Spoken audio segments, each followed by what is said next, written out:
This European cricket event is proudly brought to you by HCL Software, Rado, 1xBet and Victorinox. Well, it's great to be back here at the SCG and things really are hotting up in this Premier Division. We do know kind of what the four looks like, but we don't know who's going to get the double chance. That's going to be pretty important. And a chance for a couple of sides that haven't had great weeks to redeem themselves as they'll have a couple of games to finish things off. I'm Mr. Maximo. This is the European Cricket Series Portugal and it starts right now.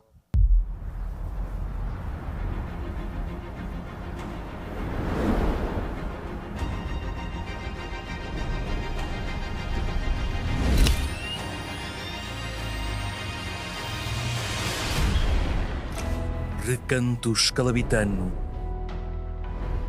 rico de história e espiritualidade.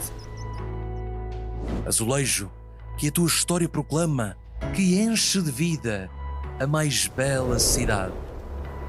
Tejo que te banha e que a lesíria fortalece, brindando-nos de sabor que tão bem oferece.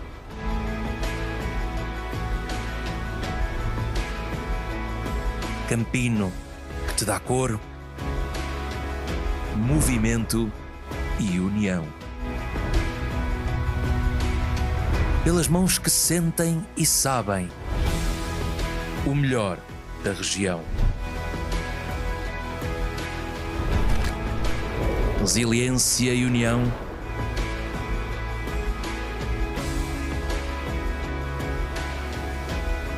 Sendo a tua primazia, ruge de pulmões cheios a tua bela sinfonia.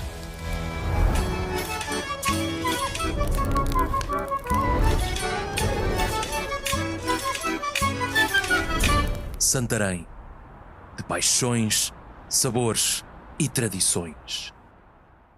Santarém, de portas abertas ao futuro. Bom dia, good morning to you wherever you're watching from around the world, and welcome to another huge day in European cricket. It is day 6 of this Premier Division of the European Cricket Series, Portugal. I think it's been really, really great having the two divisions, and what I will say has been a few surprises this week. I think we'll have even more surprises as today rolls on. The final 5 group matches before we head into finals Friday tomorrow. And I guess we'll see if anyone can wrestle that trophy off Marlow. They've won it every time we've had a European Cricket Series here at the SCG. Let's get ready for the coin toss then. It's match number 26 to get the day started. The Swans in action. Oeris taking on Gamblers SC. And I know that Stefan Gooch has the coin and the 2 captains. Let's see who wins that coin toss. Oeris to call. Heads is called. And it is heads. You're going to bowl first. Good luck. Have a good game. All the best. Oeris have won the toss. They're bowling. So it is Oeris that have won the toss, and Lakshman Wirakund leads the side this morning. Conrad Greenshields having a bit of a rest, maybe just trying to get himself ready for finals day tomorrow. Maybe we'll see him later on because Oeris actually do play 2 games today. And well, Lucky, as we call him, he decides that Oeris will bowl first. And Oeris have had an interesting kind of week. They've had their ups, they've had their downs, and they're basically one of 3 teams locked on the same points total at the start of the day that are competing for second place and ultimately that double chance tomorrow. Gamblers SC though, they haven't had a great week, have they? 1-7, and yeah, they'll be, I suppose, one of the 2 teams along with Punjab CC Amadora that at least want to close out their series with a win or 2, despite the fact that they won't be going into the final 4 tomorrow. So let's talk weather. I know people are always asking about the weather here in Portugal. It can change quickly, but so far so good. We're expecting 18 degrees currently, about 12 to get things going. But yeah, the other thing is that the weather could be a bit of a factor tomorrow. I know there is some rain expected overnight, so I think finishing as high as possible is crucial. Well, it is me, Mr. Maximo, back, and I'm not in India. That was a great little prank we played a couple of days ago, and the man that actually thought of that is going to be the next voice you hear. Phil G is here in the commentary box. Tina's having the day off, but she'll be back with me tomorrow. Phil, enjoy your last day of this series. That is no joke. Let's get over you now and get ready for the first ball with the Swans. Oeris winning the toss and bowling first. Thank you very much for that introduction there, Vinny Sandy, Mr. Maximo, and good morning to everybody watching around the world. Welcome to this this big day, big Thursday action. It's the final day of the group stages here in the ECS Portugal Premier Division. We'll have a look at the recap from yesterday, and we started things off with well, Gorka against Gamblers, and Gorka, they got to face all 10 overs, 156 on the board you see there. It was a rain-affected game, and Gamblers, they only managed 30 in the first 3 overs before we had to go off the field, and unfortunately they lost to Gorka on DLS. Then we went to Marlow and Gorka, and match 23 yesterday, that was also rain affected. We had to reduce that to a 5-over match after the match 22 was abandoned as the rain was tumbling down. Marlow there getting a good win over Gorka. Big win, actually, to be honest. Really big win. The weather cleared, the skies cleared, the blue sky came out, and we managed to get the last 2 games yesterday, match 24 here. Lisbon Capitals came out and put on a bit of a masterclass there of batting. Omar Mustafa, another centurion here in this Premier Division. Congratulations to him for that wonderful 109 off 37. Lisbon Capitals got the big win over the Gamblers there. So Gamblers had a couple of losses yesterday. And the final match yesterday, Punjab CC Amadora against Marlow. Punjab CC Amadora put 174 on the board. What a score that was. What a cracking innings from Arshad there. Unlucky to miss out on his century. Marlow overhauled it with 4 balls to spare. A terrific run chase. Absolutely astonishing run chase. Myself and Tina were really sort of mouths agape and really aghast at what a terrific effort that was from Marlow to overhaul that. You see that contributions from Azim Sawa, got himself player of the match for that as well. And Mohammed Samir really guided the team to a top win. Have a look at the standings. So Marlow standing well ahead of the rest of the pack there, 27 points. They've come good at the right time. They lost their first match, bowled out for 100 in their first game. And since then, that shook them out of their apathy and they have gone to the top of the table and it's been impossible to get them out of there. You need a crowbar to get them off the top. That's still not going to work. Have a look at the dashboard here for this match and you can see here as Vinny was talking about in his introduction, it's Awarish and Gamblers going head to head now. And there's a bit here to play for the Gamblers, maybe more a bit of pride. For Awarish, there are 3 teams in the standings. Awarish, Gorka 11 and Lisbon Capitals. They're all vying for that double chance to sneak into second place. And this is what we're going to be watching for today. Which of these teams can get there? Miguel Machado comes into the Awarish side and the supercomputer loves Awarish to the tune of 82% over Gamblers, 18% only. That's probably a fair representation based on what we've seen thus far. It just hasn't clicked for the Gamblers, unfortunately. For Awarish, things have clicked quite nicely. They've had a couple of losses. They've rode their luck, and they have come good as well. They put on an astonishing 192 runs in their match 20 against Lisbon Capitals, and they may well face Lisbon Capitals in finals Friday tomorrow. So that was a little bit of a rock the cradle sort of moment for them to come out and absolutely smash the Lisbon Capitals all around the park. Highest score of this Premier Division. Absolutely high score, 192 for 2, masterclass of batting there. But this is the next game coming up here. It's about to start, match 26, the first of this Thursday action. And yes, indeed, Vinny mentioned this is my last day here in the comms chair. It is, but don't worry about that. We've got 5 games to get through. That's the most important thing. Gamblers are out there. It looks like it's Ranjit Narayan at the non-striker's end. And it's going to be, well, Lakshan Weerakurum. He's going to bowl the first over. This is an interesting move from Awarish, bringing not starting with pace. We'll see how this is going to turn out. So I'm looking forward to this. Ankit Kumar is facing the first ball. And the first ball of the day, here we go. Important game, this one. Get through for a quick single there. Nice start there. Big game, this one for Awarish. They get a win here, then they are sitting solid in second place on the standings. Remember, in the finals, 1 and 2 at the end of today will play the qualifier. Qualifier 1 on finals Friday. The winner of that goes directly into the final for tomorrow. That is where you want to be. If you come in 3rd and 4th, you play the eliminator the first game tomorrow, and the loser of that is on. They're out. That's it. You're done. Thanks very much. Grab a seat and get comfortable. The winner of the eliminator, though, they get to then play the loser of qualifier 1, and they get a chance to maybe take the long way around. But then again, their finals campaign kicks on. So you want to finish 1st and 2nd in this. Marlow have secured the 1st place. It's up to those 3 teams to see who secures 2nd place. Ryan gets a good delivery. Nice and tight bowling, that one. Lucky with the ball. Lakshan Weerakurum. You remember Lucky from the night series. He played for the Coimbra Knights in the night series just recently, about 6 weeks ago. Got a top score in the 70s as well. Very handy with that. Good outfielder as well. Takes a good solid catch and very busy in the outfield is that man with the ball right now. Swings across into this one. There is a fielder out there. and that's Junaid Khan who makes the dive, makes the save. There's a bit of chat out in the field. Good to see. It's early on Thursday morning. We had a lot of rain yesterday, and if you were tuning in yesterday, you would know that we had, well, unfortunately, we had one match abandoned. We had a shortened match. We had a rain-affected match as well. Ooh, just tucks it away.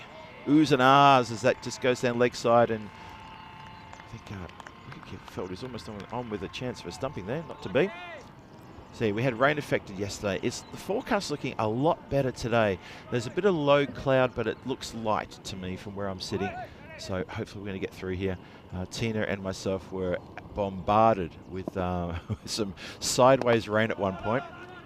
The eagerly held up. The commentary eagerly held up. That's a good thing. We covered the gear, and we got through the day. That's the important thing. And well, Gamblers have got through that first over, albeit for only 3 runs. So a watchful start for them, and a nice tight start to this game. Have a look at the stats here. Well, we've almost ticked over to 6,000 runs in this ECS Portugal Premier Division. And I hope you're enjoying the Premier Division, the split of Challenger and Premier. And it's worked an absolute treat. 488 Maximos. Just to note that on Tuesday we had 116 Maximos. How about that for scoring? That was when Simrajit Singh came out and blasted 122 off 32 deliveries, including, I think, 20, no, was it 20 Maximos? No, it wasn't. It was 16 Maximos and 20 for the whole game. Have a look at the stats there as well, talking about the highest successful chase, 175, lowest score defended, 122. This Premier Division really has stood up, and we had a fantastic Challenger Division. But have a look at those numbers. Wins batting first, interesting, 13 versus 11 to Wins batting second. And a couple of, well, it started yesterday. That was neck and neck, that was level. So Wins batting first, it just jumped ahead there. It's going to be Miguel Stoneman with the ball on the second. Kicks us off with a wide, and then some. Bit of a chant around the ground, go Miggy. Coming through the effects mic there, Miguel Stoneman. And you know that his brother Faf is out there, gets amongst it, had a couple of good games as well. Going amongst the runs yesterday, picking up wickets, busy in the field. Wirish looking pretty solid this week as well. Shouts to catch it. That's just well placed. That is just raise the bat, using the pace of the ball to guide it through that third man position. Third man, so many runs through third man, so many players just happy just to guide it. Don't have to hit the cover off the ball, just work the ball through that gap there. And that is a really good shot there from Ranjit Narayan. Score up to 9, just the start of the second. He's up to 5. And Ankit Kumar at the non-striker's end, he's only just got the single. So a slow start for the Gamblers. Awarish looking to bank all the points here and make their play for second place in the standings.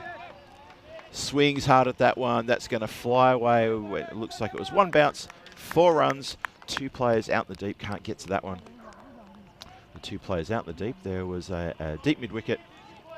And just looking around and seeing where's the other deep player is actually at third man. So they're the 2 out in the deep in the power play. Let's see if Narayan can get those wheels turning here on this, I wouldn't call it brisk, but it's a cool Thursday morning. Well, that is in the hitting arc, and that has been put in towards the dugout and then some. Cracking shot for the first Maximo of this Thursday morning. And a big hello to everyone in the chat, wherever you're watching from around the world. Thank you for joining us. It's wonderful to have your company. Phil G here, looking after you throughout today. I'll soon be joined by Mr. Maximo himself as we guide you in this final day of the group stages, matches 26 through 30. And there's a bit to play for here for the teams, because 2nd, 3rd, 4th place is up for grabs for Finals Friday. Big Finals Friday coming in tomorrow. This Premier Division has, well, we lit up, absolutely lit up the European Cricket Network with this Premier Division. Wide ball to continue there.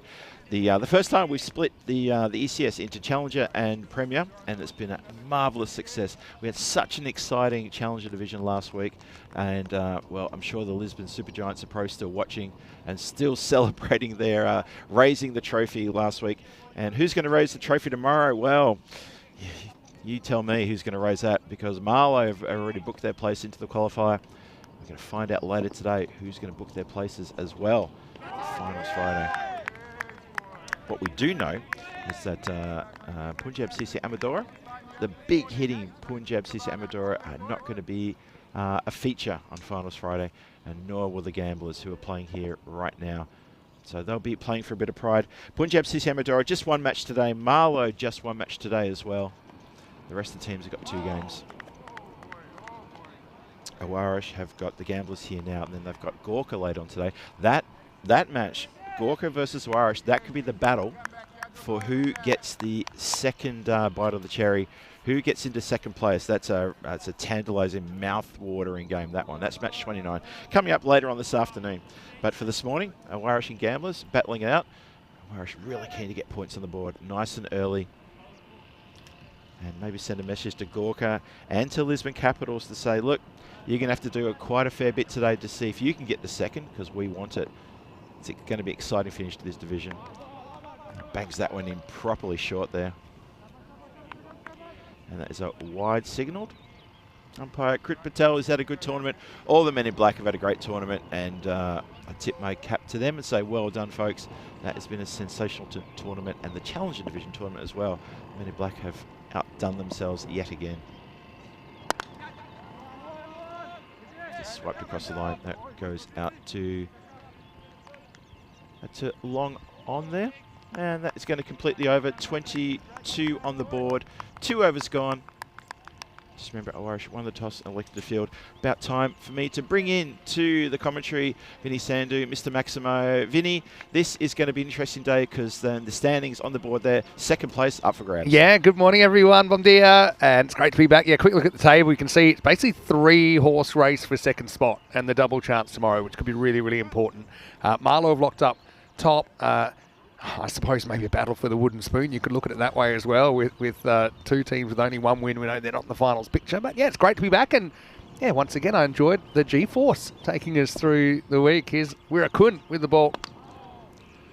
Hit out nicely towards dip mid-wicket. Yeah, G-Force was definitely a dominant factor over the last couple of weeks, and we have absolutely enjoyed ourselves. On behalf of Tina and myself, I just want to thank ECN for putting us together and giving us the chance to commentate here. We've absolutely loved it. It's clear you've enjoyed it. And I should maybe call you the GB Force, because you delivered another one. We did. What's a good way to pick up a Monday? A golden ball. 2 Mondays, 2 golden balls for you too. How good was that? Yeah.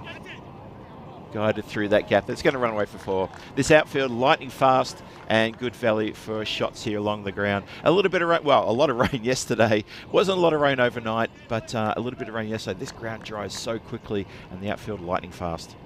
Yeah, it's going to be a factor as well, I think. We're expecting a fair bit of rain overnight and even into the morning. So I just got a feeling that if you finish 4th, you might be out because the Eliminator is the first game of the day tomorrow. And hopefully it doesn't happen.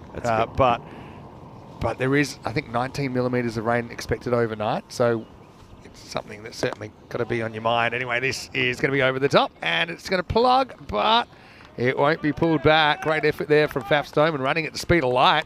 Actually, on the plane, I watched a documentary about the Concorde yesterday. Oh, did you? That reminded me of some supersonic speed there from Faf Stoneman, but fortunately it's going to be 4 runs nonetheless. Nice shot. Oh, the Concorde, one of the greatest inventions of the last century, has to be. Yeah, no, I agree with that. I was tucked away there on the leg side, looking for a single. Maybe that's all. Good sliding save there. I was actually lucky enough to watch the Concorde fly overhead for its very last flight. I was living in South London. Actually, I was living in a flat close to the Oval in South London, and the Concorde was flying towards Heathrow. Flight path took it directly over the flat I was living in, and I've got to tell you, it's loud. That's a great shot all the way along the ground, beats the fielder there, and that is a cracking shot for 4 runs.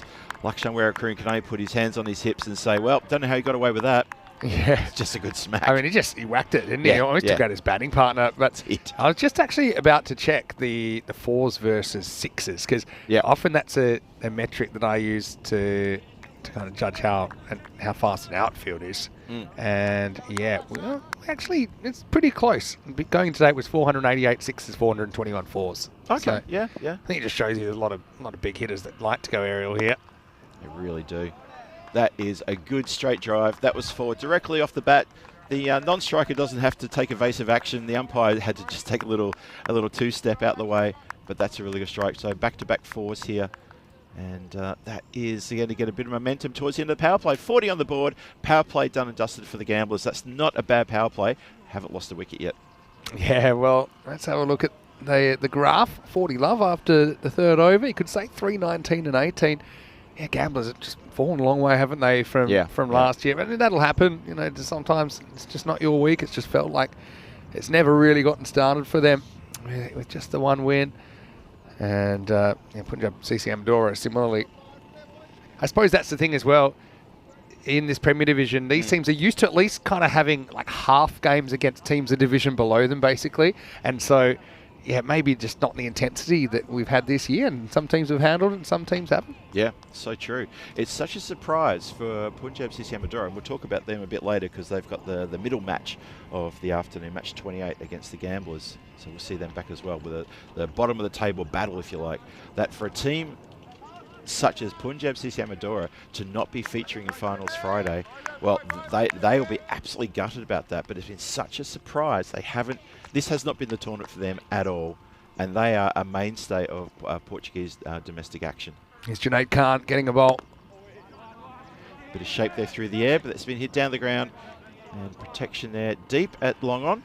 The field now put back for after the power play. Yeah, so you've got a decent enough start now. I mentioned in the intro that I thought maybe Green Shields would be used a bit more sparingly today. Just we know that he's held together with sticky tape. But we'll see how they elect to use him. In the classic match yesterday, I actually saw him doing the keeping for Ueris when he had an injured shoulder back in ECL.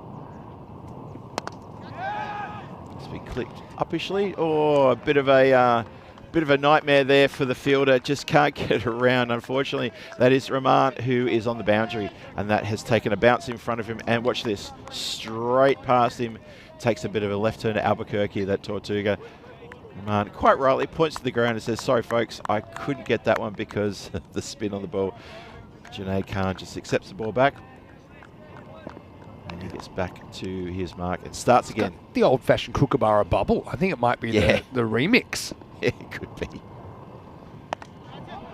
Oh, just follows him to leg side, but the batter is onto that quick smart.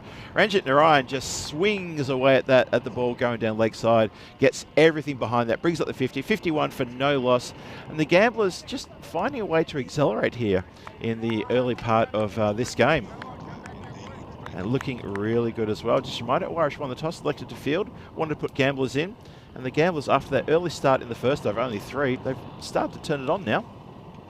Yeah, they have. 50 partnership up in 3.5 overs. Hey, quick good morning to everyone that's saying good morning to me. Hello to Dave B. Hello to Gollum as well. Hello to Johnny Heesum. Girish Singh's in there, I've noticed. He's not in the lineup this morning.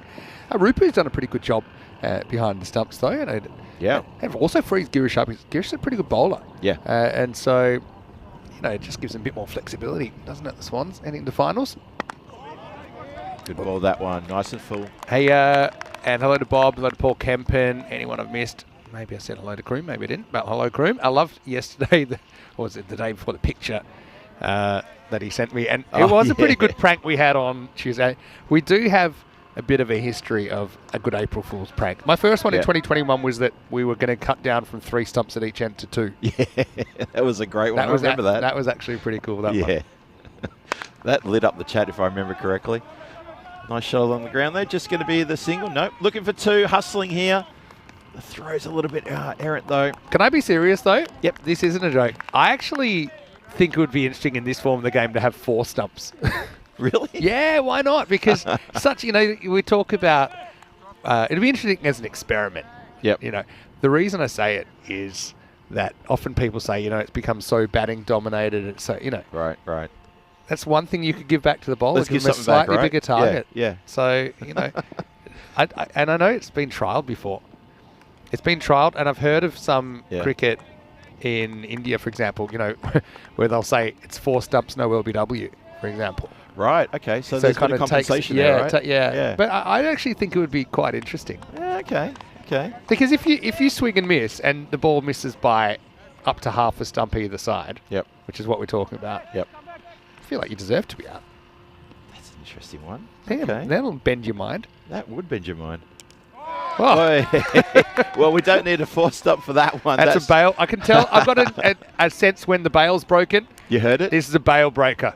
You watch. They'll have to get the replacement bail. I sensed 3 pieces of wood coming off the top when there were only 2 to start with. Top of off stump. Bang. Have a look at this. Yeah. Yep. I just Good got call. it. Good call. I have highly sensitive ears. I don't know if we got that one more time from the side, but Narayan's going to have to go for 37.54 for one. A breakthrough for Junaid Khan. Yeah, good innings there from Ranjit Narayan. 37 from 18. Needed a bit more from him, unfortunately, for the Gamblers, though. Have a look at this. Side Ready? on. Here we go. Bail breaker. Bang. There you go. There's the evidence. There's 3 bits of wood. Finals Friday last week for the Challenger. We had a bail breaker as well. I remember. I think this is something that maybe you and I got going on now. Yeah. We seem to have a bit of a bail breaking moment when we're on comms together. So how about that?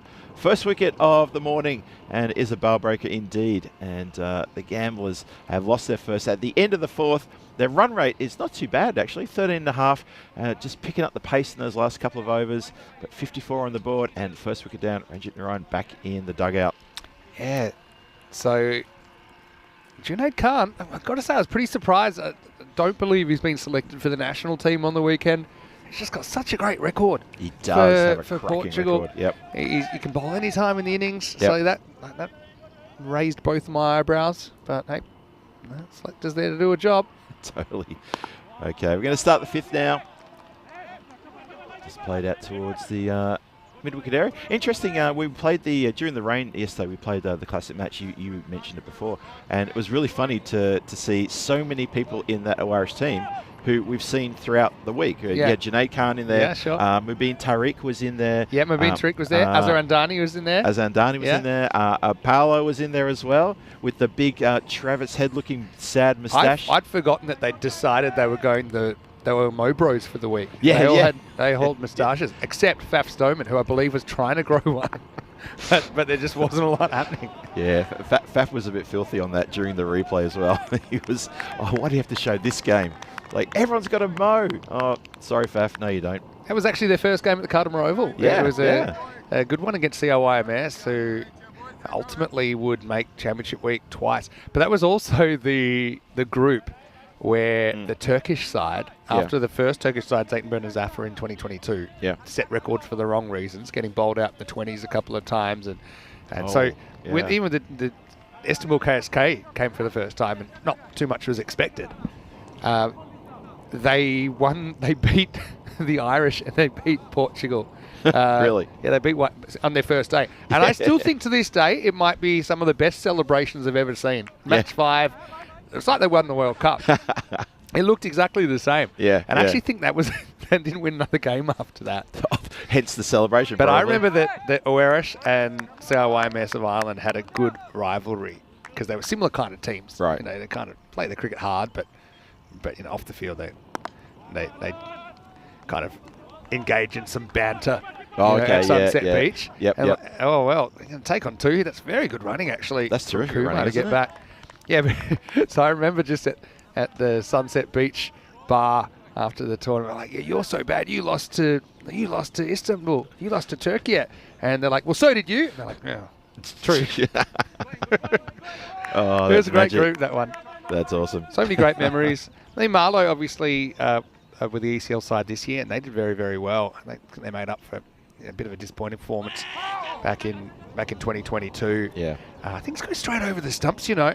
That hasn't it? So I think this will go down as a... Oh, no, maybe he had some bat on that. Oh, we'll have a look at that one more time. It's been given a run. Yeah, pulls the ramp out here. Did it carry to the keeper? I don't think so. Yeah, must have got... Oh, yeah, well, I guess that's got to go down as a chance. Hits the pad and misses the gloves. That's keeper just completely out of position there. Just giving him a wrap as well, didn't I? Yeah. Ashrafal Rapu with the keeping duties. Catches that one. But, yeah, we'll have to remember that. He picked up player of the match early in the week for not just his keeping, but also a fantastic innings for Awarish. Did really well there. So he's had a pretty good tournament, has Ashrafal Rapu. And as Vinny said, he's taken the gloves, giving Conrad Green Shields a chance to, well, maybe just sort of, as you say, he's held together with sticky tape. Just have a bit of a moment's respite for this first game. Maybe he'll be back later today with the gloves. We'll see.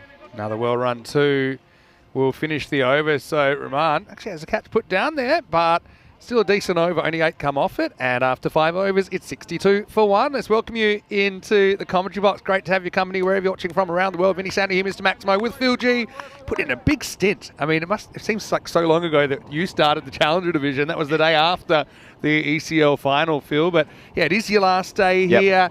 I just want to say thanks on behalf of all the viewers, of which I am a viewer as well. We've really enjoyed the G-Force. It's been awesome. Sorry to see you go, but we'll see you again soon, right? You certainly will. I'm not going away too far. I'm not going to go too far at all. And I want to give shout out to Tina. I'm sure she's either watching or keeping an eye on things. We've had a fantastic time in this igloo, holding it together as well.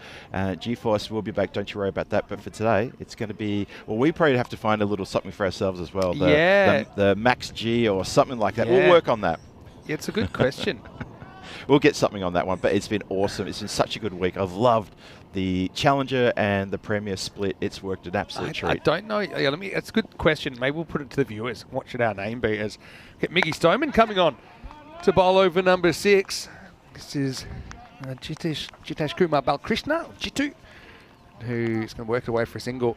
Hey, okay, I don't think the Maxi G works because we've got another G, but maybe it's a good question though. Maybe the Filksimo?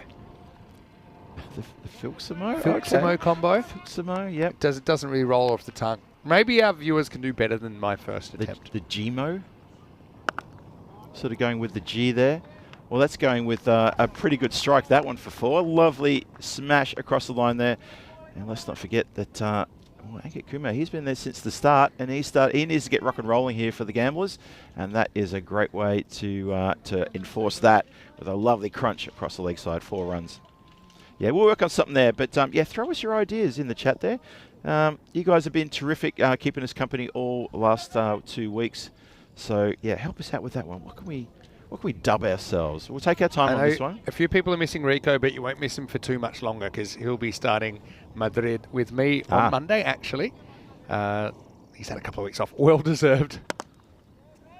Hey, I mean, it seems so long ago now, that first Saturday where I was actually kind of heading home for a bit of a mini break from from ECL, right? From the ECL. It was a crazy final that we had, obviously. With Farmers winning, and Roma CC coming in second, of course. Yep.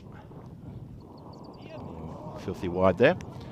Yeah, that first Saturday, it seems like a long time ago, but I got to say, first game's washout as well. Yeah, remember that. Yeah, but I got to say, yesterday I had flashbacks because it was almost the same conditions, and Tina was very.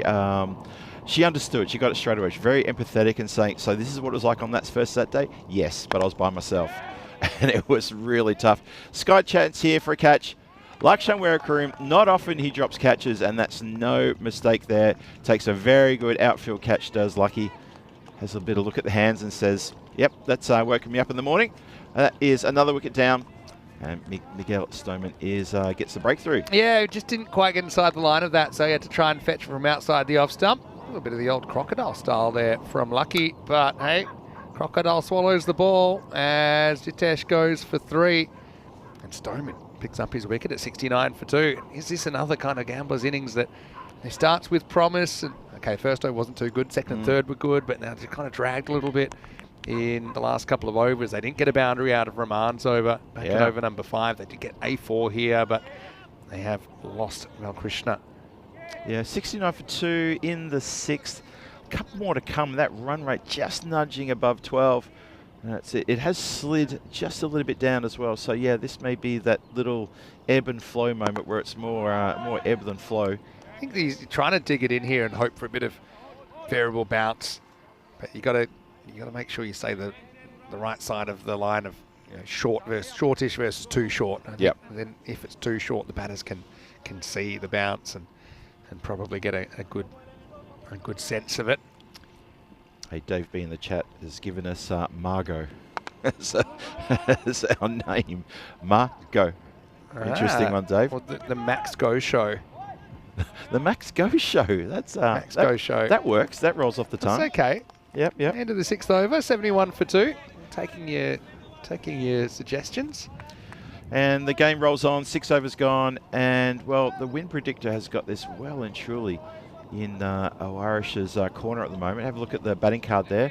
Ankit Kumar still out there, 23 from 13. Ranjit Narayan, he departed a couple of overs ago, 37, and was building a good score there, and he's come undone, unfortunately, and back in the dugout. Get a chance later on. But a bit of a springboard here for gamblers, try to push up into the hundreds. It seems to me that the gamblers that they're in this tournament, they're sort of, their past score is about sort of 110. That's 110 is good. Anything after that's a bit of a stretch. And they did get to a 122 in that amazing gold ball we had against Punjab Sisi Amadora. That's been carved away very nicely. Big gap there, finds it, 4 runs, nice shot. That's Ankit Kumar, who's got a bit to do here. Needs to get the team up. He's been just joined by Nitin Kamboj, who's at the non-striker's end. Yeah, nice shot selection there. I think you saw the way Balkrishna got out and trying to pull a similar kind of ball short outside the off stump. But I think there's more value in the cut. Also, I think that there's less protection there generally. The ball tends to fly off the bat a bit quicker, especially on ground which has such a fast outfield. Yeah. Faf Stoneman here. Good comeback. Good comeback Fraction indeed. fuller that time. Yeah. Just a little bit extra on that as well. The that third man backward point for the right-hander, that area has seen so much action in the last week and a half since we started here at the Centre and Cricket Ground on that Saturday where the first game was washed out. So many runs scored there. Well, that has been absolutely smashed towards the boundary rider there, who cannot get, well, he got something on it, I think, but unfortunately he's tipped it over the bar for a Maximo. And you can see there's Diana, our photographer, she's out there as well, getting an action picture of this. Yeah, this little fumble just cannot, bit too hot to handle that one. And that has been tipped over the bar. So Faf will be trying to come back from that one. Let's see what this delivery is like, because he's a bit of a rebound bowler at times. Yep, bangs it in short. Shows a little bit of frustration there. Yeah, it uses his bouncer well there. That'll be the one for the over. Yep. He's kind of rushing at it, isn't he? It's not easy to play this off the front foot. See how high it gets, probably about snout high. Yeah, that's about it. Maybe about shoulder when it passed him, but I think when it reached the line, it was over the shoulder. It's a good call from umpire Crute, who had a good birthday. We even went out for dinner last night, didn't we? Yeah, we Celebrate? did. Yep. Cut away nicely. 1-1-1 is the call. Yeah, umpire Crute, he's had a great tournament, and yes, it was his birthday yesterday. We gave him a little shout out. Just keeping my eye on the ball. You say 1-1-1, but I can't. 4-4-4. Yeah, he unfortunately tried to get everything behind that, and well, eventually he found it, but he almost did the splits like some sort of twister maneuver. If you're a fan of that board game, is it a board game? There's a question for you. It's a big board game. It's a lounge room floor game, I guess you call floor it. Game. Yeah, floor game. It's a good slow ball, actually. That's the back of the hand, kind of over the top spinner. So that's good. Stoneman goes for 14. We bowled a bit better than those figures suggest, but Kumar kind of holding this innings together. 7 overs down. It's 85 for 2. This is the schedule of what's coming up. We actually got a bit of unconfirmed news, so we can't put it in just yet. In fact, probably won't go on this calendar because there might be another night event coming up. How good would that be? Through kind of maybe starting around the time that Malta starts, running for a couple of weeks, and the word is it might be in Belgium. But that's hot off the presses. We don't have any confirmation yet, but Phil, would you put your hand up to do it? You're like a night event specialist. I've become that night event specialist. I love a night event, and it's a job that everyone is jealous of. Because the night series are great. You don't have to get up early in the morning. Exactly. It is a bit of that, isn't it? But the night events are terrific too. It's a real spectacle. I don't know, the night events that I've done in Coimbra have been absolutely sensational. You know, you get looked after by the people at the ground. It's just something special about that when the crew get together and we have a night series. And yeah, we really gel on those sort of things. I will put my hand up for a night series in Belgium. That sounds really special, actually. That'd be great. If that comes to fruition, Vinny, call me. All right. I'm your man. We'll have to do a bit of juggling because I think we'd had you on something else. Yeah, okay. I can try and make it work. Here's Junaid Khan coming back. swings hard at this one, but only manages to find out the very safe pair of hands of one of the Stoneman brothers out there. Takes a terrific catch, falling backwards there, and I can tell you from first-hand experience, the Stomans don't like to drop anything whatsoever. Miggsy there with a good catch. Yeah, whereas they consider themselves a higher standard fielding side. Remember when they did play in the ECL, that was a big focus, and they were just trying to be as professional as possible, and he made sure that he wasn't going to let that ball get away. But Kumar, good innings from him with 5 fours and a 6 in his 37, but he departs in the 8th over. It's 86 for 3. Yeah, Janae Khan with the breakthrough as well, and gets rid of a set batter as well. So gamblers have to have a bit of a reset moment here in these latter overs of their innings. Yeah, I'll tell you someone else that was in that Aware side. Yeah. I don't think he featured too much in that initial game, but he actually was pretty good, even picking up a few wickets late in the tournament, was Kroot Patel. He was in that Aware side. Right. Really? Yeah, we've seen him playing actually, Kroot, before he took up umpiring as his primary role here in Portugal, but he played a little bit for the Lisbon Capitals and played a bit for Awaris as well. Yeah, Kroot is a quality bowler. I've seen him bowl, especially during the night series last year. Boy, it's a bit of a miss hit there. In the night series last year, we had a bowler for Kroot Patel versus Shub. Yeah. That was an exciting, just something for the crew, you know what I mean? It was really, really good. I think Lucky actually put together a video for that as well. Did indeed, yeah. That was pretty good. Yep, I had myself on commentary. We had Shreya as the umpire. Shreya was the umpire. I think we had Simon, who's one of our scorers. He was the wicket keeper. And it was an enjoyable afternoon after there was a bit of a conversation in the hotel about who's the better bowler. We had to sort that one out. Janae Khan again with the ball that swings hard, gets a thick edge. That's going to go all the way for 4. It's always flying for 4. Cambodge does swing hard. I mean, probably would be a good idea to have a third, but I suppose you can't have him everywhere. True. But it actually reminds me, we actually had a bowl-off, or not, actually it wasn't a bowl-off, it was a 1 versus 1 match when Mars, of course, who plays for Hungary, part of our blue crew, was here, and he challenged Conrad to you bowl at me 1 over, I bowl at you 1 over. Okay, yeah. And the rest of us just kind of went out there in the field, and this was at the end of a day's play. It was when there was still a fair bit of light around. So maybe it was back in the 4 match days when we had a bit more light at the end of the day. I'll tell you how that went out. It was pretty good. Sounds good. Takes one hand off the bat, swings really hard at this one. That is the chase, and the ball's going to win that chase. That is 4 runs. Cambodge swings really hard, doesn't he? He's a good striker. We've seen that before. He's a bit of a game changer. Look how he's standing. He's actually so far outside the leg stump when he hits that, outside the tram line, both feet, but gets it away. I'm surprised he could reach this. Junaid probably, if he had his time over, he wouldn't have gone at the stump end. He could have put it anywhere outside of stump, and there's no way Cambodge wouldn't have been able to reach it. He could have put it in that fourth wicket channel outside off, and it would have been a dot ball. So 95 for 3 after 8. So now Conrad, when he's fit, he's a good all-rounder. It's fair to say. Yes. He bats and bowls. The biggest issue Mars had when he made this bet was I think he forgot he's a useless bowler. He's got a suspicious action, and even with that, there's a reason. He's a keeper, or he plays as a bat. Yeah, yeah. So I think this dawned on Mars when he had to bowl. But Mars, you can't bowl. You're no good. If you issue a bowl-off challenge at the great time to find out. Okay, we had fielders. Corey was here. Yeah. Corey, I think he wanted somebody else. I can't remember, but Corey was doing things like trying to deliberately throw 4 overthrows and things like that. That's very Corey. He was chasing the ball, going, "Give me the ball," and then just trying to throw it over the boundary, which I don't think was in the spirit of the one-on-one contest. But there's one thing I remember as well. Yeah, that's a better tactic. That's the tactic we're talking about right there. That's clever bowling. Yeah. That's good bowling by name because he moves early anyway. Yeah. That's exactly. You got so much room there for the bowler to put it out of his reach, right? Great tactic from Cambodge. You're better off to go the other way, if anything. Well, I'll tell you my highlight after this. All right. After this ball from Naim Rahman. Well, that one's on the stumps, and this time is connected. So, oh, geez, they are going to get 2 here, are they? Yeah. Yeah, very good running. Good work. Very good running. He hit it so slowly that the outfielders had a lot of distance to cover. Yeah. So they didn't wear pads. I got to admit, this is a bit before our health and safety regulations came in. Okay, yeah. But they were using a hardball. But you were thinking, okay, they weren't going to bowl super quick. Conrad, as you know, gets the ball to swing a fair bit. Yep. So my favourite bit was Mars batting without pads. I think he had gloves on. Another cowboy shot here up in the air. It's going to stay up there a long time.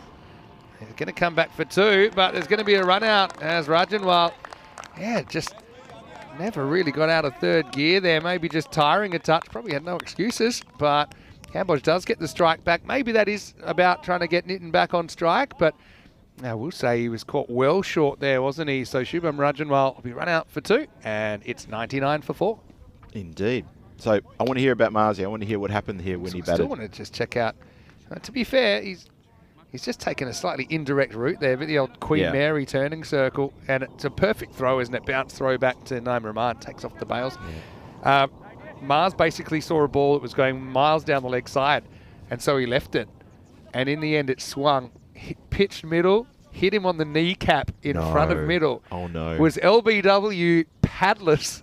I think the rule was you lose 5 runs if you're out. Yeah, okay. And it had to be given. But we were rolling around laughing that Mars in a 1-over match has left one that swung back. To be fair, it was a good ball. It swung prodigiously. I think he had a bit of a bruise after that for a while. I bet he did. Bruised ego. Oh, there's bruised ego. That is stumps Akimbo, and Rahman gets a big wicket there. Knocks over Usman, who's just come out after that run out that just taken place, and he has had his stumps absolutely decimated with a great straight ball. This one. He was in the tea leaves, wasn't it? He was kind of like a bit of a fake footwork, but then he kind of went there anyway. But Cambodge probably learns a bit from this innings as well. I mean, he probably scored runs in spite of that tactic, not because of it. But he'll be out for 13. The score's 99 for 5. He was indeed Nitin Cambodge. Just the old back away, which he's been doing with a little bit of success, and on that occasion, no success whatsoever. I think that the thing I love about that is the fact that it was Marzi did a leave. It wasn't like he swung. No, he left it. It was a leave. He made up his mind early. That he was letting it go. Yep. And the batters that we see, even at international level, the ones who leave and are dismissed, they can't get back to the pavilion quick enough. The red face is always there. It's one thing to play the shot and miss that simply because the swing's too good for you, but to have a leave. And good morning to Marzi if he's tuning in from Hungary. I think Marzi is managing our Madrid trip. Next week, so I'll be in contact with him, and it's going to be really exciting because we haven't Madrid, we haven't been there before. So there's always probably a few teething problems on the ground and stuff, but we'll work it out. And the over, and geez, just haven't been able to get too much going here, gamblers. So they do have the 100 up after 9 overs, 100 for 5. It's funny, with the amount of time that the European Cricket Network spends in Spain to then talk about Madrid as being, well, that's our first trip to Madrid for an ECS. It's just, it's a bit of a mind bender, really, because we do spend a lot of time in that country. But what it is, they've only recently worked out a ground there. Because they've struggled to get a ground that they can use regularly in Madrid. But now they share it with the baseball, and really excited to check it out. There you go. Last over is started, and that's been carved away very nicely. Good cut shot, that one for 4 runs. Gamblers are now up to 104. 5 balls to come in this innings. And at the top of this, I was talking about Gamblers and what sort of score they've done. And I always felt their past score was around about 110 to 120. And it's looking like they're going to sneak in for around about 110 to 120. There you go. Have Stoneman with the job here to try to restrict that as best he can for Awarish. Yeah. There's even stories they used to play on fields that had broken glass on them. If you think, good God. So just imagine trying to dive on broken glass. Yucks. Yep. Yucks. That's not good at all. That was a nice little tap of the bat there. The shot that is not even a shot, that you can't even describe that. It was just a bring the bat down on the ball and pull it back again. I'm just going to tap it there, and we're going to take one. And nicely done to get partner on strike, but it keeps the scoreboard ticking. 105 for 5. Gamblers looking to try to get a few more runs here before it's their chance to come out and defend this total against what is quite a formidable Irish batting lineup. Oh, just misses the straight one there. Sort of keep the head steady there, but does try to hit through the line, doesn't try to hit across the line, but just misses the straight one completely. Good extra, probably a little bit extra pepper on that one as it gets through. Well bowled. 3 to come in this innings, and we're looking at a score of around about 110, 112 maybe. Let's see what Khalid Usman, what can he do here? Still needs to get off his duck. Swings hard at that one, shouts to catch it, but that is going to fly away.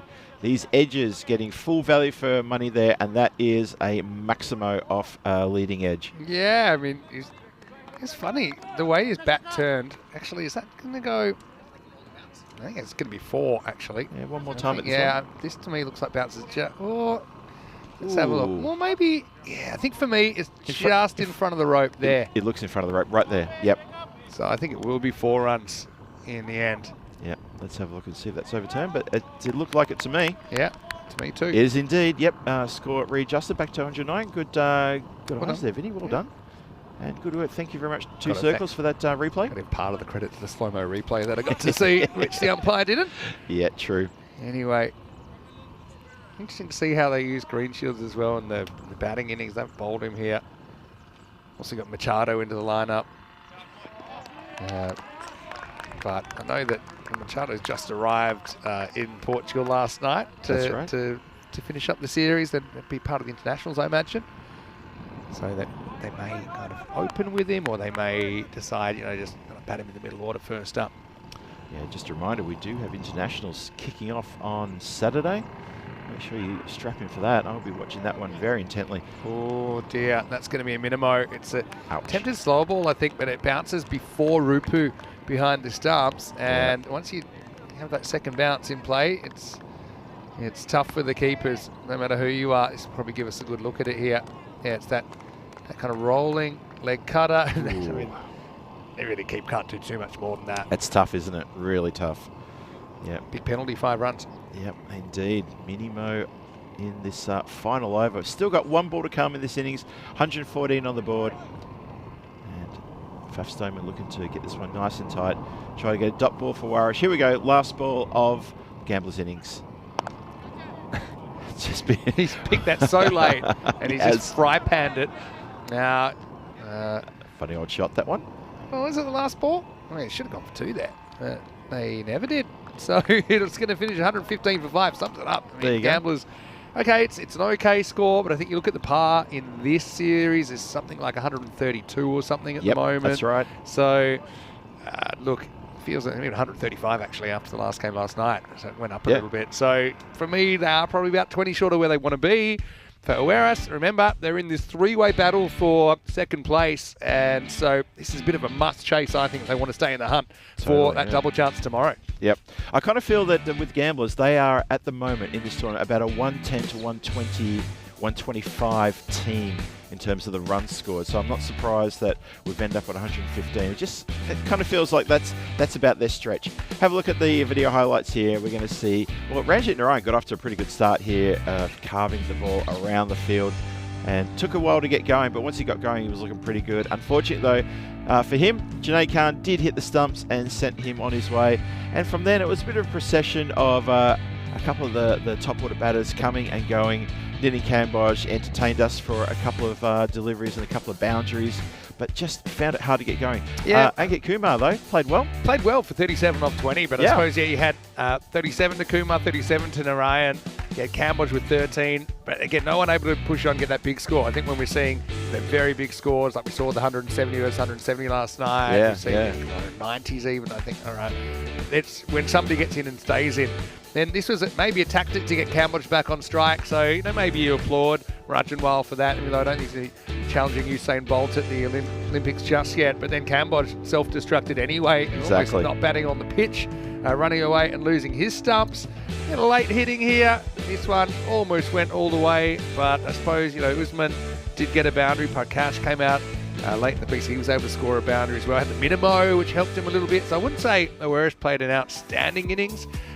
12 runs, 11 in wides, probably a bit over the expected in a Premier Division game. But in the end, Aware's chasing 116, and who knows if they were to go around, say, 16 and a half and over, 165 pace, which is the pace they've gone before. They can even take 4 points out of this. Again, really important seeing that we've got a three-way tie for second place at this stage. So true, 100%. And I wouldn't be surprised if Warish are going to be eyeing off all 4 points here, because second place is beckoning for three teams. That's pretty much the play for today that we're going to be talking about throughout the entirety of today. All 5 matches, we're going to be talking about that. Second place in the standings up for grabs. That's the double chance. Warish here have, they've accounted for themselves pretty well, as you say, Vinny. Yeah, probably just need to tidy things up a little bit with those 11 wides. And a couple of the bowlers there picking up wickets. Junaid Khan with 2 for 24. Well done to him. Miguel Stoneman 1 for 28 as well. Rahman bowled 2 really good overs, didn't he? I was just going to say, 1 for 13. Couple of wickets for Junaid. Broke a bail as well. Stoneman with 1 as well. Yeah, pair of 37s for Kumar and Narayan for Gamblers, but not a lot more to speak about. We'll take a break. Be back in just a few minutes with the Swans needing 116 to jump into outright second place. Gamblers, well, they just would love a win. They've only had one this week. Vinny Sander here, Mr. Maximo with Phil G. We'll be back in a few moments with exciting second innings of match 26 in the Premier Division of this European Cricket Series, Portugal.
Summertime, get ready, we are so divine. Blue water and yellow sand. Let's live our dream. Summertime, get ready, we are so divine. Blue water and yellow sand. Just you and me. Summertime, get ready, we are so divine. Blue water and yellow sand. Let's live our dream. Summertime.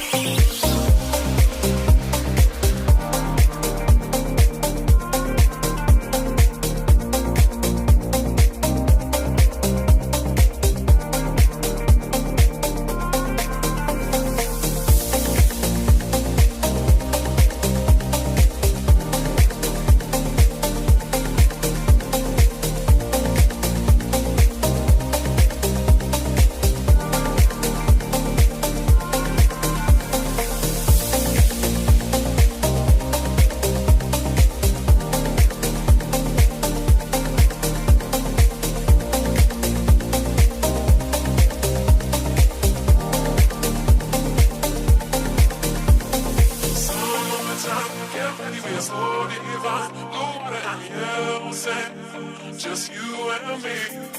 Summertime, get ready, we're so divine. Blue water and yellow sand, let's live our dream. Summertime, get ready, we're so divine. Blue water and yellow sand, just you and me. Summertime, get ready, we are so divine. Blue water and yellow sand, let's live our dream. Summertime.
This European cricket event is proudly brought to you by HCL Software, Rado, 1xBet and Victorinox.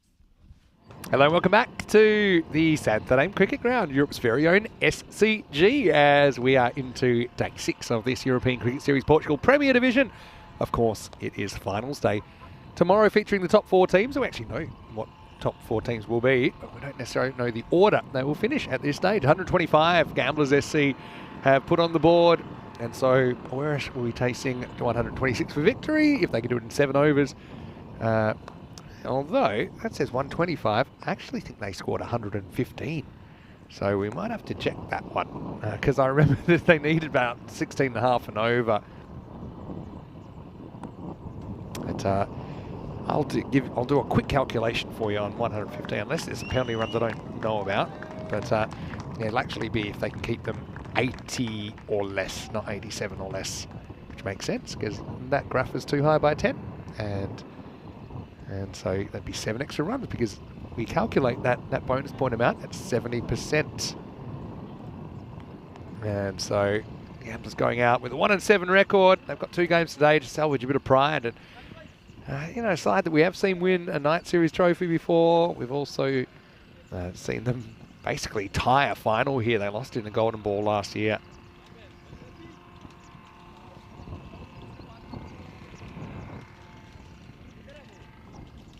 So, oh, there we go, 115, and there you go, my calculations are right, 80 or less.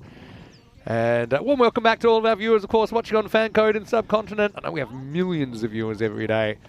And then also, we have everyone tuning into our YouTube channel, ECN European Cricket Network. And having a bit of fun there. Saying, well, Vinny, you're in Portugal. I thought you were going to be in India today. And we had a bit of an April Fool's joke, didn't we? That I'd be doing the IPL. But I said this at the time, and I'll say it again. I think I've got the best job in the world, and somebody I get to share it with is Phil G, who joins me back in the commentary box. Indeed. Hello there again. Why would I want to be next to Ravi Shastri when I could be next to you? Come on, it's. I mean, I'd love to be next to myself as well if that was a possibility. Why would you not? Just ask Tina Goff. Resist the urge to say, he's a big bloke. We were talking about that one last night. Anyway, here's Cambodge to get us going. 116 for the win. Oof. Oh, that's a nice little welcome to the crease delivery. That one just gets up a little bit. And Ashraful Rapu has had a pretty good tournament. Manages to fend that one off, albeit just a little bit of a jump there. That'll get things started. So yeah, Irish need 116 runs So 115 more needed there. I'm going to throw one out there. Yeah, what do you got for me? From the chat. What do you got? For the chat. Yep. Give us an idea, because we won't remember, it's in 12 months' time. Give us an idea for what you think would be a good April Fool's joke for next year. Okay. I think no one will remember by then. True. So give us your best. Yeah. We talked a little bit about, just going to be a big 5 wides here. And kind of counters what we saw in late in the Awaris bowling innings. Just completely, there's too much movement there down the leg side and gets away from Amadip Coker, who's behind the stumps. So yeah, give us your best April Fool's jokes for ECN, so specifically with us. Right, okay, yep. So good. So we talked about maybe that I'd retire, but that seemed eminently unbelievable. In retrospect, in hindsight, it did seem like we're not going to get away with this at all. My original one was, I think I was going to say, okay, I'm retiring. Yep. Just, that's it. Yep. But okay. The thing is, so Tina and I had a long conversation about this, and then we brought you in and said, Vinny, help us out. What can we do here for an April Fool's Day gag? And you came up with that one, which I thought we worked it pretty well. As Zasmin worked really well too for 4. That's beautiful, a lovely shot. Just good placement there. Just soft hands, doesn't overhit it whatsoever, uses the pace of Knitting Cambodge here, and just, there we go. I'm going to angle that and place it beautifully. Yeah, couldn't have timed that any better. Just used all the pace of Cambodge against him. Yeah. And actually, I loved it that a few people didn't realise that you were in on the joke, and they thought that yes, it sort of became a double punch because I sold it early with, Vinny gave myself and Tina a bit of an early wake-up call and this sort of stuff. Well, that's a bit more power, but that has gone straight. He's picked out the fielder perfectly there, has Lakshman Wirakurun. And that's a little bit unfortunate for him to do that after that lovely little touch of finesse. And he cannot believe his misfortune to turn around, give it a big wallop straight down the throat of the fielder, backward a square there. Good catch. Yeah, and so nice early breakthrough. Didn't keep it down, did he? Just took on the fielder and lost. Yep. Again, Cambodge kind of got in, cramped him for room slightly. But catch is well held there by Khalid Usman. So lucky.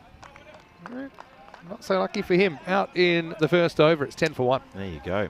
Yeah, so we tried to sell it early. Tina and I talked about this at length over breakfast. We were saying, right, so I'm going to come in with a few subtle comments, then you'll do a few subtle comments, then Vinny's going to appear in the chat, and then you'll start to sort of like sell it a little bit as well. So the build-up, I think we built it up really, really well. And yeah, even yesterday, we still had a few people saying, so will Vinny be on the IPL later on today? And Phil, when's your flight home?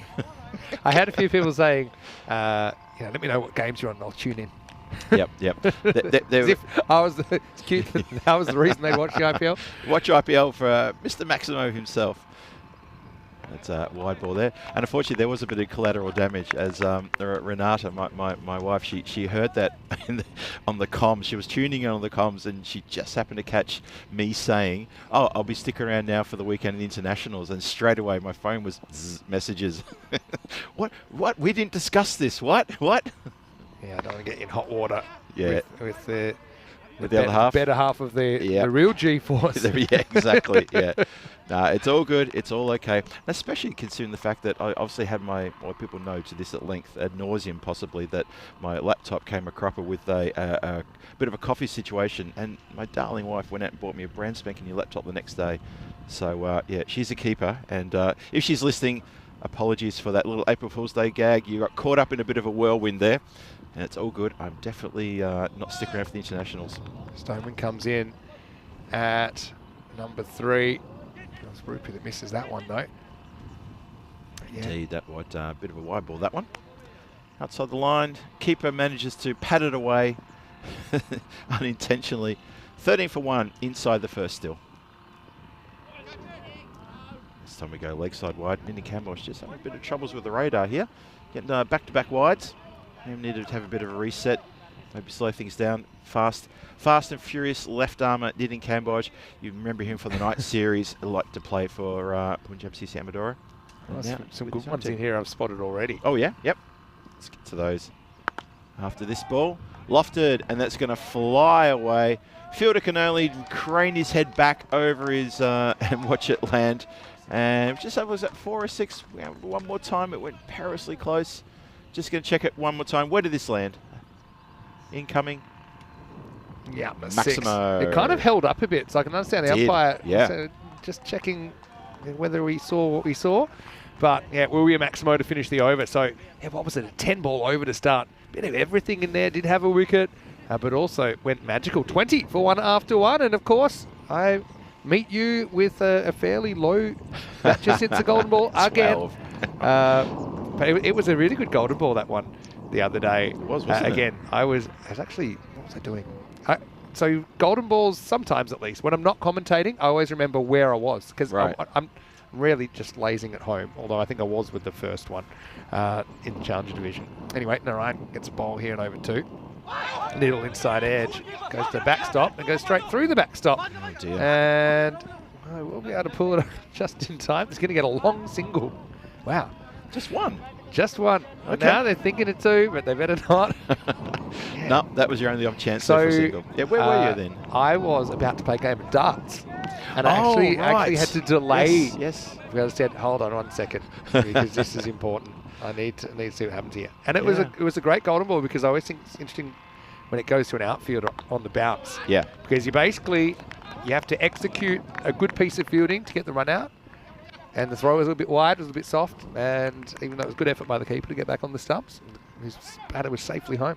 It was close. It was, we had to wait for the sidearm replay. It was really close, but yeah, we were really excited by that one. Out of nowhere, that golden ball, that was, again, a bit of Monday action there. We had the Monday golden ball in the Challenger. We had a Monday golden ball in the Premier. How about that? Yeah.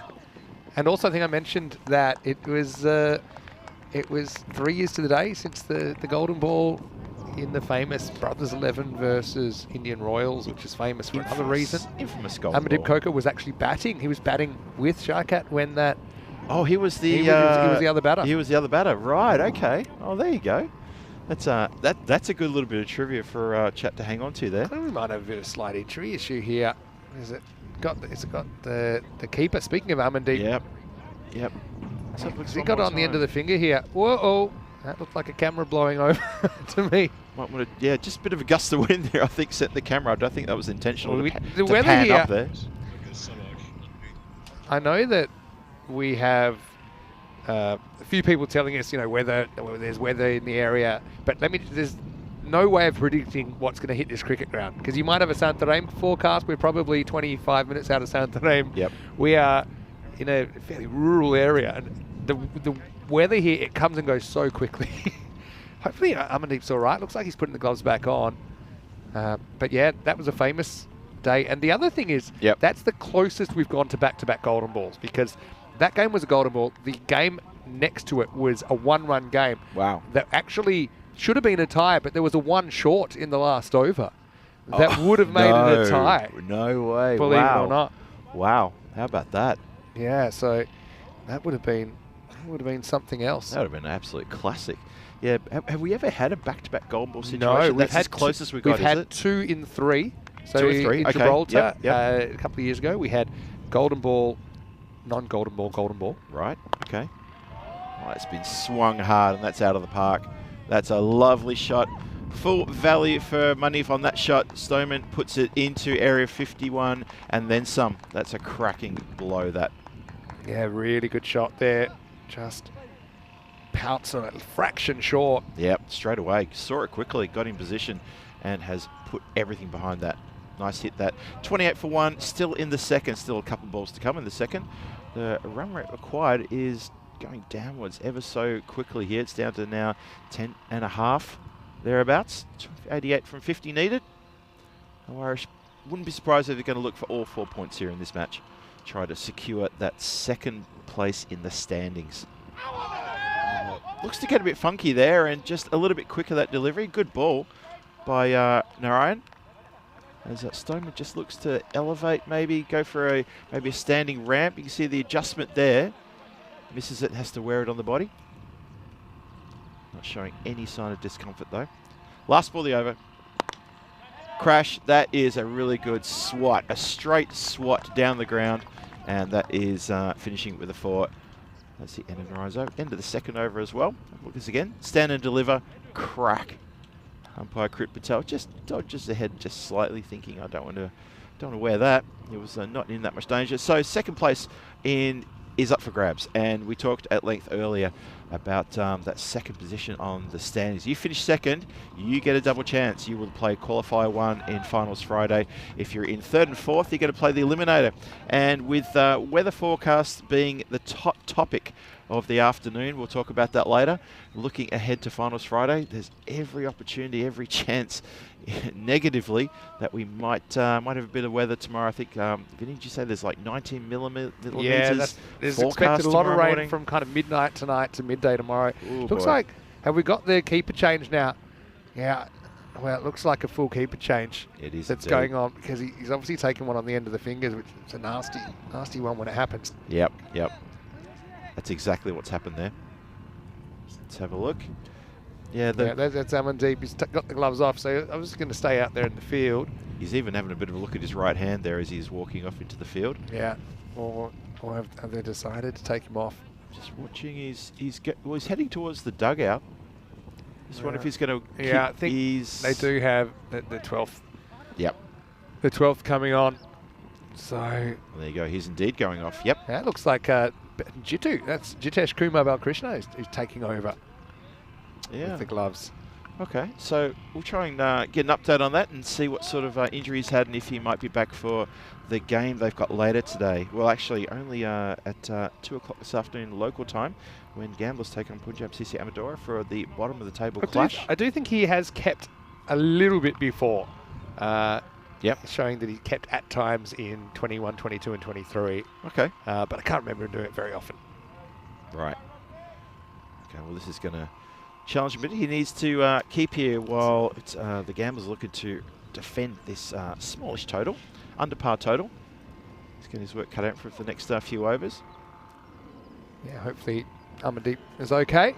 There's nothing going right for Gamblers in this tournament, really. Just hasn't been their tournament, unfortunately.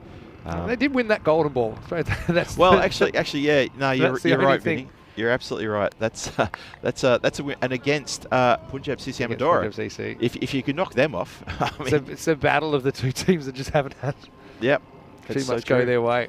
Anyway, nice look at this ground. A bit of cloud cover, but a few clouds around, but so far I think we're okay. Yeah, the Golden Ball rematch, that's coming up, not next game, but the game after. So tune in for that one. Stick around. You never know. Lightning could strike twice. Hey, I'm going to go back to some of these suggestions for April Fool jokes next year. One of them, I noticed that maybe we are using a 4th stump. Like I said, I actually think that would be an interesting experiment. I'd even say... I like to see that. I'd even say, in T10 cricket, 5 stumps. So you still get a middle stump. But I just make the target bigger for the bowler so that you're punished for misses a bit more. Yeah. Okay, maybe 5's a bit extreme. But it would be an interesting experiment. You know, because it is the format, I think, where you can try things and be a bit crazy. Yeah.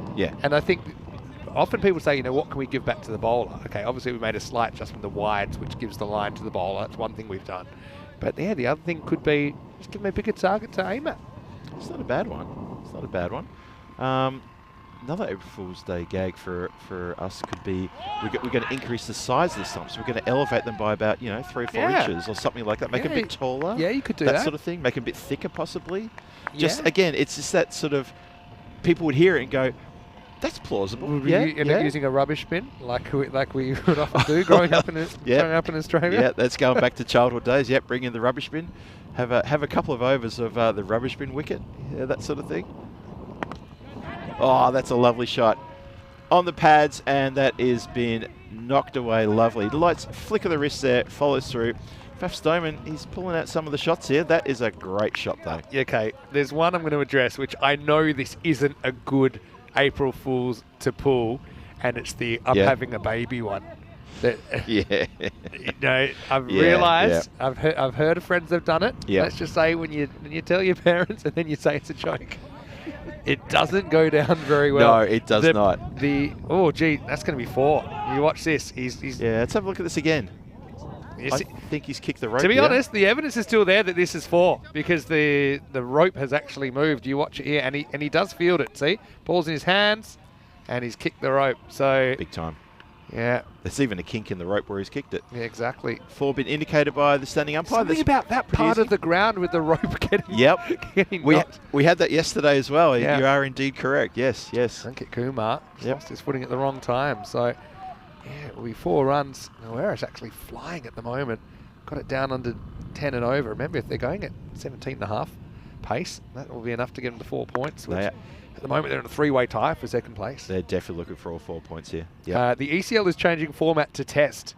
I like that. That's oh, wow. I mean, it's already... How long would it take? 123 times 5 days? So the actual ECL would take 2 years. I suppose the World Test Championship takes 3. Well, I was going to say, we'll end up turning into some sort of like Olympics once every 4 years. End of the power play, right? 46 for 1. 3 pretty healthy overs there, despite the wicket of Wirakun. Hasn't hurt the run rate too much. Well, you could extrapolate that and just say, well, ECN are going to move into test matches. You know, we've got T10. Oh, yeah. We're just going to move into test match. There's a lot of people that say their 2 favourite formats are Test and T10. Yeah. And I got to say, I'm probably in that category now. I think I'm there as well too. Yeah, I think one or the other. Because you get everything else is a impure abomination of the 2. You gotta love a test match though. There's something about a test match that just it brings out the real cricket fan gets behind a test match. You know, I mean, obviously the memories growing up in Melbourne, the Boxing Day Test match for me, that sort of thing. T20 in 10 years, it'll have gone the way of 50-over cricket. People, it's been done to death, and it's not hitting the pleasure spots for the people anymore. It's become a bit too formulaic. It's become, it's kind of in the beginning it was the fast format, but now there's a faster one, so it's kind of lost that. What about sixes? Didn't we talk about sixes? That's true. A couple of weeks ago. Yeah, there's potentially something about that, maybe. ECN sixes. ECN sixes would be potentially on the cards. That's right. I was trying to get a moderator sixes team together, seeing who of all of our moderators who might want to join up and try to do sixes. Most of them are complaining they're too old and unable to raise the bat anymore. 46 for 1, start of the 4th. Irish marching here, really marching along. I love. What else you got? No, Dave B was saying he didn't buy the April Fool's joke. But I said this at the time. I said thanks to everyone for sent me a message of support, and those who found it too unbelievable, I've taken your names. Oh, I saw you wrote that actually. Yes, I noticed that, and I think Dave was a bit sort of raised the eyebrow, wasn't he? Dave B. Good morning to you, Dave B. Good morning to everyone in the chat as well. Love to have your company. Just wears that a bit high. Some of these ideas coming through, they're sort of a couple of hits and misses, but thank you for your contributions there. A couple of really good ones there. Yeah, we'll see. Next year we'll lock them away for April Fool Day next year. I'm sure we'll be on the air and we can see if we can catch you out again. That one hits reboot. Just in a bit of an uncomfortable area. I've got a really good April Fool's Day gag I pulled, which has nothing to do with cricket. I'll just go through it quickly. Here's Kumar. Oh, big hit, that one. That's going to go just to the right-hand side of us. Not that far away, but it's to the right side. That is a big hit. And, timed it nicely. Actually turned it into a half volley, more or less, by making that early movement. And, Kumar just didn't really make an adjustment. So, Maximo brings up the 50 for Whereas. Just quickly before you go to what you were going to say, I want to say quick hello to Diego Mendonca, who's in the chat. Diego, see you out there, Diego. I know it is a working week, and so we have seen, obviously, a bit of a squad mentality for all these teams, really. They have to. True. So you had a good April Fool's joke, didn't you? Yeah, I'll go through this really quickly. And also, while you're saying it, if you're in the chat, tell us your favourite April Fool's jokes that you've seen or been part of. Or heard of. Let's be crunched down the ground as well, just for a single this time.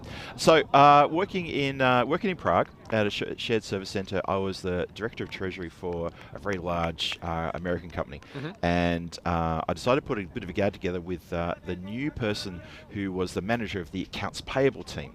So, brought him into the conference room, and I said, "Look, we've had a bit of a complaint. There's one of our creditors is a bit annoyed they haven't been paid." And I said, "Look, you need to get on this quickly. Here's the phone number. And here's their names." And I wrote down, I gave the name Gary Lyon. Gary Lyon, obviously very famous Australian footballer, plays for Melbourne Football Club, and also a good commentator as well. And Matthias Bär, a German name. And the phone number I gave him, and he was also English. This man, he was an expat from England working with us. Elevated, that's up, and safe hands of Ranjit Narine. Takes a really good catch just as the wind is picking up. Takes a really good outfield catch. Just might have moved away at the end there. Takes it in front of him. Really good grab though, just in front of us here in the commentary position. Yeah, how about that? You're right. He has to make a late adjustment here. Narine, it blows from his left to his right, but a bit of an up and under job, wasn't it? And you can see there that he did make it, and only just. So eyes on the ball. Yeah, Stoneman will have to walk back for 25. Kumar gets him in the end, and after 4 overs, Oeris are 55 for 2.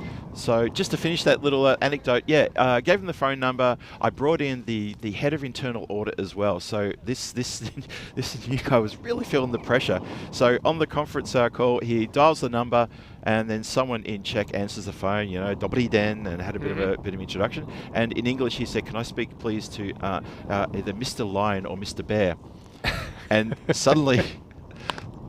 Oh, that's a cracking shot. That is going to go over the head of Ankit Kumar for a big Maximo. Good strike, that one. It's a good example. I think Naim Rahman, they've liked him. I know they opened him one game, but he's a good hitter of the ball. He's come in at number 4, but Rupu, he's just showing how it's done. These two actually used to play for Friendship together. Ah, Friendship, yes. They're friends. Yes. Old friends. Okay. This is Rahul Golia, who is getting this over. Just been mishit. So he's rung up and he's asked for Mr. Lion and Mr. Bear. He's asked to speak to Mr. Lion, Mr. Bear. Very, very proper way, in his very proper English accent. Mr. Lion and Mr. Bear. There was a pause on the phone, and then the person who answered the phone, this young lady, she then broke into English, and she said, "You do know you've called the Prague Zoo."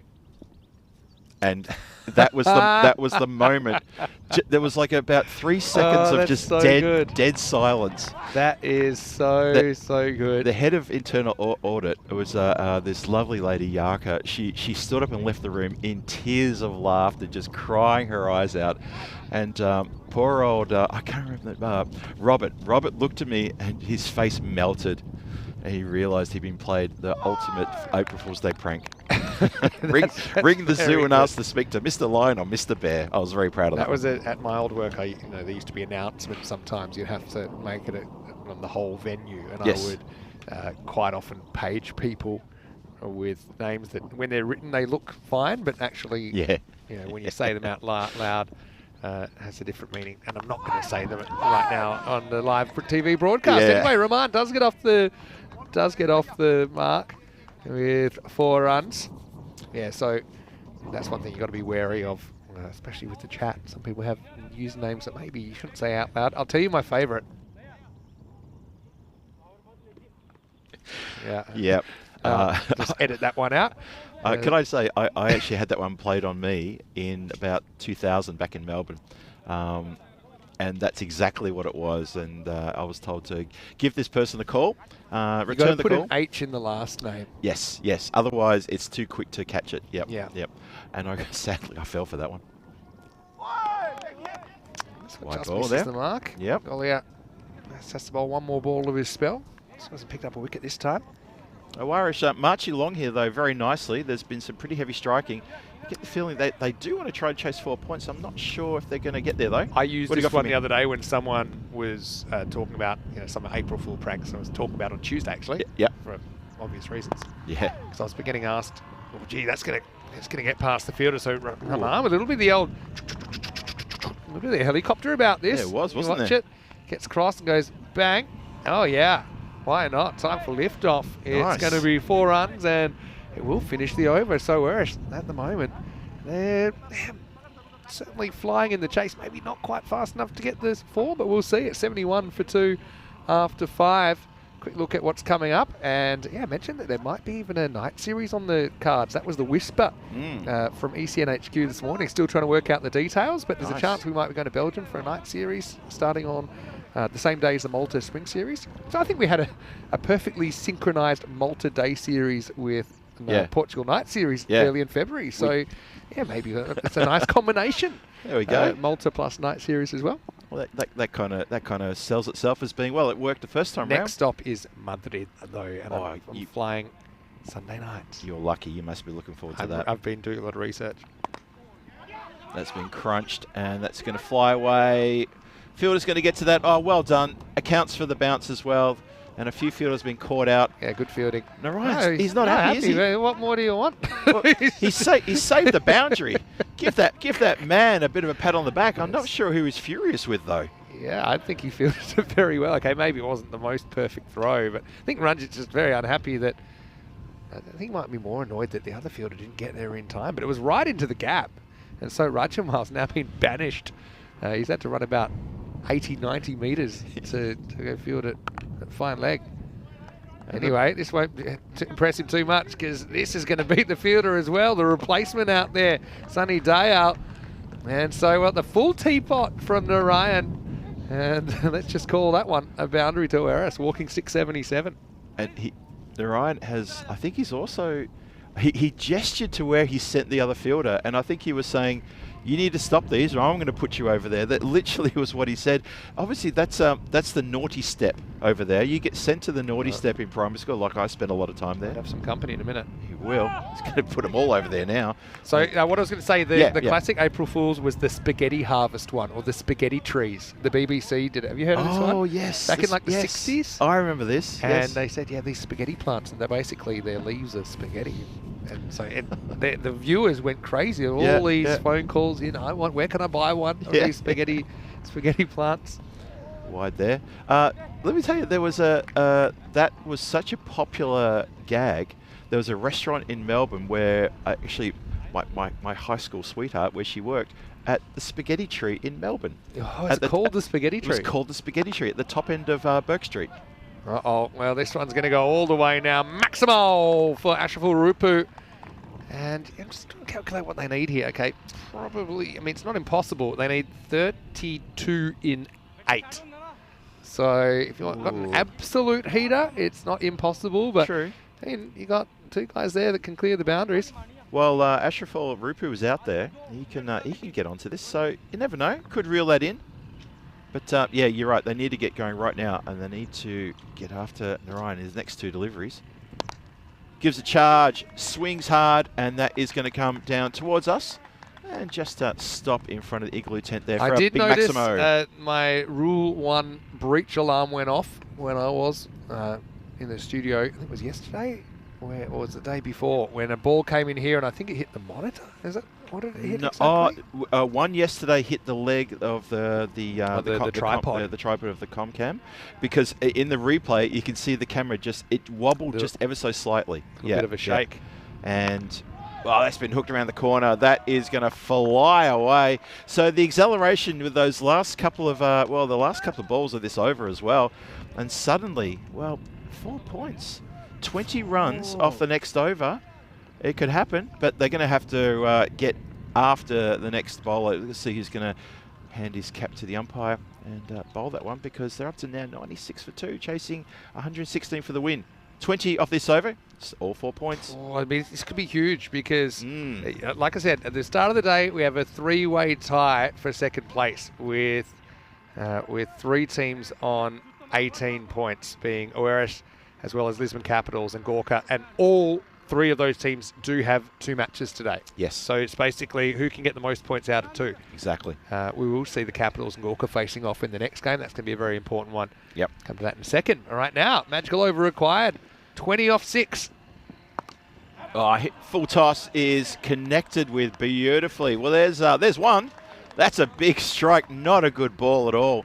And gamblers need to be aware that this is exactly what they're doing, and it's up to them as to how they want to play this. The thing is as well, you could argue trying to stay out of bottom is important, but gamblers, for them, probably doesn't make a huge difference if they get the point or not. It's academic to them. Obviously going to try and get it, but but it's not one of these situations where the point's going to help them, whereas normally the fielding team would certainly treasure the point a bit more. Sure. If they still had finals aspirations, they would. Yeah.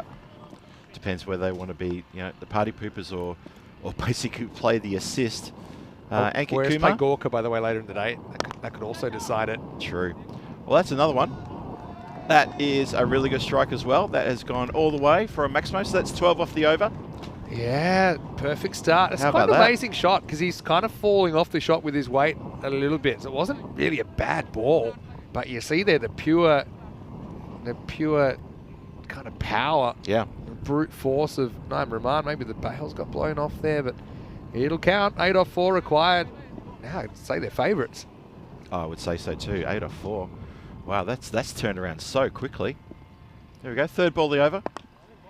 Swings half of that one. That's Probably gone wants 2 here. up and down. Yep. Don't know if they'll get it though. I think the reason they would like the idea of 2, if it was a bit less suicidal, was that Rahman had won that battle with Kumar first 2 balls, and so you always feel that he would have liked to have faced again. But having said that, Rupu 47 off 14's been very good. It wasn't worth him running himself out. True. So now 7 off 3 required. Yeah, Rupu would have been running to the danger end, and you're absolutely right. Eyeing off a half century here, and it would be a well-deserved half century. 47 from 17. Let's see if he can get himself up to 50 and maybe then some. Swings hard, races on, fielder gets behind it, and it's just going to be, it's going to be for a 2. How is that? We're going to go to the replay here. It could be an important run or not. I just feel he's just out. I didn't get a good look at it, but my instinct says he's just short. Let's have a look. It's a good throw. It's right next to Stumps. I think he might just be in there. I don't even know if those bails are off yet. I think he's okay. Let's have a look at this one close. Bails off there. That's the one that I think you can conclusively say, yes, he's not out. West, great running. That's Great fantastic. running. Yeah. Wow. Head down, gets the 2 runs. The run's important because now 5 required off 2. Whoa. Excellent. That's the bonus point coming into it as well. Normally they'd just be dawdling to victory here. Okay, 5 required. Misses Yeah, it. run. Yep. Good work there. Yeah. Runs the bye. The reason is now 4 is enough. So it was worth trying. I know there's a bit of a risk there. If he gets out, then someone else is coming. But you still got guys like Greenshields, Machado still to bat. So the fact that I think Bell Christian's actually done a pretty good job filling in behind the stump. So it's a bit of an awkward one. And it's so much easier when you need a 4 or a 6 compared to only needing a 6, which is what it would have been.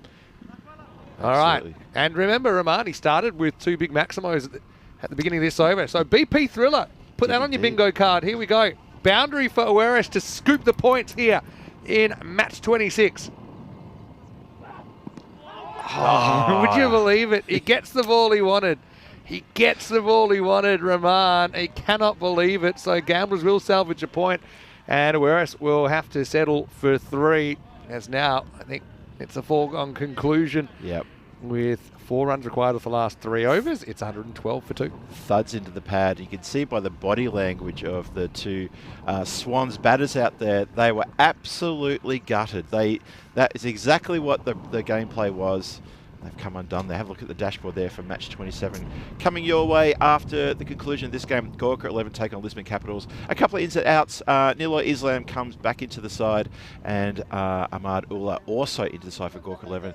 For Lisbon Capitals, they've strengthened their team with Samath Patel coming in and Danish Sadiq at the top there, and that is a pretty good looking Lisbon Capitals team. Yeah, and how about Omar Mustafa? I mean, he's 100. He's almost got 1,000 fantasy points. He's been in incredible form. So yeah, Caps have been a really big story. They won their night series recently as well. But Gorka, they won't go quietly. That's going to be a very interesting one for the double chance as well. All right, 4 to win. Kick off things with a leg side wide. Just the one wide there. Had a couple of minimos already this morning, but not to be. Just the 1 wide. So 3 now to go for the win for Awarish. I know that we had a few questions about where's the ground in Madrid, so I've put the Google Maps link in there if you want to check it out. I know that Thomas is in Madrid, and if you're in the area or you're going to be in the area, please come down. It's been swung, goes straight to the player, didn't have to move a muscle, and just the single. Yeah, Thomas Martinez, if you're in the chat, hello there, Thomas Martinez. Love your contributions as always, looking after everybody with the All Blue If he comes to the ground, I might have another Spanish teacher. Can never have too many. Yeah, that's true. That's true.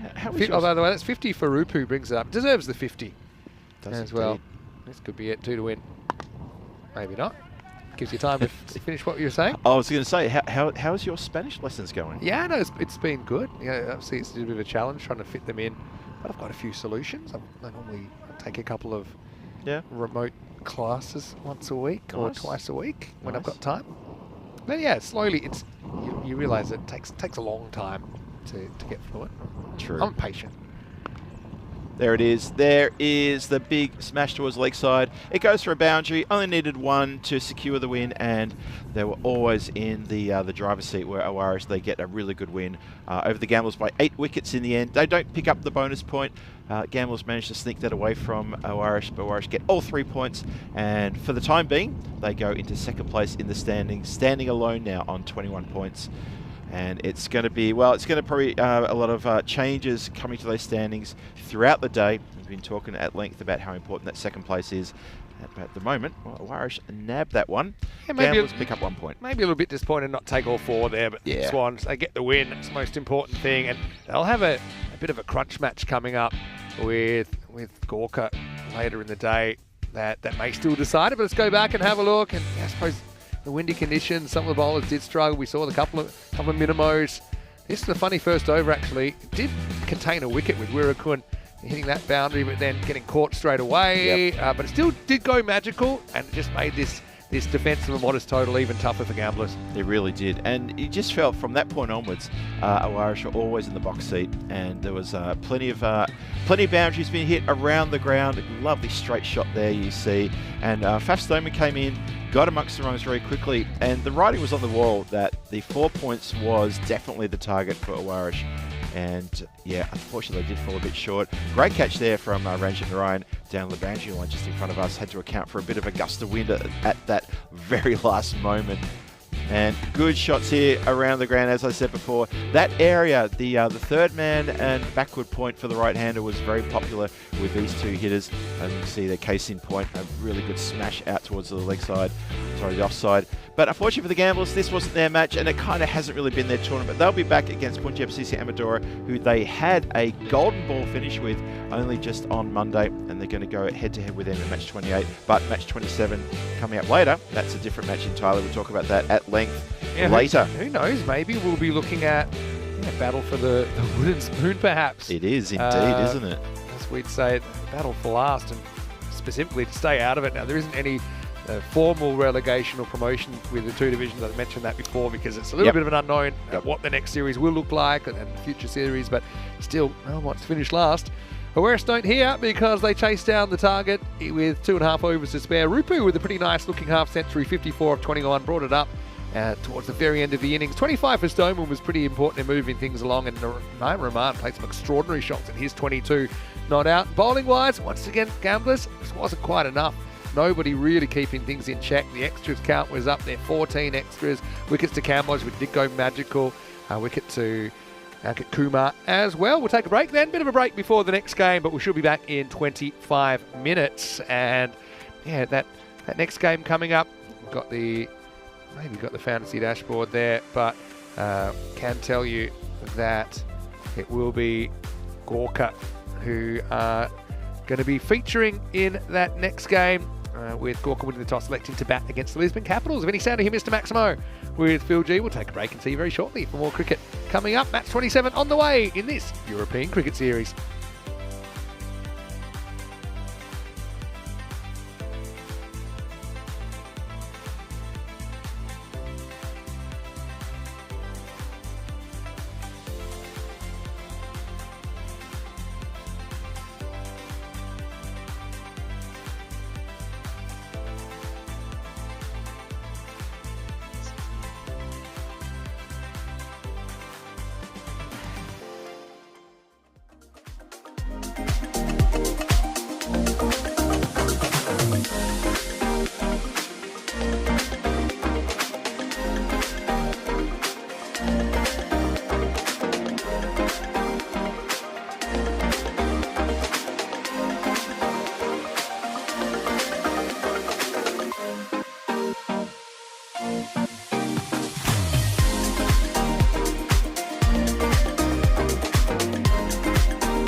This European cricket event is proudly brought to you by HCL Software, Rado, 1xBet and Victorinox.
Hello cricket lovers and welcome back to the Santhanam Cricket Ground as we prepare for another thrilling T10 contest. Match 27 of the Premier Division coming up and two teams in the frame for the double chance going head to head here. Gorka 11 versus the Lisbon Capitals. There was a toss a little bit earlier and Gorka 11 won it. They've elected to bat. Let's have a look at their side. Azarandani, very experienced campaigner at the top of the order.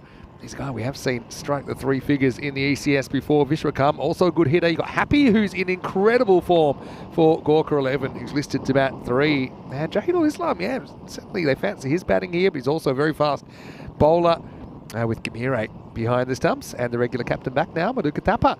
Amadullah comes back in as well, provides a slower bowling option for Gorka. For Lisbon Capitals, they welcome back to Dinesh Siddiqui, who's listed at the top of the order. He's another converted kind of spinner, gone from medium pace to spin, a bit like Amadullah, so he's an option with the ball as well. Samarth Patel comes back in as well. Raval behind the stumps, as this should be a pretty interesting contest. Gorka slight underdogs here, 43% versus 57%, but really two teams that are tied at the moment on 18 points after 8 games. They'll both play twice today. I will say, if you lose this game, it's not impossible, depending on how the other result goes later on today, but it does become quite difficult to secure second place and that double chance. Umpires going onto the field now, and it looks like Andrew Winter and Buck Stoneman will be doing this one on field.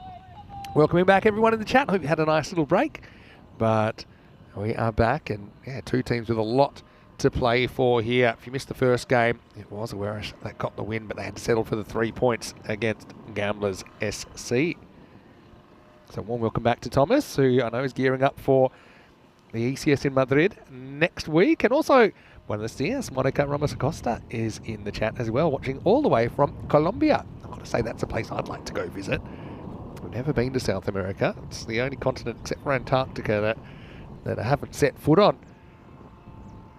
So Lisbon Capitals coming out in the field, and I've got to say, they've had a couple of revamps. When I first saw their club, they were called Wild Panthers, which is a pretty cool name, but now they're slightly more corporate Lisbon Capitals. They've also changed colours a few times, but I quite like this kind of Dutch style colours they've got.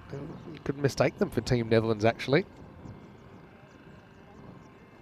So Gorka hoping to build a big score on the board and building a good partnership in the commentary box with me so far today is Phil G. Phil, welcome back. And yeah, 2 teams obviously with their eye on second spot. Oh, absolutely. Thank you very much for that, Vinny. Yeah, welcome back to everyone in the chat as well. Wherever you're watching around the world, love to have your company. Might be watching you there from the subcontinent via Fancode. If you are, hello. Love to have your company too. Yeah, these 2 teams, they're really going to feature quite heavily today. And as you say, Vinny, they've both got a couple of games. This one should be a cracker. All right, here we go. And they're going to start with spin with Shafiq. So, you know, the Capitals, obviously, they've built quite a strong team just with the context they've got. Obviously, you bring in someone like Omer Mustafa, who's been incredibly effective with the bat and also provides a lot with the ball. You've got slow bowling options like Shafiq.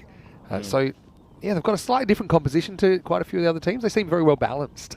Yeah, and bringing Danish Siddiqui back into the side too for this match and probably for the rest of the day for the other game as well. That's a really good move. It strengthens the batting. He's carried his bat really well in this tournament, and he's an imposing figure when he gets going. And he could also bowl as well if he has to.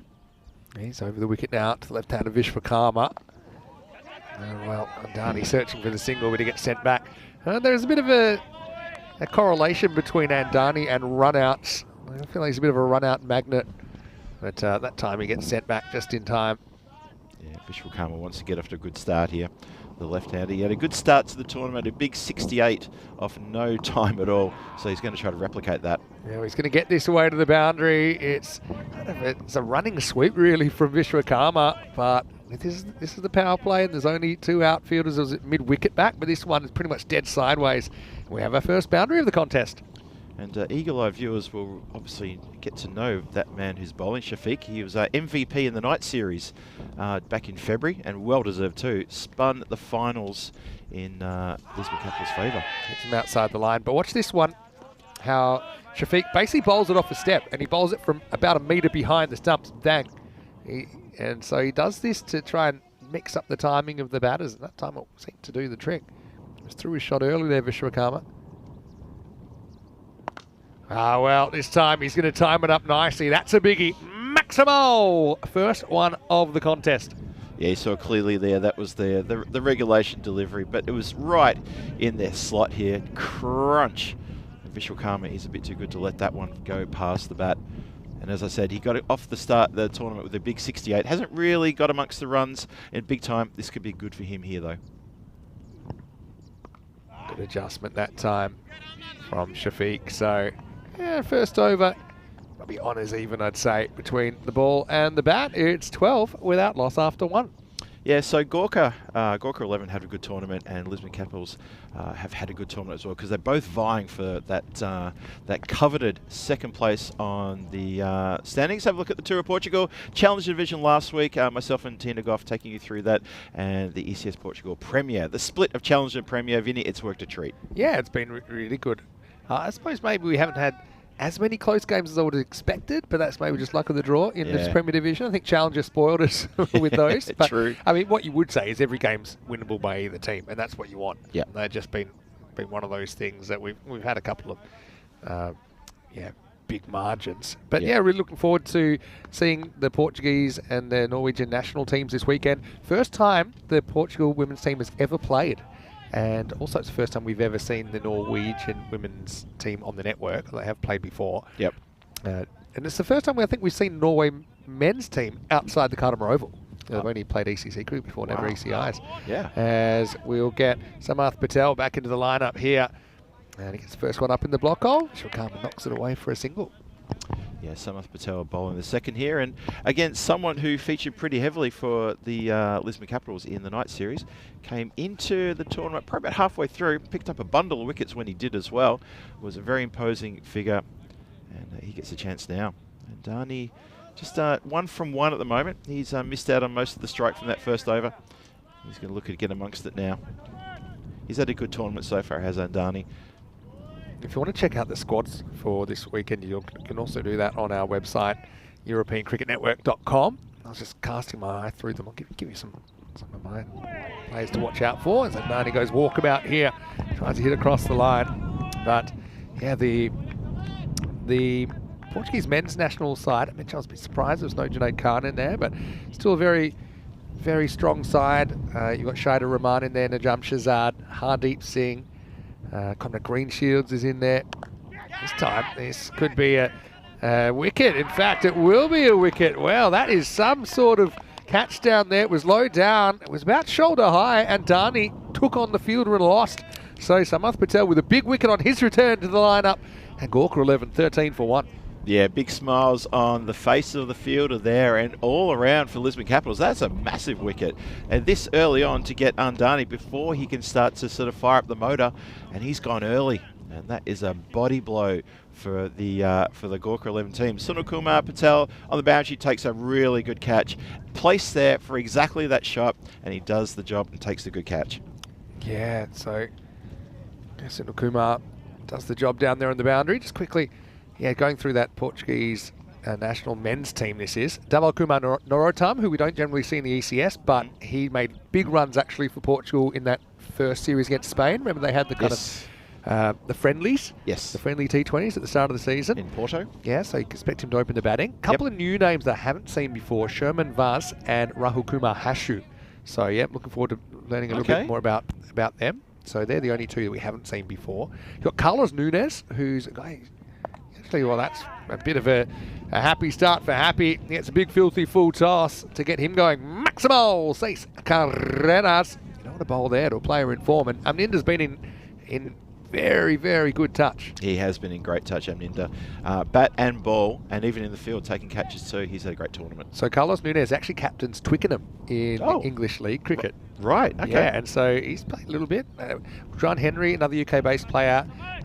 Nippo, the left-arm spinner, is now UK-based as well. Jalpesh Vijay, who plays for Hornchurch, has a Portuguese passport. Yes. So he'll be back. That one will get away from the fielder, and so it's going to be 4 more for Happy. 6 and 4, ready to score.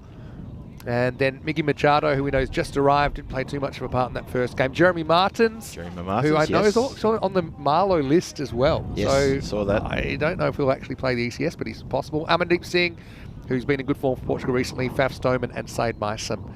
That's the Portuguese men's team. Like I said, if you want to get a close look at it, you can go to EuropeanCricket.com. It's a good lineup.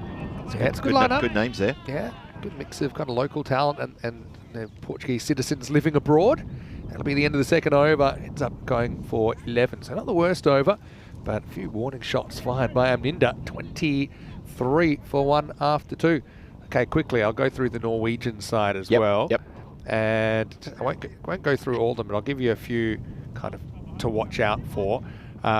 Looks like they've got Vinay Ravi, who's a very good right-arm opening bowler that we've seen a fair bit. And probably the other players I'd watch out for, Kamar Mushtaq, who is another guy, can get it through. He's kind of like a bowling all-rounder. Yep. But the one I can't not mention is one of my favourite players, Mohammad Sher Sahak. And I often say, watch out for the Sahak attack, because he's kind of your... Yeah. I don't know how to say it. He's kind of like your Nabi-esque, kind of just clean hitter of the ball. Right, okay. And I remember when I first saw him, it was actually in T20s. It was right off the end of the bat here from Vishwakarma. There's Dinesh Siddiqui, also back into the side, is bowling over number 3. So there was a 3-way series. It was Guernsey, Norway, and Spain, and I called that one at Desert Springs, I think in April 2022. And on a ground that was huge, like it was massive. Yeah. He was the only, and a tough pitch, he was the only player the whole weekend that really played a dominant innings. He made about a 65 or something like that, and he was making these boundaries look tiny. He was hitting huge sixes. But I will say, he's been out of form. We've seen him at the Carlton Royal a few times, not clicked in the last couple of ECCs. Yep. And he's a player that, if he hits, Norway will go a long way. And I do think that it's a good matchup, Portugal and Norway as well in the men's. Might just pull out the current rankings. It's interesting. You sort of described him as a bit of a Nabi kind of player. Maybe a bit more technical than Nabi though. Okay. But just that kind of first ball, doesn't care, will go. And in T20 you don't often see that. Remember, they'll have a mix of T20 cricket. Yes. Vishwakarma fetches this one. He's going to get it over the top. Maximo as Gorka looked to build a healthy total, winning the toss and batting first here in match 27. Yeah, halfway through the third here. Power play in force, obviously, but still a little bit sort of short on the runs here in this power play. Needed power in these last 3 deliveries. Get up to into the 40s. So Portugal are currently ranked 42 in the world, and Norway are 39. So there you go. They're very, very close together. That's a good matchup. Which you love to see that. Yeah, big time. And that one's hit just in the air. I don't think it quite carries to the fielder. He'll get through for one. He might have hurt himself here. That was an awkward one for Rahul. It was actually Umar Mustafa who's jumping forward, tries to turn this into a catch. Have a look what happens here. The ball just in front. Actually pitches after his hands. Yeah, so it does. It does carry, although I don't think it gets a hand on it. Ends up wearing it in the body. Yeah, I think that was probably a bit of a look on his face of ouch, hit the body, but also ouch, I should have caught that. As now he disappears to the boundary.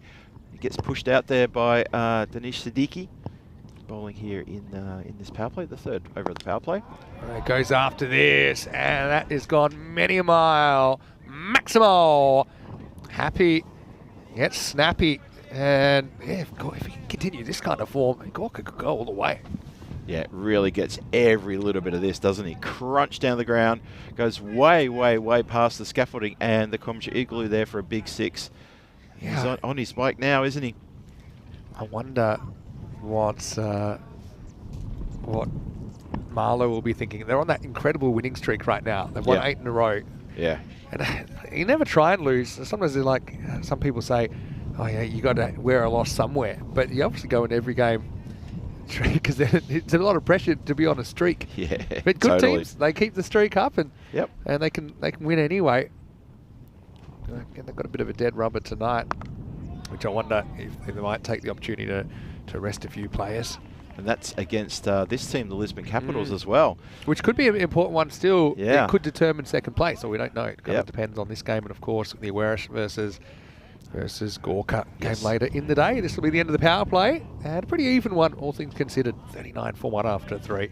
Yeah, it should be noted too, Lisbon Capitals had a great start to the tournament, was sitting top of the table and second thereabouts pretty much for the first 2 days. Suddenly lost 3 on the spin, and they were down to 4th place. No real threat of dropping out of the top 4. But it was just that momentum of losing 3 on the spin. They came back well yesterday, posting 183 for 2 against the Gamblers, and really just got stuck into him in the bowl, and Gamblers had no answer for that whatsoever. And it was a really good game for Lisbon Capitals because it sort of restored their own confidence as well. Big century there to Omar Mustafa, and well deserved as well. So it was great for them to get back to their winning ways, and we may see them continue that today and try to nab that second place in the standings. So Phil goes back at the end of 3 overs, and here comes Omar Mustafa. First one, little touch and caught behind. It's going to be Happy, who has to go on a big moment in the game. Hamninda is in lightning form, but one star shoots down another. Well held behind the stumps by Mayank Raval as well. Big moment, it's 39 for 2. Yeah, massive moment, that one, and it meant so much to Mustafa. He was absolutely pumped and fired there. Gave his keeper an awfully hard slap of a high five there. He was so happy and explosive when you heard the nick, and I definitely heard something. I know you heard something too, Vinny, and most importantly, so did the umpire, and he got really fired and pumped about that one. Yeah, just a tiny edge, but you can see there's no real complaints from Hamninda. He knows he's touched it. Just puts in it's kind of a longer format kind of length, and well, he's not happy about it. Well, Happy's not happy. Happy may have to go for a name change there. Yeah, unimpressed with that one. Brings in Simon Gamire. I said he's that's still on the field. It's no good. Can't do that. It's not good at all. Well, maybe he's giving his gloves to the new batter, Gamire. Maybe not. But yeah. I mean, look. I mean, I just kind of went off the reactions. It did seem a genuine appeal from the bowler and the keepers. Yep. Maybe just some disappointment. Didn't react straight away, which tells me it's probably more disappointment that he's out rather than disappointment necessarily with the umpire's decision. But I think he might be in a bit of hot water after that. I think there may be a conversation there, yes, possibly. Celebration from the bowler too. That meant so much to Lisbon Capitals to see the end of Aminda Happy there, just to make sure that he's gone. All right, we're stuck now. We've now got 2 down, and we are getting on top of this Gorka 11 batting card. It really meant a lot. Yeah, so bit of feeling out there. Yeah, there is. I mean, it's a lot on the line here. Like I said, the flip side of it, so I talked about, obviously, the second place will get the double chance tomorrow. Yeah. I still think whoever's in 4th place, the most likely scenario is that game gets rained out tomorrow. Yeah. The way the forecasts are looking, I know it's only a forecast, but if you finish 4th and you play in the eliminator 3 versus 4, first game tomorrow, if that game doesn't happen, you're out. That's so exactly right. I actually still think this is very much alive. Yeah. As a day. Anyway, it's pulled and puts the fielder right back on his heels, but he does well down there. Ahmed Shafiq to keep it in front of him. Just a single. Does very well indeed. It's a really good point, and I'm sure if they're not aware now, these 3 teams, they're going to be aware of it pretty quickly when they've been checking the forecast tomorrow and preparing for what's the battle plan for finals Friday? Oh, have you seen the forecast? Well, if we end up 4th, what if it gets rained out? They will know that. Yeah, for sure.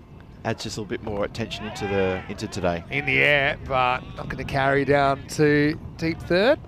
As Gimire will walk away with another single. Yeah, these 2 Good over teams. this. It's a cracking over so far. Bit of heat, bit of passion, bit of fire, and Mustafa is bowling a terrific over as well. Let's remember that. Just remember, Gorka won the toss, wanted to have a bat first, and they probably would have thought more out of the power play possibly than 40-odd. However, it's 42 for 2, and potentially last ball. 1 more to come to complete this 4th over. Vishwakarma, he's still out there. He's on 21 from 11. Suman Gamire's only just joined him out there. He's only 2 from 2. Well, it really takes off. It's really called a wide. And now, I think too slow to realise that the ball had gotten past the keeper. Yeah. Mustafa's got that extra 10%, doesn't he, when he really puts in a bit of effort. This one was called a wide, plus they'll run 1, as it seemed to bite away from the keeper. Did indeed. Gamire there very quickly to note that and just, yes, let's get the wide +1. And this one more time. I don't even think that was a wide, if I'm honest, when it went past the batting line. Oh, there it is. That's the trampoline Tortuga. In fact, the keeper does really well to actually get a hand on this. They're going to come back for a slightly dodgy 2, and if that hits, it would have been gone. All action all the time. What's this one? He was one of these yesterday. I know it surprised you, but sometimes it bounces near the stumps. But that one's not. Yeah. That one's just a genuine length. Wow. That one has completely taken off. Really has. Look at that. So full. The keeper's done well to stop that going for 4 byes. Instead, it's 1 bye, or 2 byes, pardon me, because they didn't run the second. It's 46 for 2 after 4. That over had a bit of everything. 3 singles, 2 wides, 2 byes. And of course, it started with that wicket of Aminda Happy and a good glove throw as well. Yeah, it was. It really was a bit of licorice all sorts in that over. And just when I saw that ball take off, I thought for a minute, flashbacks to Coimbra. Am I back there again? What was that? There is a little patch just near to where that ball pitched that we dubbed the wormhole, where the ball doesn't get up. And a few times, it's probably about the size of a dinner plate, just to outside of the off stump, probably halfway between the off stump and the end of the pitch. And a few times the ball's pitched there and it's just grubbed. Bit of a worm burner, daisy cutter, whatever you want to call it. I like this pitch because it's not too crazy, but there's certainly a bit of variation in it. Yeah. As Arshad comes on, the first one's on the leg, straight to the fielder though, and that's gone. Bit of an ice cream cone job down there on the boundary. It's been a bit of a hot spot, so Vishwakarma is the next to go as the Caps fight back and Gorka 11 are 46 for 3. It was a clean hit, but unfortunately it didn't have enough power, but it had all the accuracy for the Lisbon Capitals to capitalise and take a really good catch. It was a bit of ice cream cone catch, but if they land like that, take them any way you can get them, and that is another wicket down and a very good wicket indeed. Vishwakarma doesn't get to add to his score beyond the 21 that he's got, and that is a big wicket as well. Top order collapsing here for Gorka, and the middle order have to stand up. Yeah, it wasn't the best line from Arshad, but Vishwakarma doesn't keep it down. He tries to take on the fielder and comes up just short, 46 for 3. It's that man as well, Mustafa, who took the catch. Can't keep him out of the game after bowling a terrific previous over. Comes back and takes the catch with that first ball of the 5th 46 for 3. Susha Kumar, the new batter. Tries to manoeuvre this leg side. The shadow batting shot was probably a better shot. Arshad is not afraid to take the pace off the ball. Toss it up again, but this time Kumar has his measure. That's going to go a long way over the boundary. Maximo 6 carreras. Yeah, he's just given that one a little bit too much. And have a look at this one again where it pitches. Yeah, it sits up, bit of a slot delivery and spanked towards the dugout, beyond the dugout. Lovely shot, that one. Get things back on track. And the 50 up for Gorka 11, 52 for 3 in the 5th. Well, that one never comes down, and it's going to set a task for the fielder. Bit lucky, when you get away with a single there. Yeah, so yeah, the other thing is that Gorka, I was going to mention, they're kind of golden ball magnets as well. They've actually played in 3 separate golden balls. Oh, I saw they're that. one of only a handful of teams to do that. Saw that in the list of the golden balls here in Santarem. That was, impressive. It was Gorka, Gorka, Gorka. There you go. Well, fraction short. Good shot from Gamire. I still don't think we've quite seen the best of him. You see, he picked up the length so quickly, and that was still on its way up as it went past the boundary. 6 runs. I really like Simon Gamire. He's a bit of a character. Often you see him chatting to himself as well underneath the helmet, or sometimes when he's bowling, if he's not wicket keeping, he likes to have he likes to motivate himself, and he's not shy about having conversations in the middle of the pitch with himself. And it's just something about his character I really enjoy. I just love watching that. As someone who often talks to himself, I guess a bit of a kinship there, maybe. We spend a lot of time talking to ourselves, don't we? We do indeed. Yeah, true. Anyway, this over's gone for 13. Did start with a wicket of Vishwakarma. Last ball, the 5th. Oh, and he's laid into that one. Wow. So Gamire goes back-to-back maximals as Gorka tried to fight the ascendancy. It's 65 for 3 after 5, and he got every piece of this. Wow. Yeah, that has been absolutely crunched. Look how far back that goes. Past Area 51. Over Area 51. It's in the no-fly zone. They landed the CIA onto him, mate. Oh, 65 for 3. Vinny Sander here, Mr. Maximo in the box with Phil G, who's enjoying his last day of Portugal. But yeah, we'd love to have you back maybe a little bit later in the year when we come back. Plenty on the cards. A potential night series. And where else will you be? I know you... maybe in Romania for a little bit. Yep, doing Romania. Obviously Prague. Belgium as well. For the night series, maybe a day series as well. Prague, of course, where you live. Got to have you on in Prague. So yeah, big thanks to Phil. But Tina is enjoying a day off, and we'll get her back tomorrow. And then she's got a bit of a stint. This one is turned around the corner. It's 4 runs. So basically that's 4 boundaries in the last 5 balls. And these two building a pretty good partnership after the 3rd wicket fell. It's a good counterpunch, isn't it, really, because a couple of wickets fell close together, and they were big wickets too. Vishwakarma and obviously the big wicket of Happy, which got a few players really pumped up, including Happy himself, probably for the wrong reasons. So this is a really good counterpunch from these two. You have to put the Happy in inverted commas, perhaps, after the way he left the field. Oh, that's out. If he hasn't hit it, he is gone. Yeah, I think it just took a second to think, and I don't mind that umpire. Just instinct was it was plumb. Then just asked himself a couple of questions before he clicked the "Are you sure?" yes button. But that was a little in swing it with some late tail, and Kumar's caught dead in front. It's 69 for 4. Yeah, have a look at this one again from front on. Comes in, bang. Yeah, where's that hitting apart from the stumps? And yeah, I agree. I think it's good that the umpire just has a look, doesn't feel rushed, doesn't need to be, and delivers his decision in style. And the two things there is where does it hit him, and it hits him in line with off stump. But you do have to ask yourself, did it hit him outside the line? Answer was no, hit him in line with the stumps. And the other answer, which is always a tough one, is was there a bit of bat on that? And sometimes there could be tiny inside edges that are almost impossible for the umpire to pick up if they don't hear them. True. And I think they were the 2 questions he was asking himself as he was thrusting that finger into the sky. Andrew Winter, Mr. Evergreen. Always happy to see him here.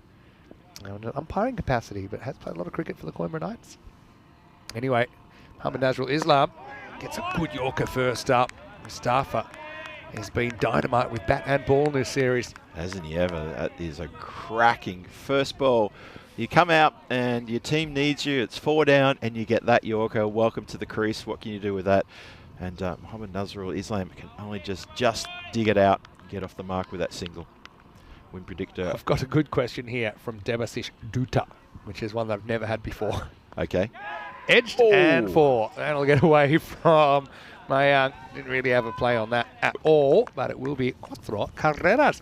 And he's asked a question which I'm going to have to handball onto 2 circles, Okay. our production team, asking what headsets are we using? But I will say we're using wired-in headsets. Okay. Because for all the technology that there is in the world, old wires rarely let you down. Yeah. So, yeah, well, I know Martins is behind the scenes, Martins. Is there a particular brand that we use of headsets? I'm going to take it off and look for it. Okay. You call this one in, right? All right. No worries. Vinny's off doing a little bit of research there. Mustafa charging in. Simon Gamire getting another big hit down the ground, and I can hear the dugout really getting behind him. The Gorka dugout making a bunch of noise over there. And Simon Gamire, the character as I described, the man who doesn't mind having a chat with himself, and he's having a chat with himself right now, and I reckon he's firing himself up because that is a massive strike off the bowling of Amar Mustafa. He's getting into it now. Simon Gamire, 24 from just 7 deliveries as well, firing things up here at the Santarem Cricket Ground. And he goes offside this time, and it is another crashing 6 off the bowling of Mustafa. And I reckon that the cheering you're hearing is basically because, wow, they're still going on in the Gorka dugout. They're celebrating like it's a final. And they're giving Mustafa a bit of a send-off here from the dugout as well. Yeah. It's all happening. Yeah, they enjoyed that. So Mustafa, his over ends up going magical after he only conceded 7, including 2 byes that weren't really his fault in the first over. He goes for 21, though. He does pick up a wicket there. So this game very even at the moment. 86 for 4. Okay, so I've done a bit of research on our headsets. Okay. We are using the Sennheiser HMD 300 Pro, a professional-grade broadcast headset designed for commentary and other broadcasting applications. Well, there you go. It combines high-resolution audio reproduction with a comfortable design, making it suitable for extended use. And we do use them in an extended way, 10 hours a day, every day. Anyway, the run's going to keep on coming here, as it's going to be Shafiq brought back to try and stop the bleeding, but he gets outside the pads of Nazrul Islam first ball, and that one disappears. Yeah, Nazrul Islam, he's played a couple of good innings in this tournament as well. A couple of cameos where he's absolutely caned the ball around the ground.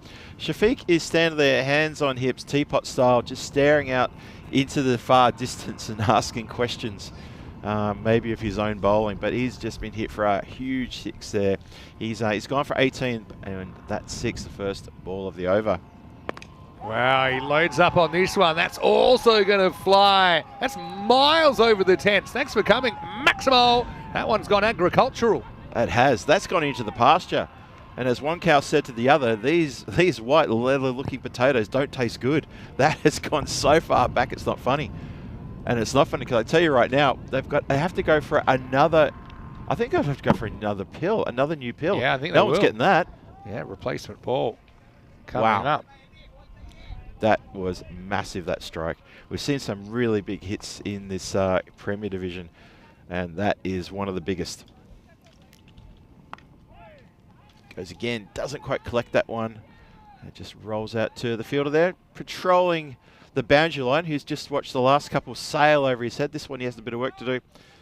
Shafiq now, he's gone for 25 off his 1.5 overs. Just catching up on the chat as well. But Thomas is waiting. Maybe he'll celebrate if I do commentate the IPL with a 50-year-old bottle of whiskey. Wow. I actually have a very old bottle of whiskey. It's actually a Canadian Club, which isn't known for it, but they had this vintage series from the 1960s and 1970s come in a special box. Oh, wow. And I said that I would open it if we won the national championship. We did win it. Oh, watch out, keeper.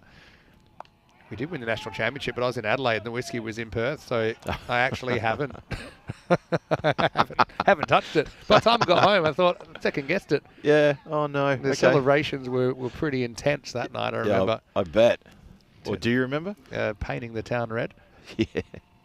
Lovely stuff. I remember one of my teammates had actually snapped his Achilles, which isn't a very fun injury, spent the night in hospital, but he was at the presentation dinner in a wheelchair. Let's just say we might have borrowed that wheelchair for a few runs around the Adelaide Entertainment Centre. I bet you did. 101 for 4 after 7. Hey, you got to have fun with it, don't you? You do. Let's have a look at the calendar, and I suppose the most recent thing was that Switzerland got added. Yep. We still have a slot, 18th of August, which I know there's a few possibilities there. Potentially, it could be another German one. Again, it's got to work for everyone, so it's got to work for the country as well. Depends what other cricket's going on. I know we're hoping, for example, to get the Netherlands back on the calendar for ECS cricket, but it is tough when they've got a pretty compressed season there. True, yeah. But anyway, if you have any questions about the schedule, then please, you can throw them in the chat. It's a good-looking calendar. Just remember, that's ECS. That's we haven't loaded up any extras, any night series in there. That's like only our primary calendar. I'll explain that, because otherwise it just gets too complicated. I mean, even that, some people would say that's pretty complicated. But exactly. That's your running thread of our primary broadcast throughout the year. But as you know, for example, even we'll have 2 at once next week, because we'll have Madrid ECS and we'll have T20s here. That's it. This will be just knocked away to the fielder for a single. But yeah, then also we'll have some T20 tours that we'll be showing, kind of 3 days or so. I know every time I look at the calendar, there's something else. It does make it challenging to organise, but yeah, I bet. I do enjoy the challenge of trying to get everybody where they need to be, when they need to be there. Yeah, I was lucky enough to get a bit of a glimpse at Vinny's some of your sort of like work in progress Excel spreadsheets, and well, let me just say that Vinny's Excel skills are quite accomplished. I'm sure that's it's your best friend. I do. It gives me something to do silently. Is what I'm. Yeah. All right, this is going to be up. It's in the air. The fielder, once again, is going to pounce on it. They've caught well the Capitals, and that's the dangerous Gamire who goes for 31. Samath Patel chipped in with a couple of quite important wickets, hasn't he? As he had Andani early. Now he's got the wicket of Gamire, and it's 102 for 5. Yeah, Gamire was really starting to get into his groove here. 31 off 12 in the end, but yeah, he's come undone at a time when Gorka needed him to kick on to make a good 50 here. So he's only allowed 4 dot balls, 4 sixes in that as well, striking at 258. But yeah, just feel that Gorka needed him to stay out there to get a really big score on the board to force the issue against the Lisbon Capital batters when they come out in about 20-25 minutes time for the run chase. But still got 2.5 overs to go. 134 expected is pretty much bang on average. Par. Yeah, So that is par. I would imagine that it should be a 50-50 game. If that was the case. Chase is on. Yeah, tough one for the fielder. He's not going to get there. What about the ability to dig this one out? Big Jahid is going to come out. Not a bad ball by any means. Maybe a fraction short of a Yorker. Just a bit of extra power in that shot, wasn't it? Just dug it out with good pace, good power. And Jahidul Islam gets a 4 down the ground. And well, Samath Patel, you're right, Vinny, he's broken through with a couple of really important wickets here, so he's a very, very handed bowler. Unfortunately for Rahul Huda on the boundary line, couldn't get down to that one. 106 for 5, 2 to come. There's a dot. That's a really good ball. Bowlers unite. This is a bit of a rough one. The umpire isn't sure a quarter wide, and he does have a slightly different perspective. That, to me, I don't think it's completely outside the line. You're right. Bowlers of the world unite. And being a bowler myself, sort of felt the hairs on the back of my neck rising. There you go. In the book as a wide, though. We'll try that again. Anyway, we'll give another chance to take a wicket. Samath. Well, that is cracked. Jahid, never really saw him bat too much when he was playing in Malta. He was playing for Gozo Zalmi. But he's a good hitter. He is. And he's built for it. He just fetches this. And that is absolutely pounded Maximo over the no-fly zone of area 51. It has indeed. Really clean hit, that one too. Lovely sound of the leather on Willow there. And yep, he's definitely infringing the area 51 area and then some. Miss it. Bowler gets a little hand on that one. Takes some pace off. He'll probably be wringing that hand out for a bit with Samath Patel. So, because I got that great question from Debasish. Yeah. It's 8 overs down here. It's 114 for 5. I'm going to challenge all of our chatters to ask me a question that have never been asked, because it's pretty rare. Okay. It's pretty rare after almost 5,000 games now that I've done. Yep. And when I've answered, and I don't mind answering questions again. Yep. Often it's months apart, and you might have a different set of audience Okay. members. But try and ask me a question that have never been asked. That's a good challenge. Because That's a cracker. let's just say we are forced to kind of circle back a bit with so many hours. Yeah. There's the challenge. Okay. Yep. Okay. Obviously, we're not looking for silly questions or No, yeah, I mean, nothing. just Nothing sort of. Yeah, you know. I mean, look, I don't have to answer it either. No, exactly. But I could That's always just also say, true. I could always just say, yep, I've never been asked that. Yep. Fair enough. And, Yep. And Move on to the next I one. could take the fifth. Yep. That's true. Hello So- to Julian Dawson as well, asking, have I ever used Copilot? Hello, Julian. I'm looking up what that is, and I'll give you an answer.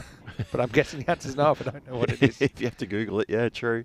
Having a look at that one. Hello to you, Julian. Okay, it might be an AI-powered assistant. Okay. Oh, okay. I do use a bit of AI. That's actually how I got the answer on that. Anyway, well, it's going to be another big strike from Jahidul Islam, and it's just going to get over the boundary. Maximo! It wasn't too far from the fielder in the end. I kind of judged it by the swing, which was Yeah. extended. Which has but come down. 6 more. Good effort on the boundary. Not to be though. Yeah, I got to say I haven't really jumped into the hot bath of AI just yet.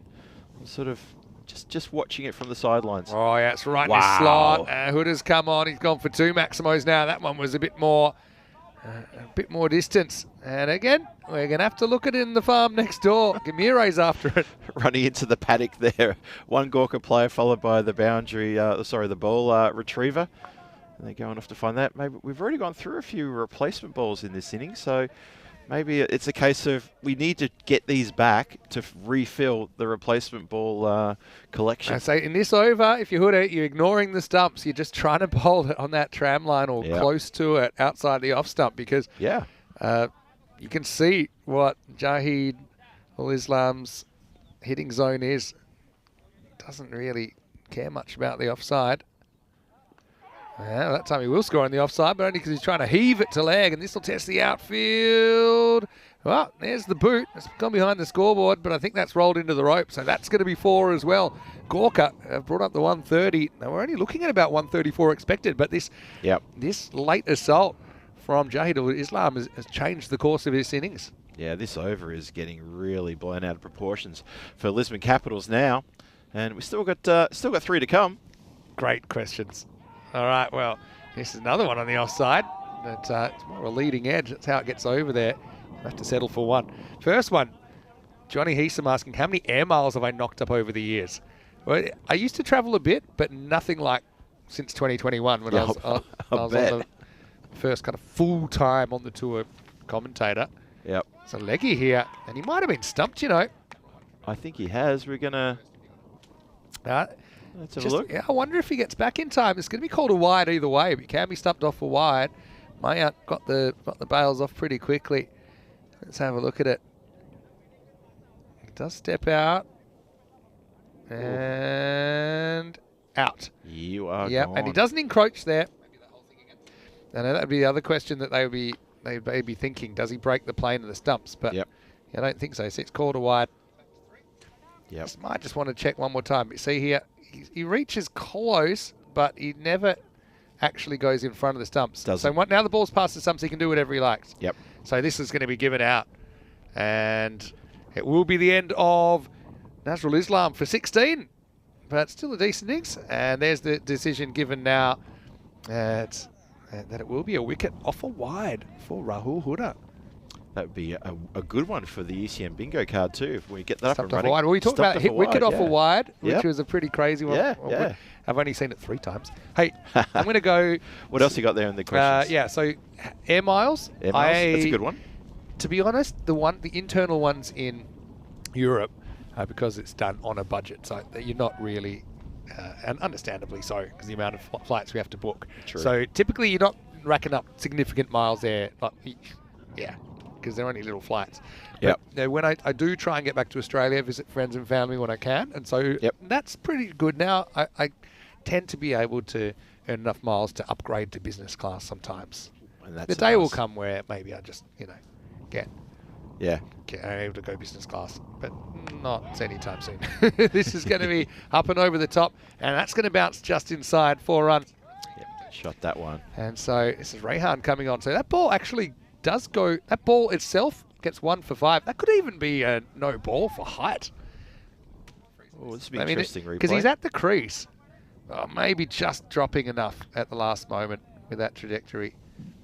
Yeah. Might have gotten... Because he's a spinner. It was an overspinner as well. It was a yes. spinner. Yes. I'll give you another one. Well, that one is trouble. Trouble for the bowlers, that is. Rehan's come out. And he's on a heater. Maximo. What a weird over. And Gorka have taken the lead in this game now, I think, during that over. It had a wicket off a wide, but it also had 28 runs. It all happens in the 9th. Incredible. It's 142 for 6 as Huda gets taken down a bit. 2 wickets for Patel in this innings, Samath Patel, and 2 wickets for Omar Mustafa. But no one's really escaped the occasional battering out of those 6 bowlers used. Yeah, they've all copped it a little bit there, haven't they? Interesting to note. All right, other questions, which I love this. Find out who asked this. But it was, when did I first bowl? Wow. That's such a great question. So, okay. When did I first bowl? It's Andrea Kitsma. Hello, Andrea. Thanks for the question. Wow. Oh, that's Area 51. Unidentified flying grizzly. Maximo. As Gorka have really turned things on. We're into the last over now. Knocking on the door of 150, maybe even 160s possible here. I don't have a family history in cricket. That's one thing. Okay. I have talked about this before, but it's part of the answer. I used to like getting sport books out when I was in year 2, which was when I was 7. Yes. And I found a cricket book, learned about the rules, liked it. But my dad, although he is of Indian heritage, he was born in Malaysia, so he never really picked it up. Yeah. And my mum isn't very sporty, to put it kindly. Very sportive, though. Yeah, yeah. All right, Shahid wants to go again. How far has this one gone? It's gone far enough. Maximal, 6 more. 150's up now for Gorka and climbing. Remember, second spot on the line. These 2 teams still in the frame. Siddiqui coming back and he's getting hurt. Geez, the last 8 balls, we've had 40 runs. So go get 5 a ball. That's incredible. And we've had a wicket in there as well. And a wicket as well. Wicket off the wide. Goodness. Islam 40 off 9. A rare miss. They're going to take off anyway. Both gloves go down. Got to be careful you don't throw it into one of these gloves. Oh, here it comes. Oh, they're going to get back. I don't even think he knew what end he was throwing to there, Raval. No, just throwing it to the sound of someone and one of his teammates I have to do a screaming. quick answer then. So Yeah, that would have been when I was 7, when I basically taught myself to bowl from a book. I can't remember anyone actually teaching me. Right, okay. Because my dad is useless. He still throws today. I tried to teach him to bowl. It's normally normally the parent teaches the child, but I had to try and teach Dad so he could then bowl at me. But he still just pinged it down there. He was very supportive, though, once I picked it up. Okay. So, yeah, and I used to practice bowling sometimes. I have 3 little brothers, but they weren't always so keen as I was. Okay. I used to just have a pitch set up in the backyard, like I had a bit of space, and I would just bowl and try and hit stumps. Just bowl. And no batter. If sometimes there would be a batter, but often it was by myself, and I'd have different balls, different types of balls, some plastic, some tennis balls, different ones I would use, and I'd often have like a contest between them to see which I could hit the stumps with most. Anyway, that is going to be worked away. It's going to be more runs. It's going to get past the fielder. Cuatro carreras más. Rehan, he's played his part as well, as the score heads up into the 160s now. Last ball to come. You got one more for us? I think, one of my commentary ambitions, sometimes I do get asked that. Yeah. I actually am very happy doing what I'm doing here right now. Yeah. And you never say never. If I could find something that worked in well with this, I think I have had discussions about maybe doing some Major League Cricket in the US. There's Andrew Leonard, he's a good friend of ours, does that, and then that could potentially tie in. All right, well, it's going to be another one right to the line, but well fielded down there by Shafiq, who takes it on the run, stays just inside. Now, Rehan, I think, is going to hold out, but Gorka, they'll certainly take the ending as they score 47 runs off the last 2 overs. And that one probably was going to go for 6 as well. If Shafiq hadn't intervened, you see, takes it, just stays inside the field of play. So Indeed. Gorka finished 161 for 7. After the 10 overs, we had runs, we had wickets, we had a bit of everything in the first half of match 27. That was a bit of a crazy innings, that wasn't it? But just that last blitz, absolute blitz. When we were talking about par score 130, they're aiming for a par. Well, clearly we are mic'd up to the batters because they've heard us, Vinny, and they've said, par? Yeah, hold my beer, watch this. And they have absolutely crunched it. And I'm looking at the bit of a get around there for Lisbon Capitals, having a bit of a debrief midfield before they've gone off. And I'm sure there's a conversation about those last 9 or 10 deliveries. Have a look at the highlight reel here, see how it all unfolded. Wickets falling a little bit early. There were 3 wickets that went pretty early that were really big body blows to the Gorka lineup. That was the big wicket where that's what set everyone off. A bit of passion there, a bit of fire in the belly for a few players as that wicket was taken. Mustafa was on fire in his first over. It really got amongst it and was really enjoying it. That was another wicket to part for cheap there. But then things really spun around for Gorka 11. Have a look at this wonderful sort of innings here. An LBW shout that we felt was pretty good, and umpire Andy there just takes a moment just to pause, reflect and say, yes, you are indeed out. That was the pitch playing that bouncer that almost had me out of my chair, wondering how on earth that happened. Suman Gamire came in and blasted a quick-fire 31 off only 12 deliveries before he departed, but he got things up and running, and that was really good to see. Mohammad Nazrul Islam, he also got amongst the runs, and there was this lusty hitting just in the second half of this innings from that man. It was Nazrul Islam and Jahidul Islam as well. Both of those two together came along and just wowed us. Stumping off a wide, there was a bit of a wow factor as well. But amongst all that, it was raining grizzlies in Area 51, and around the ground you weren't safe if you're on the outskirts of the boundaries because it was absolutely throwing it down, and a really good effort from these two to get the score up. And a catch at the end there, a little bit academic, and the Lisbon Capitals had the gathering to have a talk about things, and I'm sure that conversation was, why did we take the foot off in the last 2 overs? We're now chasing more than we had to. It's an above par score. It's a really good score as well for Gorka 11. 161 for 7. That's 30 more than probably I gave him credit for at one point just in the back half of that innings. That is a really good total. Yeah, and look, they were expected 134, and it just jumped, didn't it? And it was a kind of effort from everyone, but especially Jahidul Islam. I mean, that 41 off 11 was real game-changing at the end. I think you also got to give credit to Nazrul Islam, 16 before he got stumped, but then Rehan came on. He was able to hit 2 4s and a 6, and then was out off the last ball of the innings as he only faced 4 balls. As far as the bowlers went, I mentioned that no one really avoided getting smacked around. There's 2 wickets to Samarth Patel on his return. Over Mustafa bowled a really good first over. Second one kind of got out of hand. Singles for Siddiqui as well as Fahad Ashad and Rahul Huda. But we did see a big chase last night, even more than this. So I suppose the Capitals, with guys like Omar Mustafa, coming off the 100 and some of the quality they've got in there, they'll feel that this is chaseable. Thanks to everyone for all the questions. I've noted them. I will come back to some of those questions in the second innings as well. But for now, it's Vinny Sandy here, Mr. Maximo, with Phil G. Hope you are having a wonderful Thursday. Back with more ECS action when we return for the second innings of match 27 here in this European Cricket Series.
Let's live our dream. Summertime.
This European cricket event is proudly brought to you by HCL Software, Rado, 1xBet and Victorinox.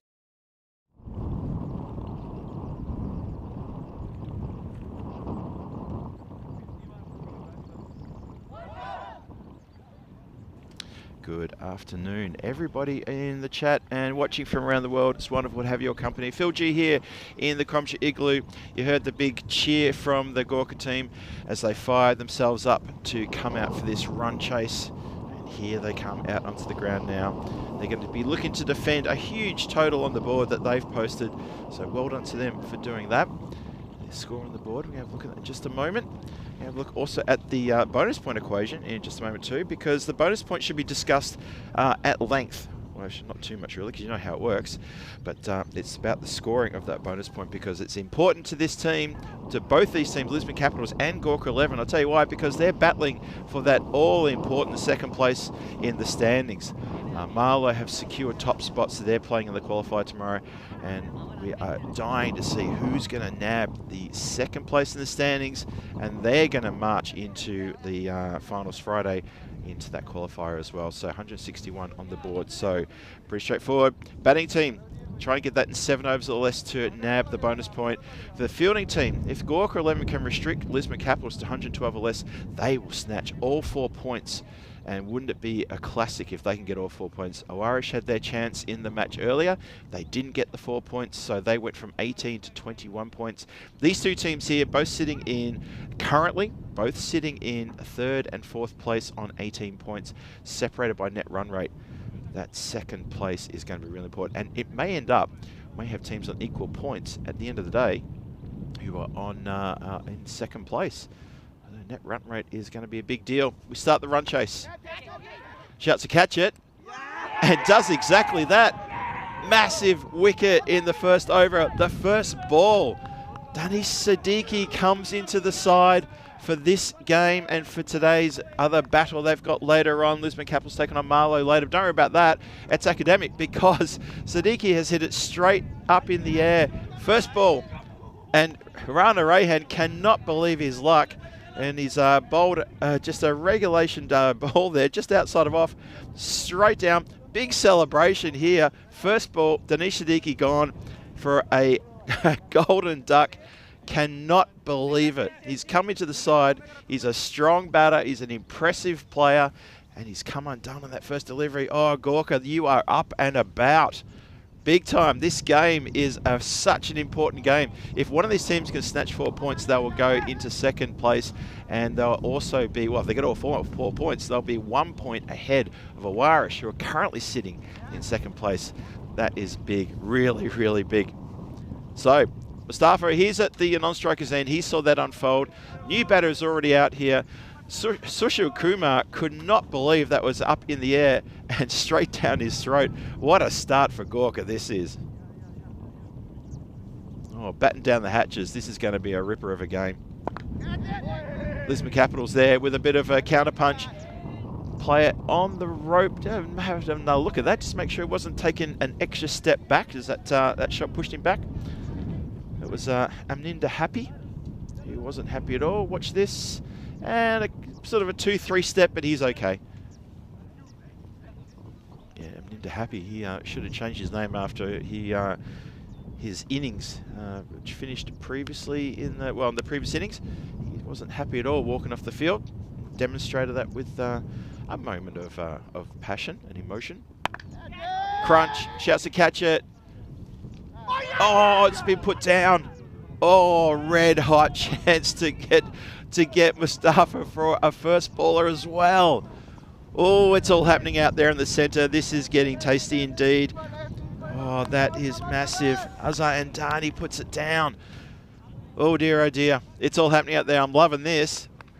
Vinny, you've come back at the right time. Gee, look at that. Spellbound by the start. You might live to regret that. And Andani puts down the in-form Mustafa, very first ball. It's Rehan. He has 1 wicket to his name. That one comes off the pad. Late decision to go. And I believe this will be a leg by. As signalled. Hey, yeah, so Siddiqui with the Royal Duck. I have a Derek update. Yep. I'm now hearing May. Are we going to see the return of Derek in May? Well, Possibly. I told you he's getting some work done. Yep. Okay. Good. He's Good. getting some quaxmatic surgery, you might call it. The bionic Derek, maybe with the $6 million Derek. Hopefully not that's 6 going to be million. over the top. I don't think anyone's chasing this. It's going to go all the way. Maximal for Mustafa, who's already making Gorka pay. Would you say he's the in-form batter of the moment? Although there's been a few actually that have hit fire in the last couple of days, it seems. He'd definitely be in my top 5 of in-form batters in this Premier Division right now at this point in time. Definitely he'd be up there for sure. Well, this one drifts into him, and he's just going to whippage this over the leg side. Maximal 6 more, and every time this ball leaves the park, Andani's going to feel like it's another dagger in the chest. 6 runs. Really will, won't he? That sharp chance was put down in the outfield. Made a lot of ground to it, but put it down nonetheless. You're absolutely right. He's going to be regretting this. That unfortunate put down. It's 13 matches since a golden ball. Last Monday, the middle match of the day, was the last golden ball. And funny enough, it was Punjab FC Samadora and Gamblers. And I say funny enough because that is the game that's coming up after this one. We have to get through this one because this innings is going to be a belter. Yeah, I think so. But yeah, even though they're 2 teams that won't be part of the Final Four tomorrow, but they do have an interesting rematch coming up, GB rematch. Hey, rematch, yeah. I asked for questions that have never been asked before. We can keep that going as well. If you have any questions for me that you think I never would have had. Okay. But there's not too many, but I actually listed a few because we ran out of time in the first innings. So Aminda Happy, definitely not out. Oh, his appeal's a good appeal though. Well, he's not out for several reasons, but Aminda, remember, he wasn't too happy in the first innings. Pitched outside, just pitched outside leg stump. The fact you can see pretty much 2 stumps and almost the leg stump, Yep. I think it's just not out. Close. But It was close. just The not replay out. was closer than I actually saw it live, but Yep. I think it's the right decision. Good appeal though. This one does get through, and Happy. I actually think maybe something was said to him when he was out, and that's why he was a bit unhappy. He's still got that fire in the No pun belly, hasn't he? intended. Yeah. He's really got the fire in the belly. He's, I think as he's walking past the umpire, he's trying to just putting a smile on his face, just so the umpire doesn't I read actually too thought much that into that. appeal was going to crack Mr. Evergreen there, who was thinking not out, but he definitely rethought it. Yeah, it's clever bowling as well, change of pace, and Happy, he's got a bit to say. Yeah, Shafiq here is just struggling to get bat on ball here. He's he's got 1 from 5, and Happy is asking a few questions here in the centre. Not just asking questions of how's that, but asking some questions of the batting lineup, and like, can you hit that? Are you sure? Yeah, Here's another one. it's been pretty good so far this over. It's been really good so far. It's been a cracking over this one after a big start too. Now, this one will be hit, and we hit pretty well. In fact, that's gone pretty close to 6. Can I see that one more time? Shafiq, again, he's been a pretty important contributor for the Capitals. Watch this one. Pretty close. I think it has gone all the way. Yeah, I think from where I was sitting, it looked to me like it carried the boundary line, but then I also wear glasses. Unless that's... Oh, no. Yeah, that's 6, I think. I think so too. There's the bounce. Yeah, so there's the call. 6 runs, so 3 dots and a 6. Maximal here in this second over. Yeah, so I'm going to come back to some of those random questions, which they were very random. That's another one of these kind of rolling cutters. That time it's going to be turned on by Shafiq, and that's going to be 6 more. Maximal! As the Caps do get things going after a half a maiden to start the second over. Okay, so John Higginbottom had one said, which people outside of cricket, outside of friends and family, have had the biggest impact on me? Oh, it was outside of cricket and family. Okay, I missed that. Wow. Outside of cricket and family. Okay. I thought the question originally was who had the biggest impact on me outside of friends and family and cricket, which my answer was going to be my first coach, John Maley, who was actually the curator for World Series cricket. And, yeah, okay. and he pioneered drop-in pitches back in the 1970s. That's his claim to fame. He was also a very good cricket coach. Yep. His son was in the team, so, he just really took me under his wing, and he was a big influence early. But if the question is outside of cricket and family, I think I've got an answer. That's a tough one. Oh, wow, he's knocked him over. And Happy does get the breakthrough in the end. This one is nipping back a little bit, maybe kept a bit low, but Amninda gets his revenge. And a big moment there because Shafiq was looking good. 2 sixes on the spin, but now making the slow walk back. It's hugs all around. There's a bit of byplay here as well. It's 27 for 2. Yeah, so clearly just a good bit. I like that bit of pie play. What a great delivery, though. Did cut back in. Shafiq cannot get enough coverage for that one. Loses top of off. And a happy Amninda happy. Getting carried away. But I think he shows that, though it's competitive, and Amninda obviously wasn't too happy earlier, but now the shoe's on the other foot. Shafiq departs for 13. It's 27 for 2. I was going to say, maybe one of my music teachers actually in high school. He was a good mentor for me as well. Yep. I think teachers play an important role in I suppose, developing. Well, they're a non-family source of mentorship. I mean, it's your formative years, and that's what teachers, I guess, you get a good teacher, and then you do pay close attention to the good teachers. But that's a question I've never been asked, so well done, John. Yeah. Kroom had one, which I don't think I've been asked either. Do I prefer the metric or imperial system for things such as player heights? Good question. Well, that is an interesting one. Now, I'm a metric baby. Yeah. But there are a couple of exceptions, and one of them is height. Wow, this one, it's up in the air. It's not carrying. This is a really big moment again. It's taken. What an excellent catch that is. And it's Happy. Can't keep him out of the game right now. Well, it's mood swings, it's momentum swings, and it's Mustafa, who has missed once, but they get him now for 13. It's 27 for 3. Oh, boy. Gorka are up and about. There's smiles. There's high fives. There's Ronaldo celebrations. Happy goes across, takes a terrific catch, and he also goes off just to give the batter a bit of an escort off the field. It's a pat on the back escort as well. I remember Mustafa, he can't do better than 13 from 5. Yeah, just beaten in flight there. Yeah. And their contact point was too much straight up, and it wasn't having the distance to go all the way. So, huge moment there. 27 for 3. They're going to have to play from behind here. The top 3 already back in the shed in the power play. As Samath Patel comes to the crease. Yeah, so I can work off metric with height. Okay. Okay, I'm 1.83, which is 6 foot. I'm actually a good converter. That's one of my tricks. Okay. I can convert, but if you ask me, I like the feet in inches just because I think there's less points to discuss. So you tend to... in centimetres, like 1 centimetre doesn't make a huge difference. In inches, 2.5 centimetres, right? So that's going to be gone as well. They're on fire right now. Gorka 11. This time it's the keeper, Gamire, running from behind the stumps. And that's going to be a diamond duck for Arslan Zafar. So that's the top 4 gone. And they made something out of nothing there. It's a slow walk off. He's not even close here. 27 for 4. I'm absolutely stunned. That was incredible. This has been an incredible start to the Gorka defence. Watch this. Side on, maybe. Well, you don't need side on. Have a look at front on. I've seen him do this before as well. I mean, beats him by a good couple of steps in the end. Bang, not even in the picture. Wow. And given out on field, and rightly so, by Andrew Winter. So it's the red diamond Derek. Derek not included.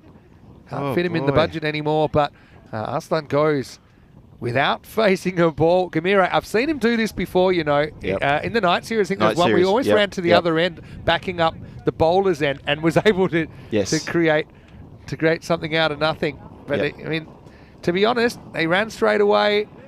I actually think that's probably Samath keen to get off the mark, but it's not a good call. And now Zafar pays the price. So, geez, it's hard to see them even.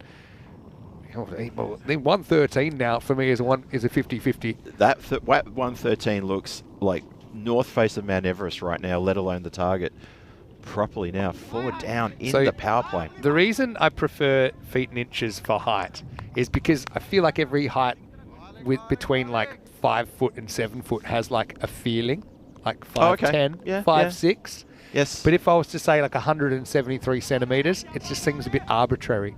Because here's what I think. Maybe the amount of feet has a feeling.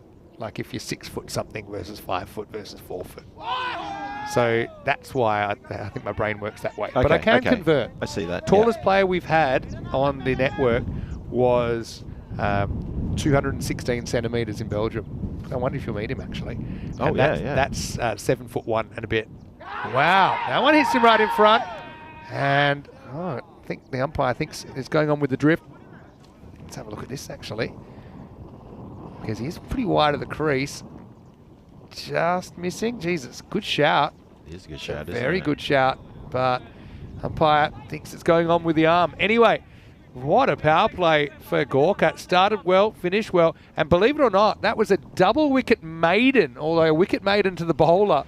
Yeah, there was a run out in there as well. So 27 for 4 after 3. This is absolute carnage. To lose the top 4 in the power play, chasing a big total, but in a really big match as well, to try to snatch that second place on the standings. Lisbon Capitals, they've done themselves, not just haven't done themselves a mischief, they've done themselves an injustice here. And Gorka, all credit, they did drop that first catch. Azhar Andani did drop a catch in the outfield. We thought that could be problematic, but here we are. It's all changed now. Sticking with left arm spin, why wouldn't you? Yep. As the field goes back, start of the 4th over, Vishwakarma with the ball. But generally I prefer meters and centimetres and millimetres. I think that makes sense as well. You mentioned that player 216. That's close to Dan Ziller. Dan Ziller's probably not quite 216. I don't think he's quite 7 foot, but he's not far off it. Yeah. Dan Ziller, Dan Casey. Casey from Prague. From Prague CC. Anyway, that's going to be up, and that's going to be out of the ground. Maximal 6 carreras. They're not done yet. Huda is going to get off the mark with a bomb. The other thing, I'm pretty good at changing Celsius to Fahrenheit, which is a tricky one. That's I've got a few American friends, and so Yep. when they ask me what the weather's like, I'll try and be courteous and do the conversion, though I do think in Celsius. This is whipped away, and the fielder, great effort from Andani that time. Yeah. It did get to him, I think. We'll check it out in the replay. A similar place on the ground and similar situation to Amir Mustafa, who put one down in that exact spot. Yeah, I think it got to him. Yeah, got to him. I suppose he'll be breathing a lot easier after Mustafa got out. I think he dropped him first ball. Plays that one a bit late. Manages to push it out though, but no run. You'll because you like to convert Celsius and Fahrenheit, you obviously are a fan favourite when it comes to every pub quiz where they say, at what temperature is Celsius and Fahrenheit the same? Ah, yeah. I like throwing that one in every now and then. I have heard that. Looked away. Isn't it like minus 30 or something? Am I close? You are close. It's minus 40. Minus 40, okay. Yeah. It was somewhere up the depths of I suppose I could have calculated it. But you know what my trick is for converting? Because normally they're What's that? normal temperatures. That's why I didn't get that off the top of my head. Fair enough. Is 10 is 50. So 10 Celsius is 50. And then for every degree, it's 1.8. Or for every 10 degrees Celsius you move from that point, it's 18. So I know that if 10's 50, then 20 Celsius is 68, 30 is 86, 40 is 104. So normally that's how I work and work it from there. Fascinating units chat here in match 27. End of the over though, it's 37 for 4. Next one, next few questions were from Alec Ellis Pierce, who's asking, what's the deal with tickets for ECS Hornchurch?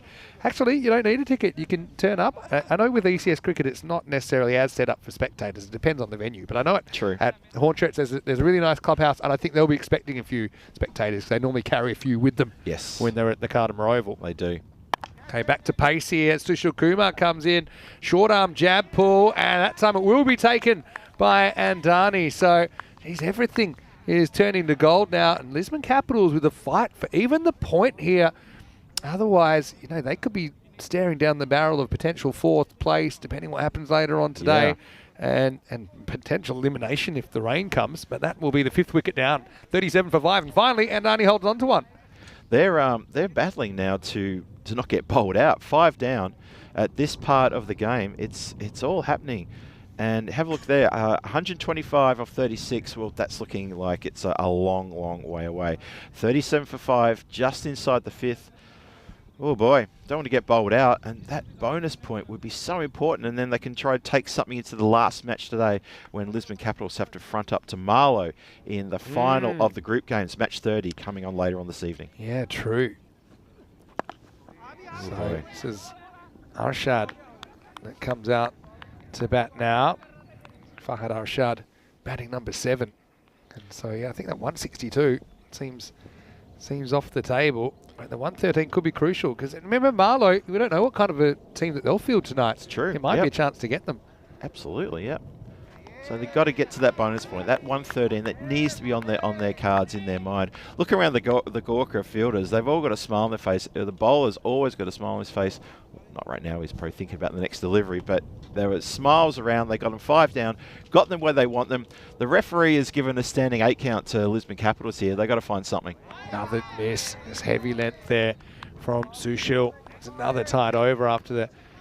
Well, I suppose. The 10 run over in over 4, but before that, obviously, we had that crazy double wicket maiden. Double wicket. So actually, since the second over, we've had 16 balls and only 11 runs. So this might help because Patel lifts it up. No, it won't help. Straight to the field, and once again, Andani. Well, he's going to take this one. He's breathing a bit easier now, but never happens for Samath Patel with the bat. He's out for 2 off 7. Capitals falling away, 38 for 6. The scenes, and they're a bit sedate about that one. It was almost like yep, that's another wicket, just a smile, and they're having a bit of an animated conversation, the Gorka fielders out there, because they know they've got this game by the scruff of the neck. Samath Patel has to leave a 2-run, 7 balls. Not enough for his teammates. Lisbon Capitals are collapsing before our eyes here, Vinny. Yeah, it's long way now. I'm trying to work out to get to 113. They still need 75 to do that. So 75 and 31. Last ball the 5th, and it's right on target. So Gorka turning it on here in this big game. And after 5 overs, it's 38 for 6. And now we'll get back to the questions in a moment, but a quick look at what's coming up around the grounds with Madrid starting on Monday. But we have a bit of crossover with Monday, Tuesday, Wednesday T20 action from here, and the ECS, first ever ECS in Madrid. It's just a 6-day affair and only 4 games a day, which I've got to say, I'm not too upset about that because the extra couple of hours to explore Madrid in the evenings. True, I've never been there except for the airport. You've never actually been to Madrid, even as a tourist? You've never been there? Never. So I'm very, very excited. Trust me, I've been researching. And Thomas, if you want to throw a couple of tips in for me as well, I'll take it. I know that he's watching from Madrid. As Maduka Tapa, the captain, comes on. Arshad. Wow, well, he's just going to light that one up. That's a clean strike. And narrowly missing area 51. Maybe that's area 52 over there, but the result, maximal 6 runs. Madrid it's one of my favourite places I've visited as a tourist. I was only there for 4 days, and I couldn't see enough of it. I was just so it literally in raptures of just how much I really enjoyed my time in Madrid. But I haven't been back since, and that was like 2006 or something. Shame on me for not going back. This one is going to test the fielder and does well. Just keeps his feet inside. That's Jahidul Islam down there. Prevents the boundary. Yeah, so a couple of questions before we go.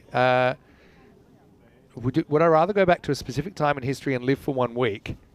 And if so, what time? Or rather see the future? It's a good question. Okay, pros and cons. Yeah, big time. I think everyone would love to go see the future. But then I would feel, at least in the past, I'd be like the smartest guy. Yeah. You know, if we go back, I mean, Back to the Future, actually, one of my favourite movies, series of movies. But I said, I think maybe the future, only because it would be blow my mind. Oh, that's another one.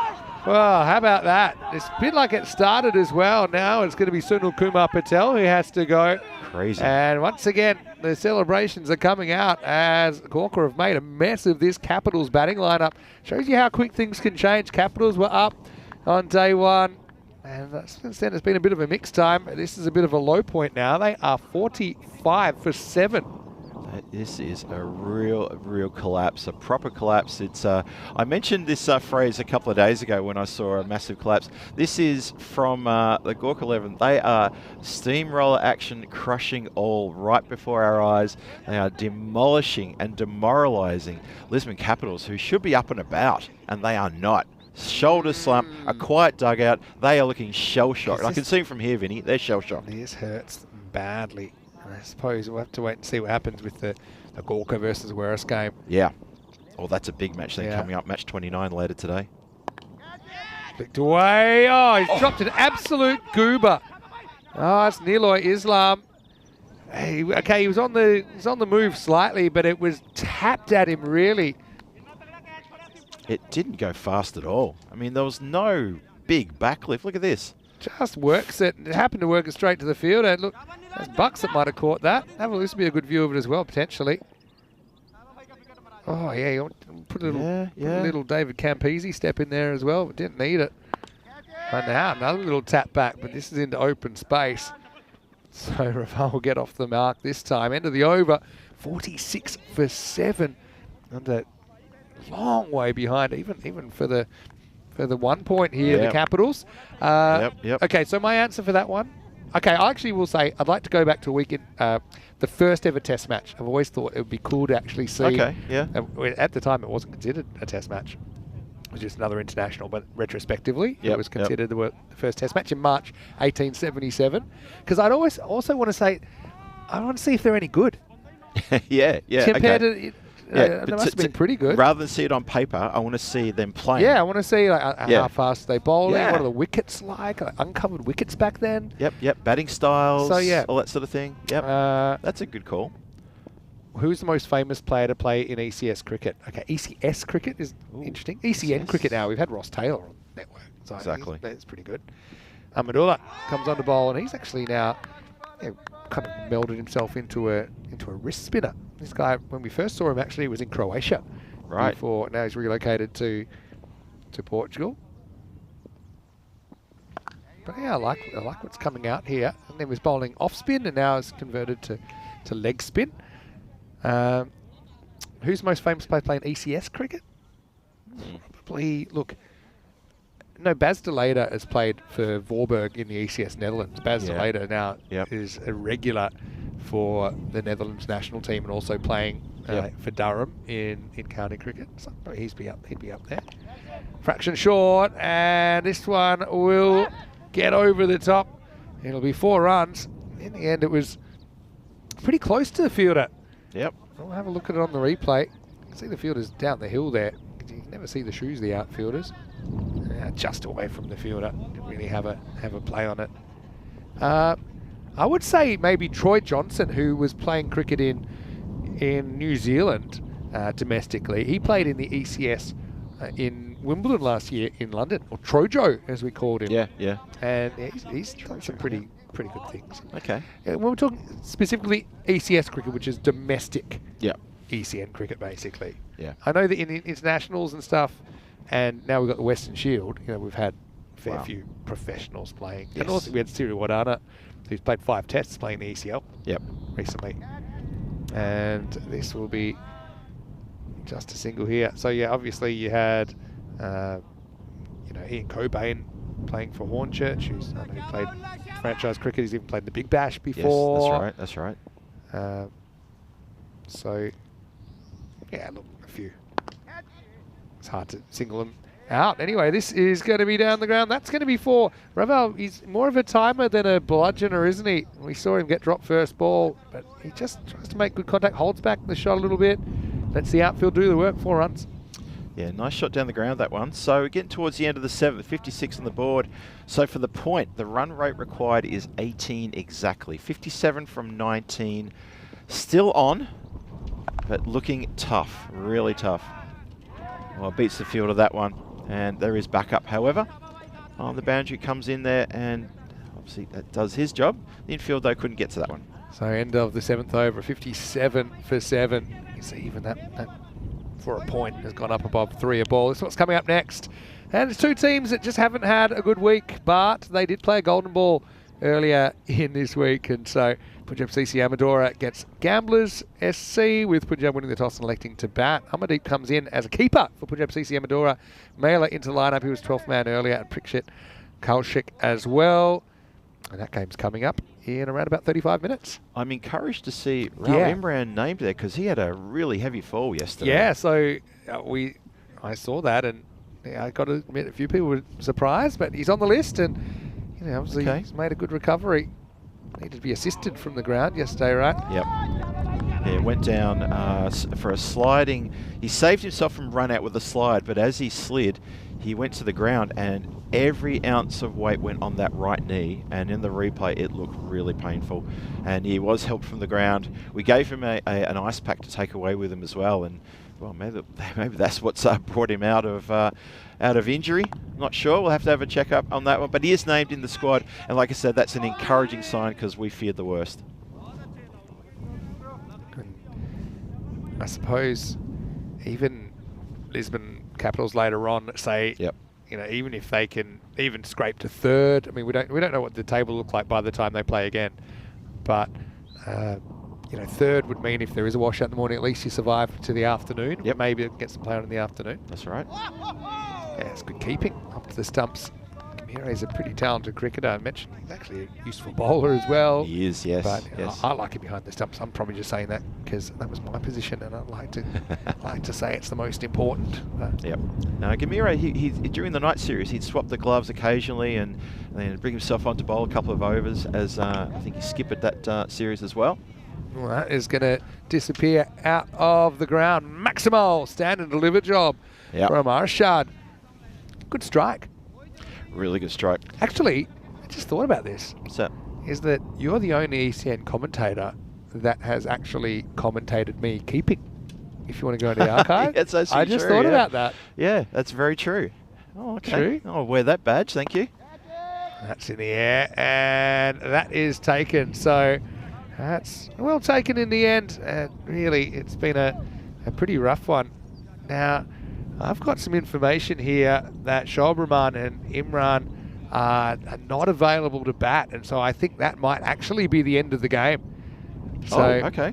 Yeah, so given the tournament situation, I think that's going to hurt them even more. But essentially, the Capitals are done, and they're going to go down in this one by a margin of 97 runs. That's a real thrashing in the end. Gorka 11 with 4 points and a huge net run rate boost as well. And unfortunately for the Capitals, they've got a tough task ahead of themselves.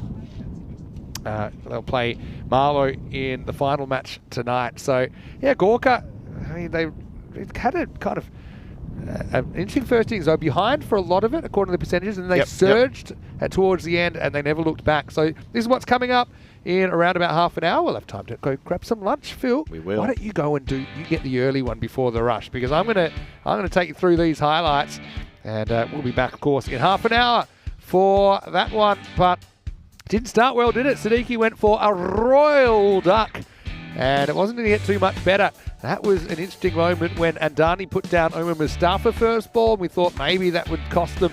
Mustafa responded with two big Maximos, and it was seeming like normal service resuming. But then, how about this? A very good piece of bowling as Shafiq had to go. Aminda Happy was able to get one through him, and he was so happy he decided to give the non-striker a hug. But then the wickets really started falling with alarming frequency. They lost 3 wickets with the score on 27. There was that double wicket maiden in there. And then at one stage, they were even 38 for 6, 45 for 7. This is a great bit of work. Shows the importance of fielding as well, with a inspired piece of work from Suman Kamire. Huda tried his best to change the narrative, but he was a bit of a one-hit wonder before getting caught for 8. And I will say, even though they did put down a couple of catches, it didn't really hurt him. And the chances kept coming, didn't they, for Gorka, who in the end, I think they held 7 catches in that innings. So for Gorka 11, I mean, they certainly go in now to favouritism for second place as well. The fact they take all 4 of that, so they go clear by a point over Oeras. But I feel like that next game between the game after this, match 29, could be the one that decides that second place when Gorka and Uerish meet, because there is only 1 point between them at the moment. That was ultimately the last wicket, with the catch taken down there, and it was all over Red Rover. So Shukuma picking up the catch as Dapa would finish things off. And Amninda Happy taking the very final catch of Dapa. Let's have a look at the scorecard. And with Fahad Ashad top scoring with 19, pair of 13s there, but no one able to breach 20, and also not giving too much away, just the one leg by, not a single wide. So I just think Gorka more disciplined. They held their catches, and yeah, all over Red Rover. 97 runs between the two teams. 2 for 1, Sushikuma. What an over that was. As had the maiden as well for Rehan, and finished with 2 for 14.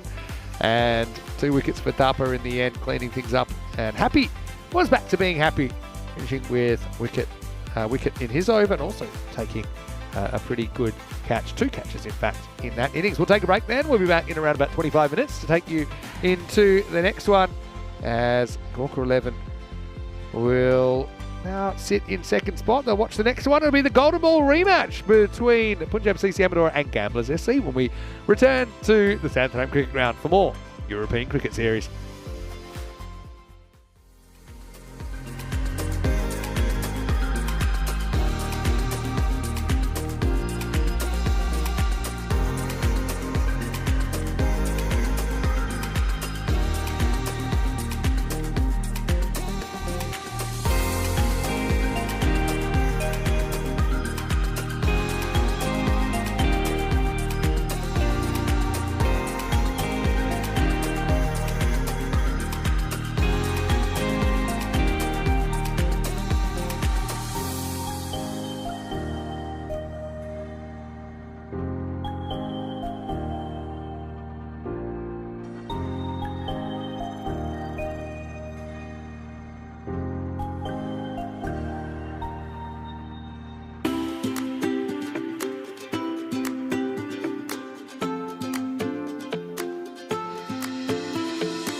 This European cricket event is proudly brought to you by HCL Software, Rado, 1xBet and Victorinox.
Hello, welcome back to the Sandthram Cricket Ground as we prepare for the next game, match number 28. Two teams that unfortunately won't be a part of finals action tomorrow, but when they did play earlier in the week, it was decided by a golden ball. Yes, it's Punjab CC Amadora taking on Gamblers SC in this one. Let's get ready for the coin toss now with Stefan Gooch and the two captains.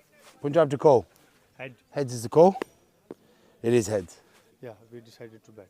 Good luck. Have a good game. All the best. Good luck. Punjab Amadora have won the toss. They're batting.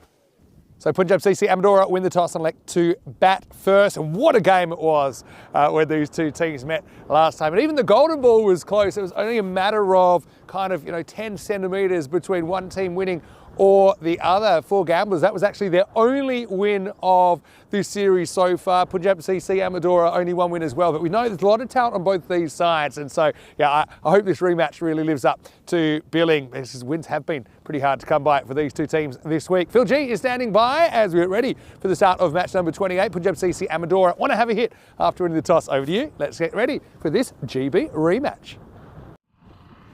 Thanks very much for that introduction, Mr. Maximo Vinisandu there. And it is Phil G to take you through a GB rematch. Unfortunately, I don't have Tina Goff with me today. And if Tina, if you're out there in the chat and you're out there maybe listening or even watching, hello, hope you're having a wonderful day off. Tina will be back tomorrow, folks. Don't you worry about that for finals Friday. Anyway, let's have a look at the game at hand. Punjab CC Amadora taking on the Gamblers. And as Vinny said in his introduction, the Gamblers, they only had that one winner. It was indeed the golden ball match from a couple of days ago. So there's that to consider. Punjab CC Amadora, they are also looking for another win. And they have not had a great tournament at all. Really struggled in all departments. So have a look at the lineups there. The good news is that Rao Imran is in the side. He's named in the side, and I'm really excited about that because he went down pretty badly yesterday with what we thought was a horrific knee injury. He landed very hard on that right knee of his. So let's see if he's going to battle bowl or he's only going to come in if required. We'll find out shortly. Anyway, let's have a look at the win predictor, and it is 77% chance has been allocated to Punjab CC Amadora to pick up a win here. Obviously, the supercomputer doesn't like Gamblers' opportunity to win, but we'll see. We're going to find out very shortly, as the players are now out there. Just got a little wave hello from Khalid Usman, who's just fielding in front of me in the commentary position. And I just want to say that, barring a couple of interesting little moments, This tournament has been played out in very, very friendly circumstances. There was a little bit of I wouldn't say an altercation, just a little bit of a moment yesterday when a few temperatures got flared up, but all was forgiven. There was a lot of hugs afterwards too. I guess that's going to happen in these sorts of tournaments when there's a bit to play for, and there's a bit of energy, a bit of passion, and a little bit of emotion creeping in as well. So we're moments away from the start. Umpire has got his arm out, about to drop that and say, let's get on with it. It's Ranjit Narayan's got the ball, the big number 7 on the back there. He's keen to get started. The batters are out there. They're keen to get started. And I know you're keen to get started. Hello to everyone in the chat watching from around the world. Here we go. Match starts. Match 28. Clip down the ground. Oh, good work there by Khalid Usman. The man who was fielding in front of the commentary position. He's stopped an absolute rocket there. And that was really, really good. I love the way watching, it wasn't on screen there, but the way Ranjit Narayan was getting his troops to move around, he sort of dismissively waves the hand and say, right, you go there and you go there. But he knows what he wants. And here he comes for the next delivery. Cut nicely through the gap, and that is a lovely shot for 4 runs. So it is Arshad out there opening the batting for Punjab CC Amadora. Outside's Arshad, and he's been joined. Looks like that's is that Mubin Tariq? It is indeed. He faced the first delivery, got that single with that shot down the ground, and then that cut shot there from Arshad, or that punch through the extra cover area, I should say, for a boundary. Gets off the mark too. Well, goes to cut that one, and raised his hand in the air as though to say, well, I meant to go for a regular cut shot through the offside, and it hits it straight back to the bowler. Good dot ball. Ooh, a few conversations going on there, and I think Amandeep, is that Amandeep Cocker with the gloves there? It is indeed. Okay. Ranjit's getting a little bit a bit of fire in the belly there. He's saying, don't you umpire, here's the umpire. It's okay, I think we can see that. Where's this one going to go? Watch this. Crashed up in the air. Didn't really welly that one. I thought he was going to really put something extra into that. Ball's picked up and just back for one. And just keep an eye on these two, make sure everything's okay. Yeah, got the real toe end of the bat, that one. I thought for a minute Arshad was going to try to launch that ball towards the moon. Just that little bit of conversation between bowler and batter. Tariq now facing. Well, that was an interesting ball. Did you see that? I think a few people having a bit of a grin on the face of the bowler there. He can't believe that's happened. It looked like he was trying to bowl a short ball. Watch this one more time. Here we go. Watch this. Comes in, bends the back, came out of the back of the handle wrong, and I think it's been picked up on the second bounce and hit for 4. That's rather curious. I think that's bounced twice. There you go. So yes, hello to everyone in the chat. Welcome. I haven't had a chance to really sort of get amongst you all and say hello. I know you've been chatting with Vinny throughout the first 2 matches of the day, but I'll just extend my hello to everybody as well, and so I hope you're doing well. Hello to Thomas Martinez. I know you're looking forward to European Cricket Network coming to Spain. I saw Monica in the chat earlier, Monica Ramos Acosta, saying hello to me. Hello to you, Monica. Hello to Dave B and Wayne and everyone else in the chat. I'll try and get to you. Hit out towards, mid-wickets, lost it. No, he's found it now, it's all right. You wouldn't want to let the ball get through when Ranjit Narayan's bowling. He's the sort of guy who likes telling people what he wants and when he wants it. He's not the captain, that's Jay Parkash, but he's clearly senior member of the team. Have a look there at the Tour of Portugal. So Challenger and Premier divisions has been, well, we're at the real tail end now of the Premier division. Got this game, 2 more in the group, and that's going to finish today, and then we go to finals Friday tomorrow, and that will be ECS Portugal, pretty much in a nutshell there. And the Premier Division's been a lot of fun. On the weekend, we got ECI action. Tina Goff taking you through the ECI action for men and women on the weekend with Mr. Maximo Vinny Sandu, and then Tina running solo in the T20Is at the start of next week. Swing and a miss. We're going to go downtown. Arshad misses the lot. So yeah, Tina will be there for the internationals over the weekend and into next week, and then I think Vinny will be heading off towards Madrid on Sunday night. I think that's right, and then he will be kicking off things at ECS Madrid, which we're all excited about. First ECS there, and I think Vinny put the coordinates of where the ground is for the chat. So scroll back and check that out. I might even ask if he can maybe drop that in again at some time when he returns back from his well-deserved lunch. Yeah, bit of a wide ball that one, and a kick away from the the keeper as well.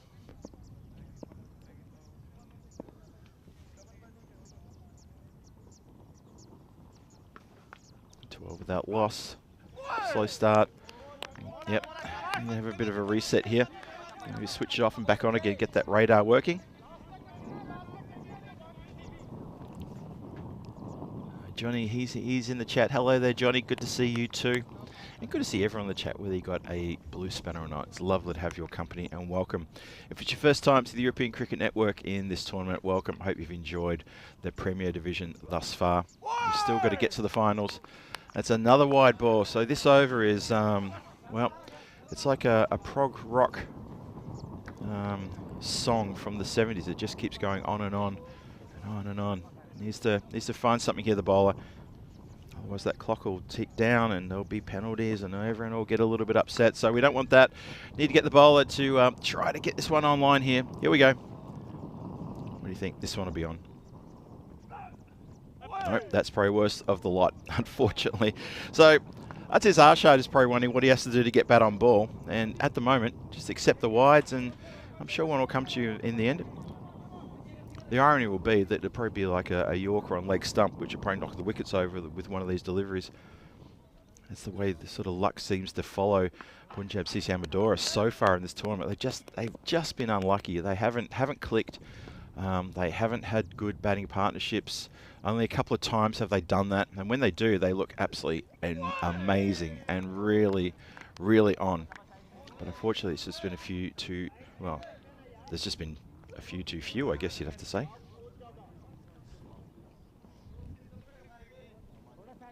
This over is still continuing. We will get there.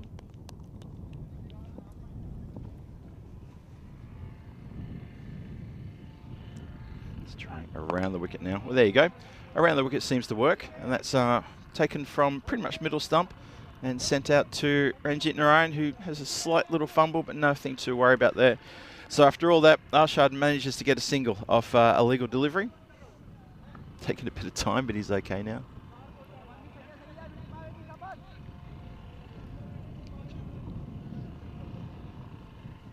So anyway, I hope you're well wherever you are in the world on this Thursday. It's another wide, oh boy. Is anyone keeping a track of the number of wides? I know someone is. I asked that question with a smile, only because I'm not keeping track of the wides. And unfortunately, I don't have a laptop, as you all know, so I don't have the live score in front of me on a separate laptop. I'm seeing what you're seeing. And as everyone knows, laptop plus coffee equals uh-oh. Oh, shouts to catch it. Oh, two gamblers sort of face off to each other and no one catches it. In the end, one picks it up and gives it to the other and says, here, you throw it. I don't want it. But at least it's a legal delivery. But this is a bit of a wide fest in this over. Hasn't been great. It has been long though. It's been hit hard. It's been sent out to a fielder who fielded that ball, I think, starting on the wrong side of the rope. I'm going to have a look at this one again. I think he's fielded that on the wrong side of the rope. Hang on a minute. And, well, that's a 4 in everyone's book. That is a really, really bad fielding blunder. That is something that you wouldn't usually see here. Maybe you should start off inside the field, then outside the field. There he goes, outside the field again. And if it happens again, I wouldn't be surprised. It's hit straight to the square leg player. That's Nitin Kamboj out there. Might see him come on soon and have a bowl. A couple of players over the last couple of days, and also today as well, have worn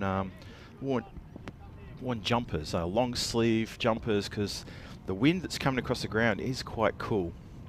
Yesterday we were absolutely hit with an Arctic sort of blast. Well, that's a blast of itself because that is the wicket. And I spoke about the irony of you watch this over full of wides, he's probably going to get a wicket. And can you believe it? He's actually picked up the big wicket of Arshad. Maybe it wasn't that leg stump Yorker I talked about, but watch this. Yeah, little faint edge, knew straight away he was gone. Didn't even bother to look at the umpire, knew he was cooked. So there you go. There's some irony for you.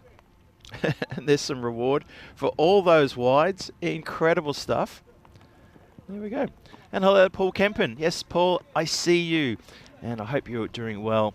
And Timothy Lucas, I see you as well. Hello, guys. Hope it's all good. Someone in the chat, give me a number of wides. How many wides have been bowled? I think it might have been, it's either 5 or 6 in this over. And as I speak, there's a little bit of a rain shower coming across the ground right now. Just a little sprinkling. You can hear, maybe you hear it through the effects mic. It just got a little bit grey and a little bit dark just around lunchtime at the about 15 minutes before we started. So we're just keeping an eye on things. It's just getting a little bit heavier. It's not too bad though, but I'm looking up to the sky, just looking at from underneath my little sort of protective canopy here, and yeah, this might be, well, hopefully it won't be too problematic. Keep an eye on it. It's not enough for the umpires to offer it to the players, but it has got dark out there just in the last 10 minutes. Here we go. Usman. Usman is into bowl.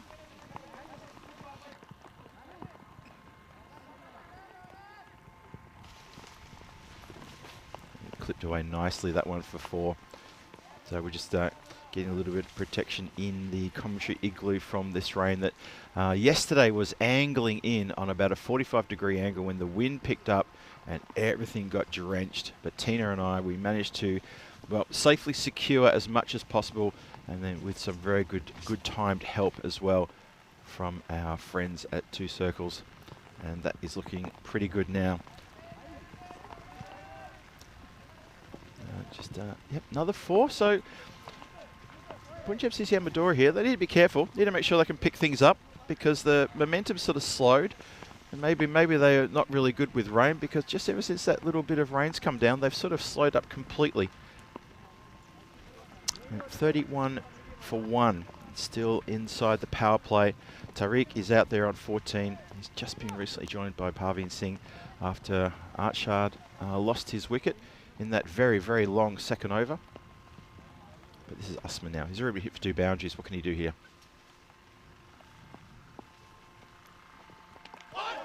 Oh, it's a wide ball. Seeing a few too many wides so far in this match. And, the gamblers just need to maybe reset the radar a bit. We had a very long over that second over. It was really something special, I guess, from the people who love watching wides. I don't know who they'd be, but there'd be only a few of them. It's been just clipped away into the mid-wicket area, all the way, almost all the way to the boundary. Well, there's Ranjit Narayan. He's actually off the boundary rope this time. Unfortunately for him, he had a bit of a fielding mishap where he fielded the ball behind the line. And, you know, that's a 4. So Parveen Singh gets to face his first delivery, just taking a leg stump guard there. So the rain that's coming down, I'd call it light. I wouldn't call it heavy. Just keeping an eye on the clouds as well. There are a few grey clouds directly above us right now. So maybe this, hopefully this will blow past pretty quickly. We have had like a lot of wind here over the last few days. And if you remember the first Saturday that we had in the Challenger division, that was, well, I remember that. I'll remember that for a long time. And that is a nice shot. That's a cracking good shot. Heading out towards area 51, the big Maximo. Here we go. Parveen Singh freeing the arms and going crunch. Nice shot. So hopefully this is just a passing shower. Oh, as I say that, I think it's just picking up a little bit now. Keep an eye on the umpires, making sure that they can try to keep the game going. It should be really key. Obviously the conditions are changing. Players need to adapt pretty quickly. And obviously players' safety is always paramount as well, so that's something we have to think about. Wind is gusting a bit now. That's going to make things uncomfortable even more. Big shout for LB there. Unmoved is the umpire.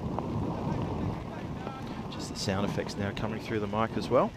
So you can tell that there's a bit of a wind coming through. Oh yeah, definitely going high and outside leg stump. See in the background those flags fluttering just in that reverse shot there. Khalid puts a bit of a loop on that one, and it's gotten through the player who's at a deep backward square. There is protection on the boundary square and at square leg. And he has to come right the way around there. It's getting a bit tough out there now, and they have been asked to go off now, and that's fair enough too. Things have picked up just in the last couple of minutes, and we're going to probably scamper to try to clean things up here as well, because we're getting a little bit of rain just coming inside the igloo. So we are going to take a break in play right now. You see here that, yeah, you can see by the vision there, it's starting to pick up a bit, get a little bit ferocious. And the covers are being collected, and our volunteers are heading out there. Vinny, you've just joined me just at the right time. Well, right time or the wrong time, depending on how you look at it. Go back and, I suppose, yeah, 3 overs of play. But one thing about this situation, as we look at some of these highlights, is that at least we have reached 3 overs, so the actual window to finish the game is a lot shorter, because you only need 3 overs worth of playing time, because it means the first innings is considered an innings. Yeah. So it's just kind of luck of the draw, I suppose. But yeah, we know the weather here, it can sweep through pretty quickly, and so that was almost towards the end. So only the wicket of 8, says Arshad in there for 10.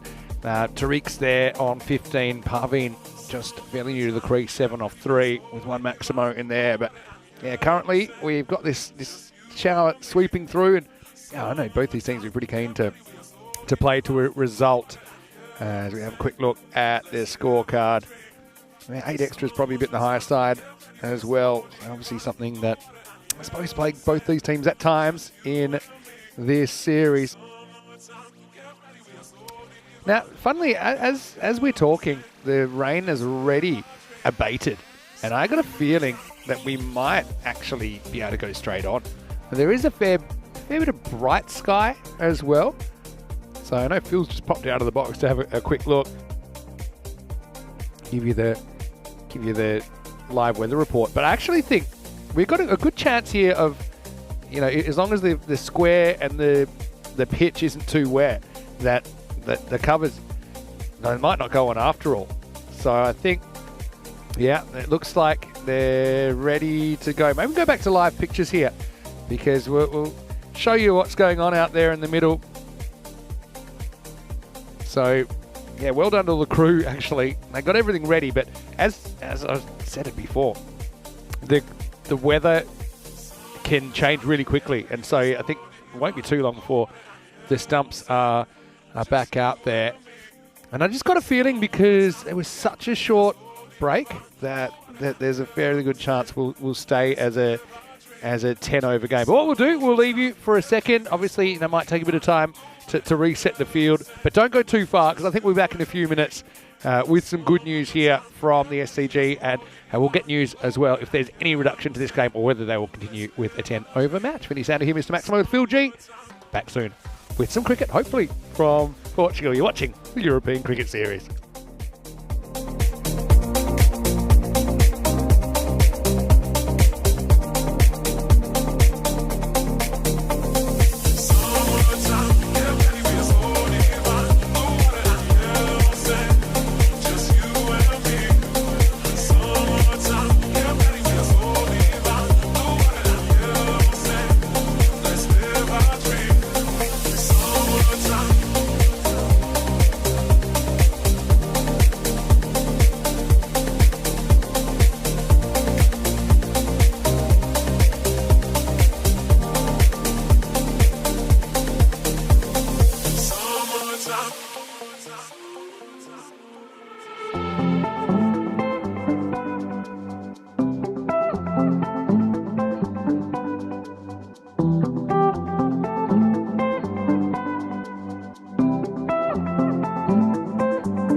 This European cricket event is proudly brought to you by HCL Software, Rado, 1xBet and Victorinox.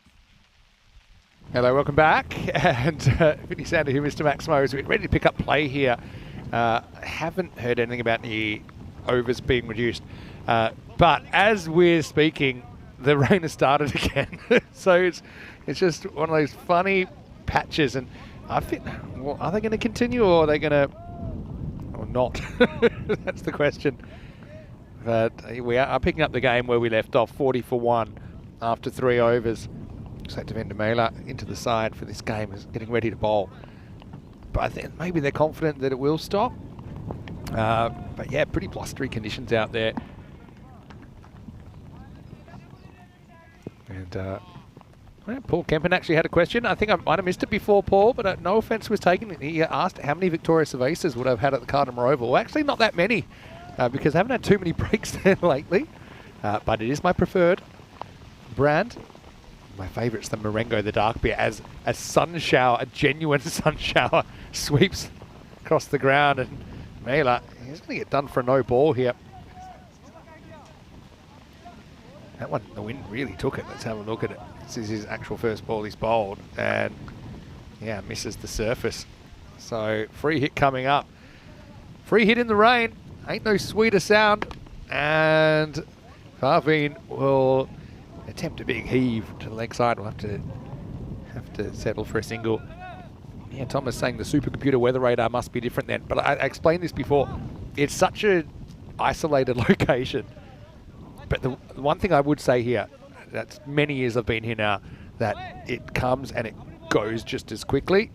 One guy that comes and hopefully doesn't go too soon is Phil G. Welcome back, Phil. Thank you very much for that. I did duck out just for a moment. It's been hit across the line out towards deep mid wicket. Yeah, I just stuck my head outside the tent. Almost got caught in that little brief sudden downpour as well.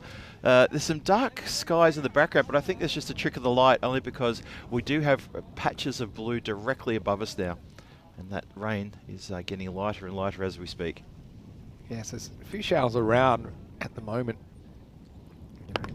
We're able to play as this is lifted up by Parveen Singh. He does get this one, maximal, 6 runs. I think the locals have done really well there to pinpoint the right time to come back on, because you're right, it sort of got a little bit heavy just as they walked back on, but now it's almost finished. There's no rain now. It just looks ominous in the background, that's all. And that ominous was also applied to that shot, which I think has actually rolled all the way out through the hedge and across the road. We may have to get a replacement Grizzly. There it is. I'll have to try that one more time. So here we go. Devendra Mela continues. Clubbed, and it's gone skyward into the dark clouds, and that's gone a long way back. And that is a Maximo. See the hands up there. Now, actually, we've got sunshine, no rain, and 30 seconds ago we had quite heavy rain. So you called it. I think you just got to take the good with the bad. If you decide to play, then you just decide to play. I think all the players get on with it. Yep. They're pretty used to the weather conditions here and expecting the unexpected. That's a good strike though from Parveen. Brings up the 50 as well. Does indeed. So a couple more to come in this fourth. He yorks himself, doesn't he? On the run this time. Yep. Yeah, you'd be forgiven for looking off directly to the other side of the ground and thinking we have to get off the ground any minute now. It's properly dark over there, but like I said, I think it's a trick of the light because the sun's shining here. It sort of makes dark clouds in the background look a lot darker. So last ball, the fourth coming up. Clubbed, and that is a race that the ball will win over the fielder. Across the cover boundary for 4 runs. Great way to finish over that. 60 for 1, Punjab CC Amadora. Yeah, just good timing, isn't it? They've got so many good players, both these two teams. And I suppose someone has to be in the bottom 2. And no obvious candidates. It's just been one of those weeks where neither team's really fired. And Punjab CC, they went down in that golden ball to Gamblers, but they did have a win against Lisbon Capitals. And a high scoring one, 176 to 141 in match 18. That's right. Gamblers, their only win is that golden ball win. Yeah, Simranjit Singh starring in that win too, getting a 122 off 32 deliveries. And off that 122, 116 from boundaries. He's a man on a mission in that innings, and Yeah, he was impressive. Here's Ankit Kumar. Wow, that was absolutely tattooed straight over the umpire's hat for 4 runs. Even the bowler took evasive action, and it was just getting out of the way. No chance of a catch that. Have a look at how he laces this one. Crunch. The reaction from the bowler is like he jumped. He literally jumped like he was spooked. Really crashes that one into the boundary. What a great strike that was. Parveen Singh comes in. He's already up to 25 from 9. Tariq, he's on 20 from 9. So the run rate is going along very nicely, just over 15. Goes big on the leg side over deep mid wicket. That is a huge hit. You see the scorer's box there. They did come under fire a couple of times in this Premier Division.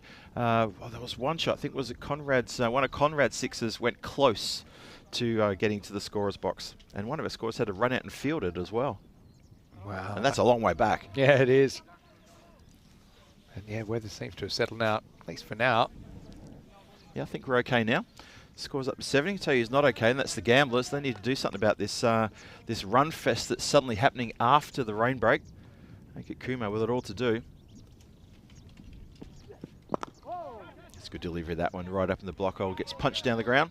So he's gone for, what's he up to now? 23 from his 1.5 overs. He has picked up an important wicket, though. The only wicket, that was the one of Artaz Arshad. His first over was peppered with wides. I lost count after 6. I lost count after 5, to be fair. I lost count after 5. I think I had something in one hand and a spare hand to count on. Probably why. He's a little bit better now, so good with the radar. Yeah, the fielders need to watch out because obviously that little shower, the ground's going to be a bit slippery just for the next probably 15, 20 minutes as it dries out in the sun. So that's something to consider. And yeah, that dark cloud in the background is moving across rather than, or maybe slightly moving towards us. We'll see. I'm worried about that over there. Anyway, we continue. 2 to come. Lofted and just over the head. Well, actually clears the boundary by a fair way in the end. So Parveen Singh, he's come out and he's decided, well, maybe the team's decided, look, if we have another rain-affected match, let's get a big score on the board. Let's not muck about. Let's make this a big score for us. We've got nothing to lose. We're bottom of the table. This is the only match today for Punjab CC Amadora 2. So they don't get to come back and do anything later on. It's this match, and then their tournament is done. Last ball for Kumar this innings. That is another big crash. Crashing the UFO into Area 51. That shot does. That has gone long, long, long way back as well. That is a terrific good shot. Look at this. There it is. And there it goes. Area 51, it is 84 for 1 though here as we get a good look at that weather. Let's come into the igloo here. We are pretty safe here, I've got to say. Yep. I quite like the commentary igloo. Yeah. I'd say it takes us back to when we first met actually in May 2021 and the igloo was the solution. So things have kind of gone full circle. But hello to you and welcome to our broadcast of this European Cricket Series. Phil, enjoying his last day here in Portugal. First time you've been to this region. Right? Yes. Because when you've done a couple of night series now, I think, haven't you? Done 2. In Coimbra? Yep. How have you found it overall? Enjoyed yourself? I love it down here in Santarém. This has been terrific. Been looked after all the while. The crew's been fantastic. The hospitality's fantastic as well. I've absolutely loved it down here. That one's going to go places as well. What a way to start the 6th over. So, yeah, Punjab, you mentioned when they did win, it was off the back of a big score in the 170s. It's hard to believe when you see this, that these teams haven't won more games this week. It's a real surprise. I mean, I obviously turned up here for the start of the Challenger Division, and I did that first weekend by myself and had a little bit of fun here in the igloo trying to protect everything all and sundry in that morning. It does feel like a real long time ago. It really does. Got a good look at everything, and I thought, well, these 6 teams, it's going to be a big ding-dong battle. Who would have thought that Punjab CC Amadora are not going to be there on finals Friday? Wouldn't have thought that. Too many wides haven't helped themselves, really. As this one gets away from Rajamal. A bit of outswing there, not helping his cause. Yeah, the wides are really, that's a stat that's picking up at the moment. And I think he's going to get a little bit of just a little bit of conversation with one of the more experienced campaigners in the side. Just runs down, literally said a word to him. I mean, said a word. No wides. 2 words. No more. Message received. That is a good delivery and much better. So the message worked. And it was the captain, Joe Parkash, who came running down. Just said a couple of things. Maybe also said, I think he also said, speed up. We're in danger here of running out of time. The irony of him having to make a special trip to tell him to speed up as well. But that was a good comeback ball from Rajamal. Big time. Shouts a catch. It's going to be 2 bounces. That second bounce was a bit awkward. Wore that one a little bit. But good fielding down here in front of us by Khalid. So, yeah, 92 for 1 on the board. Big score coming up here. Not for the first time today. We're definitely going to get a big score here unless something amazing happens or unless we have another rain delay. Hopefully not. Fingers crossed. Don't like to talk about the rain unless it actually happens. And even then, we don't like to even mention the word. It's not welcome here. Gives a chance for Parveen Singh, who's absolutely monstered his way to 44 off 13 deliveries. Gives him a chance to have a look here for the rest of this over. Gives a bit of a charge. And I think that may have just, I'm not sure if there was bat on that, may have just come off the pad. No, I think umpire Bucks is happy that was off the bat. He gives his little doggy paddle sign that he likes to give to say that came off the bat. I was a bit unsure about that, but I guess what he's saying runs. That's runs. Yeah, that's what he does a different kind of signal when he's just trying to tell the scorers it's off the bat. It's not really an official signal, but he does it playing the bongos. Yes. Well, we call it the doggy paddle. Oh, the doggy paddle's good as well. Yeah, doggy paddle. But it's just saying runs. And I've seen Krut tends to... Oh, that was close. Closer than it should have been. Yeah, Krut tends to smack his back of his hand into his open hand and do things like that. So it's just a soft signal. It's nothing official. It's just simply saying the scorers and also to us, just say, that's how I saw it. And it is very helpful. It's a nice little thing that happens out there. So Tariq on strike. Now for this last ball, potentially last ball. Completely lost his mojo then in the run-up. And Parveen Singh is at the non-strikers, and he's on 49. And this has been a good partnership. 74 in this partnership of 24 deliveries. And Parveen Singh responsible for 49 of that. Chip down the ground, and I think that's Tariq's job out there at the moment while Parveen Singh is in a bit of a mood. Although he probably doesn't want to do that at the last ball of the over, and he simply sees it off. They don't take a run, and so Parveen Singh, he's going to face the start of the 7th. Probably the right thing to do. Yeah, I guess so. So 98 for 1 after 6. Parveen's moved to 49. I mean, he's happy that we got back on. But I will say, you can lull yourself into a false sense of security weather-wise here as well. You see, 5 minutes ago we had lots of sun. There's still some fairly threatening clouds around. Yep. But hopefully the weather gods look after us and we don't have any more interruptions to this game. Yeah, Time for over 7. Looks like Rahul Golia is going to be bowling this one.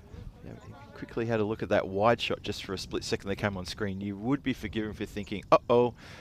But yeah, Golia gets his chance now. Oh, that is full and wide, and that is absolutely crunched out of the ground. Congratulations, Parveen Singh. That's a well-deserved half-century. He races along and also brings up the 100 for Punjab CSM Madura. They're 103 for 1 and a half-century to Parveen Singh. He moves to 55 from 16. And Golia is welcomed to the bowling attack with, well, he gives a bit of a present there. That was just a bit of a shocker.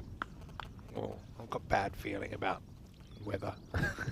Yeah, Big wild swing. Yeah, you're getting nervous. 50, don't forget, for Parveen as well. Came off 16 balls. And also brought up the 100 at the start of the over.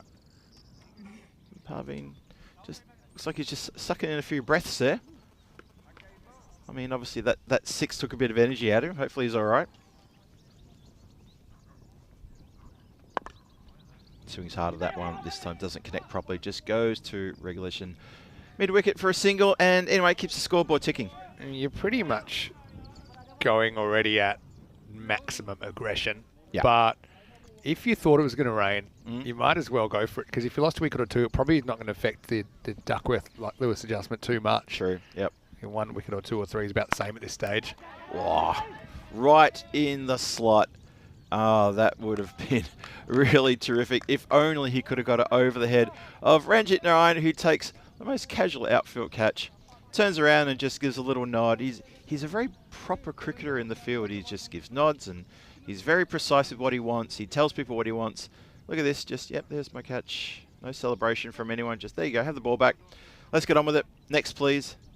So Mubin has come undone there, opened the batting and did well to stay out there, but he's done now. Yeah, I think he's done a good job at the top there. He'll end up going for 28. Yep. So 104 for 2. Potentially 20 balls left in this innings. Ollie in again. Good first up delivery, just nice in the slot there. It is Amardeep who's coming in to bat. He gets his first little look at trying to explode this innings on a little bit further. I like to use explode as a verb sometimes. See if that can happen. God, he's got a wicket though. That'll make him very happy. That's a good ball. Just did not go anywhere where the batter was aiming. Lucky to get even something on that one and his edge that flies away for a boundary. But that was honing in. Look at this one. Just a little bit of a shape as well through the air. It was coming in on off stump. So he was lucky to get something on that one. Score is up to 108 for 2 now. Yeah, we'll have a bit of a sneaky peek at where we're at. And yeah, I've been told now that that night series is confirmed. It's confirmed. For the 28th of April. And we'll probably won't make it on this graphic because, as explained earlier, this is kind of the primary tour. And so things like night series, other T20s we do around that, they will come onto our upcoming events. So we'll probably see that pretty shortly as well. Cool. But I know that I'm quite excited about the ground there. Apparently, I saw a couple of pictures of the ground. Actually, you can ask. I'll have a look at that. Some of the crew. In fact, Faf Stoneman, I know he's played a lot of cricket in the Netherlands, and so that's pretty adjacent to Belgium. Yes, indeed. And so, yeah, it looks like a good facility with its own lights. Fantastic. Have they had their lights very long? I think it's new. Yeah. I think it's a whole new facility. Yeah. Which is great. Anyway, time for Khalid Usman in over number 8. Done. Absolutely done here. All ends up. Parveen Singh looks to get the charge on and to really force the run rate up even higher beyond what it is right now. And Usman has got him clean. Good work. Good glove work from behind the stumps. Have a look at this one more time. Just gives the charge. It was a straight one. It's just, I mean, don't want to get too technical, but he dances away from the ball. Yeah. You see what I mean here. So he comes at it, but he should have kind of gone out towards the line of the ball. Instead, he is going to disappear. Would have been stumped if he wasn't bowled. Yep. As I can hear a few raindrops coming down again. I can hear that too. Okay, see how that back foot and the front foot, for that matter, yeah, going outside leg stump. And in the end, it makes that look like it's quite a wide delivery when it was right in the stumps. It's kind of that sort of reverting back to tight for some batters when they like to back away to the leg side to make room. And it was really unnecessary for that delivery, as you say, Vinny. Totally agree. New batter in. It's Adnan Ali. He can get going quick as well, like that. It's going to head out towards the boundary rider. Does a terrific job of getting the ball back quick, smart. Yeah, and that that dark cloud that was in the background 3 minutes ago is now almost overhead. As you say, Vinny, things move quickly here weather-wise, very quickly indeed. And that is just going to go over the top of us now. Hopefully it'll go over the top really quick. It is light, I would call it just light drizzle at the moment. Or maybe regular drizzle, not light drizzle. How about that? There's a difference. Usman continues. Uh-oh. No, lost his. Is it? Thing is, difference this time is I'm looking around. I'm not seeing too many bright spots now. No. It looks like they're coming off here. Yep. And I think he's finally ready to bowl, and everyone else already ran away.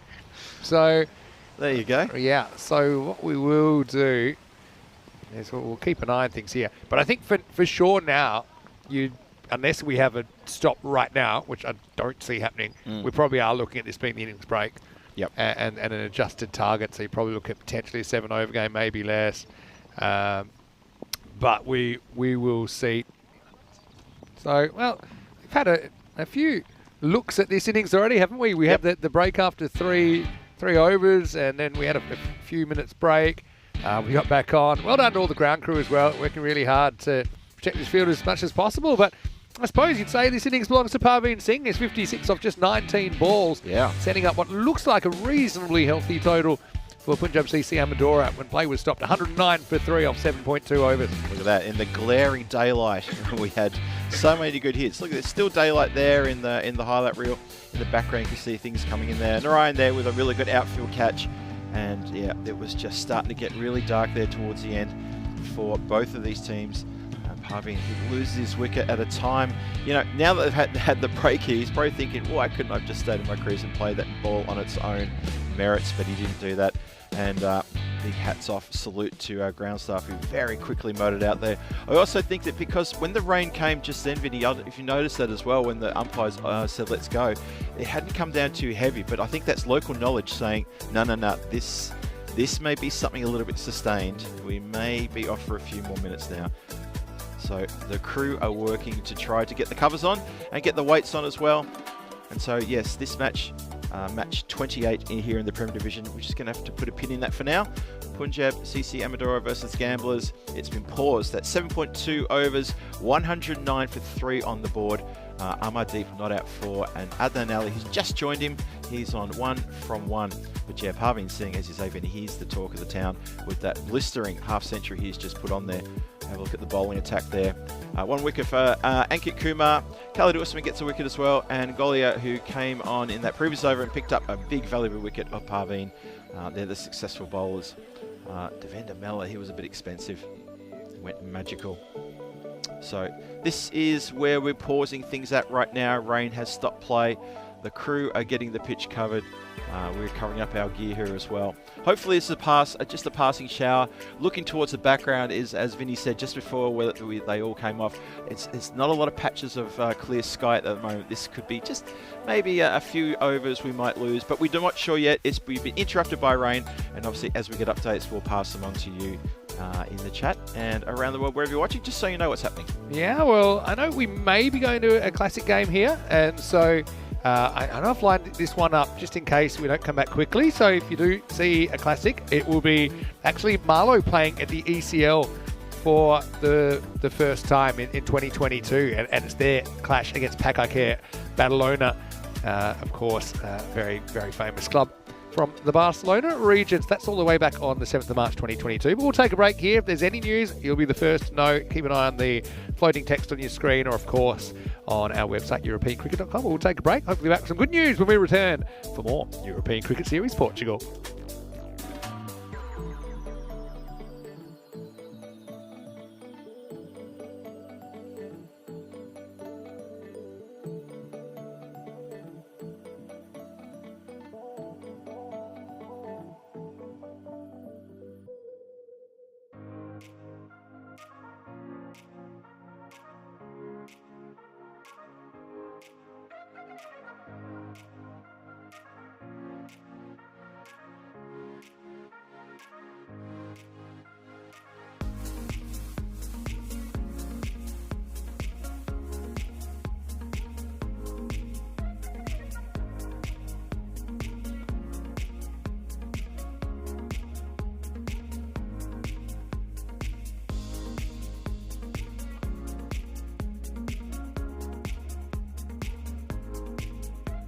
Here at the Carter.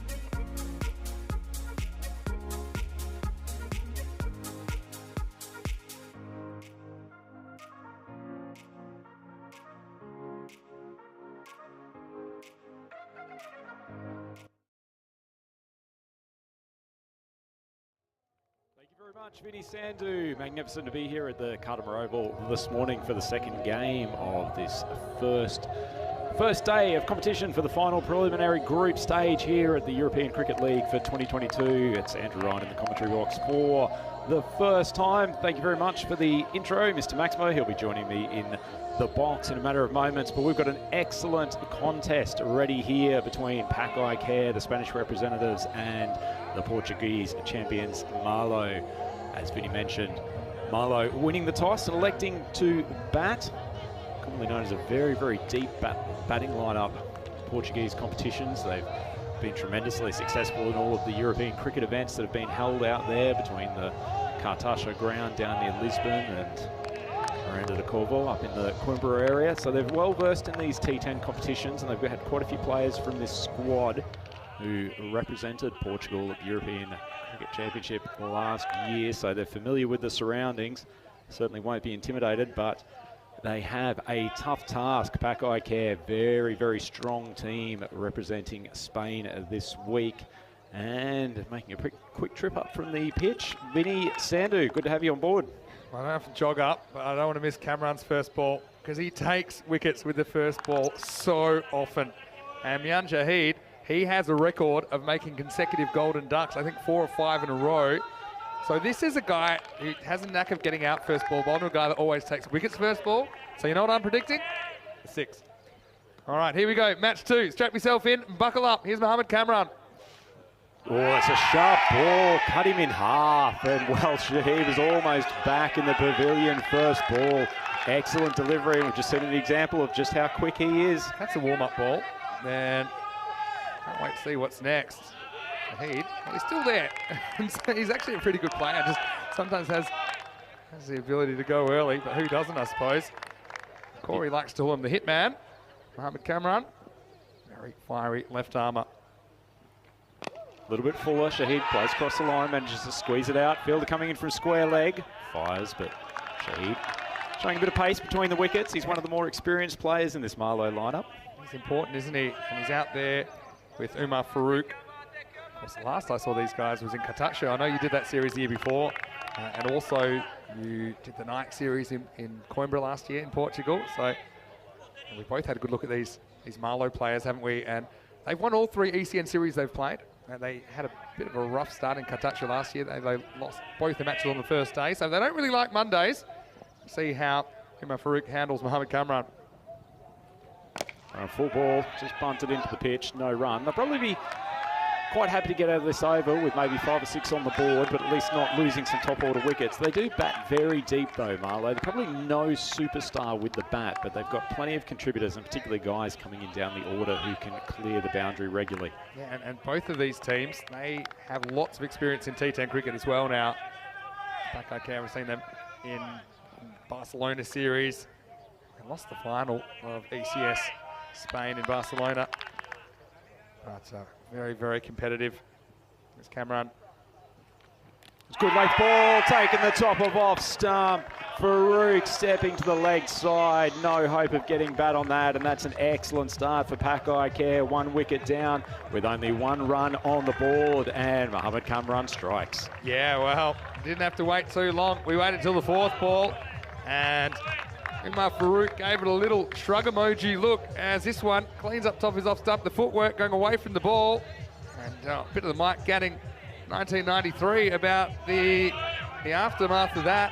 But the hitman gets his first victim of the week and is 1 for 1. Well, hitman, he's a scary and intimidating presence with that shaved head and the big bustling action. The left armour, he's managed to hit the top of off stump length a couple of times already this over, and showing why he's going to be an absolute weapon during this week. Well, we had the Bulgarian Express earlier in this tournament, and I think Mohamed Kamran is the bullet train. He has really turned it on so far. It's one thing to try and survive. It's another thing to try and attack. So I think a lot of people think Pack-Eye Care. There's a lot of players that have performed well for them in this form of the game. And now, Amir Zaib, he's a very good batter, coming in at number 3. Scored a very good 80 last year for the Portuguese national team, but he's got his hands full right now with Kamran steaming in at 1 for 1. Oh, full ball, he's taken out his off stump. What a remarkable start for Pack-Eye Care, and Kamran absolutely slaughtering the top order of Marlow. They are in deep, deep trouble. 2 wickets down for 1. Yeah, well, that first one was quick. This was quicker. And Zaib, key batter, he has not even seen this. It was so fast. Bang. He doesn't do a lot wrong. Zaib turns around and sees carnage behind him. And so Kamran hits the pegs twice. And look at that stump fly. 1 for 2. Well, just have a look at that on the replay, Vinny. I thought at first instance that ball might have swung back in from outside off stump, but he's actually just beaten him with pace going straight across the face of the bat. And he is flying now, Kamran. He's a big, big boy. Just ambles in, but has got such upper body strength. It's getting there. I mean, this is 90 mile an hour pace. I'm just eyeballing it. I've kept the bowling that pace, and it wasn't quicker than this. They've really just got to get through this first over without the loss of another wicket. Penny to be in the thoughts of Syed Meister right now. Has been promoted up the order. It's more of a kind of a lower order batter, but they've worked really hard on his batting. I guess we'll have to see exactly where he's at, because he's about to face a hat-trick ball from Mohamed Kamran in the first over of Marlowe's ECL. We've only had one hat-trick so far this year. Kamran on a hat-trick. Full ball down the leg side, though probably not the delivery he was looking for. Masan just pushing across the off stump. Fairly disappointing ball after an absolute cracker of an over so far. Well, true, but I don't think Mysom's thrilled about having to face another one right now. It does double the score, 2-all. Well, it's must-watch TV. Kamran in, last ball of his first over. Fiery full ball, taken by the man at slip. I think that's actually a bunt ball, and the umpires indicated so. Well taken, that ball flew to the man, who's probably slightly wider than first slip at the moment. And that's the end of the over. It's 2 for 2 after the first. I think we'll see this hits the bat first on the full and then squeezes into the ground. You see there? So now it's a good decision by the umpires. So it's the end of the over. 2 for 2. Kamran, will he come back in the third? Normally they do kind of bowl their openers out. That's just a bit of a habit that they've got.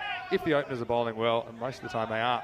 But looks like Mohamed Babar is going to bowl over number 2. So their go-to normally in Spanish Championship weekend, which was 30th and 31st of October last year, where they had to win a 14 mini tournament over a weekend in Sporting Alfaz to qualify for this ECL.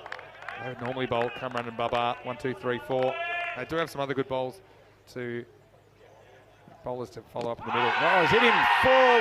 Umpire's finger goes up. That's the third wicket down. Marlow Cricket Club, they are in all sorts of disarray. And Babar, welcome to the bowling crease with a wicket, first delivery. Yeah, first ball in ECL cricket for Mohamed Babar.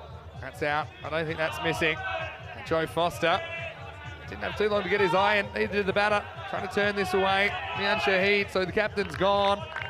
And now 2 runs, 3 wickets. Disastrous start for Marlow. It's turning into a calamitous opening. Marlow Cricket Club.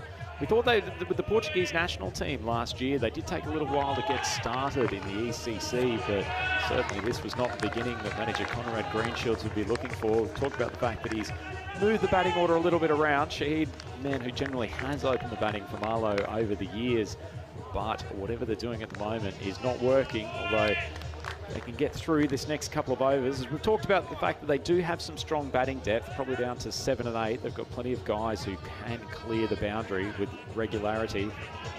Particularly Najam Shahzad, high-quality cricketer who's done the business for the Portuguese national team before. But this is a big, big task to rectify the innings in its current state. Yeah, I mean, this is why you're naturally going to feel a bit more defensive, but you kind of have to be counterintuitive and still attack and play his shots, because that's what they do. They'll just choke you in the first 4 overs with Babar and Kamran, and then it's not like weak bowlers come on. Yeah, so at the moment, 2 runs, 3 wickets.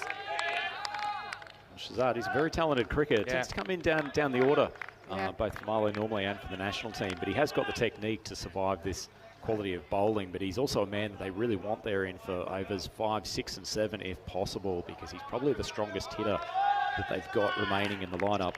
Better than your average number 5, I think, but he's facing a better than average opening attack as well. So here is Mohamed Babar.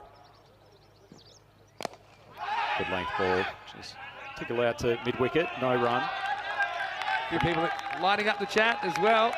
Well, Louis Bruce is in there. We saw him for Calpe last week.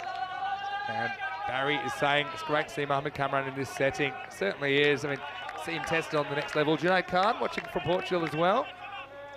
Avinash Pai, again, another one of the Giants from last week, but it's gripping viewing at the moment. A good length ball from the bar. Looks like an inside edge onto the pad. Fielder comes in, almost a run-out chance. I mean, edgy stuff at the moment, and they're lucky there was an edge here. So look here, the ball ends up on the stumps here. Bounce off the keeper. I think he's home by then. He is. But Yeah, I think if it wasn't really inside edge here, Andrew, it would have been good night. Looks like the ball seemed back a little bit off the pitch too. Certainly it's not just the pace of these bowlers that is causing issues from Marlow, but they've been exceedingly accurate so far as Babar charges in again. Squeezed out from Assam. These are the two guys that Marlow probably need to be in there for the next 5 to 6 overs, if that's all possible, but still maintaining some form of run rate. And 3 runs on the board and already deep into this second over. Yeah, I mean, probably not going to get a lot easier after this over's finished easier, Rhino. Suspect we'll see the big left armour come on for his second.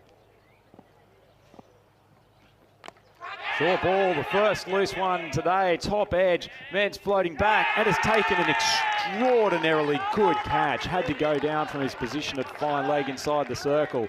Watched it very carefully over the shoulder, and that's technically an excellent grab, Vinny. Yeah, excellent catch. And what's Atif Muhammad, I think, that takes that. Paco Care.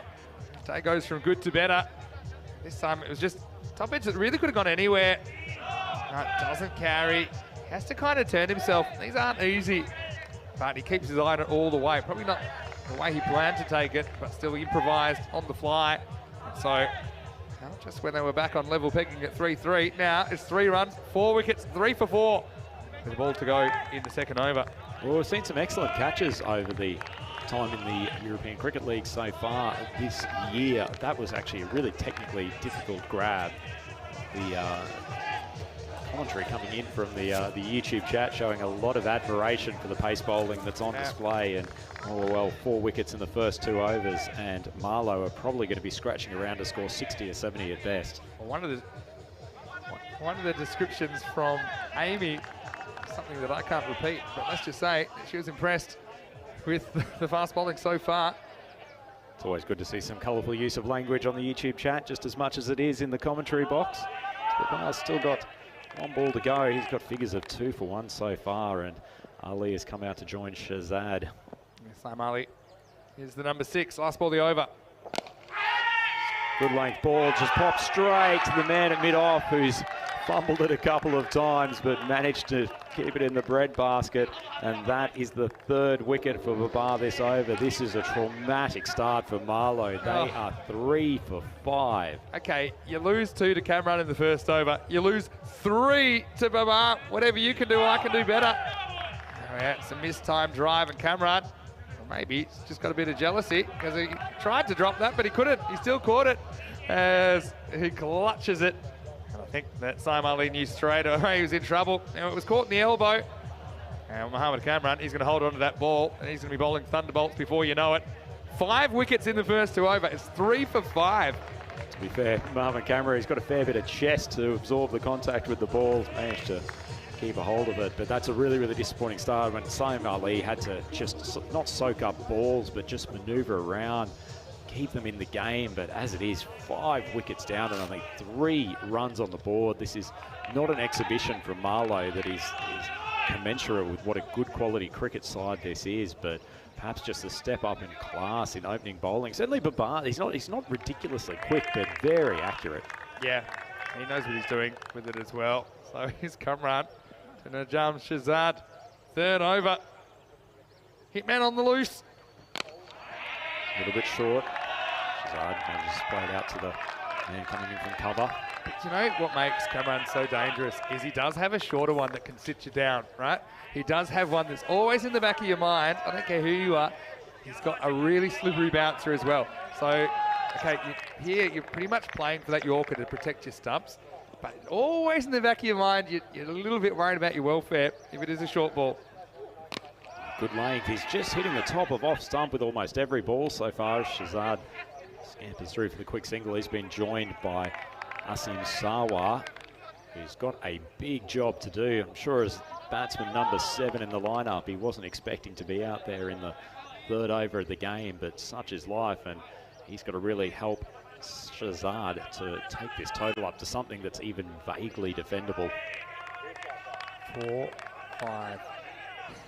A lot of people calling it early, saying, Pack, I care, I've got this group in the bag.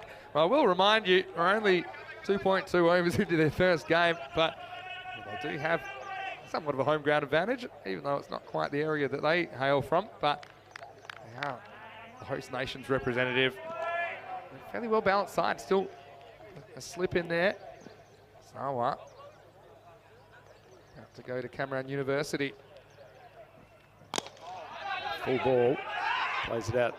Side, shy the stumps. That must have been close. See on the replay. A nice bit of fielding, a little bit of tentative running between the batsmen. Shazad probably not too excited about getting down the other end again and facing Cameron. I think he was kind of keen for the run but got sent back. I'm not sure if this would have been out or not.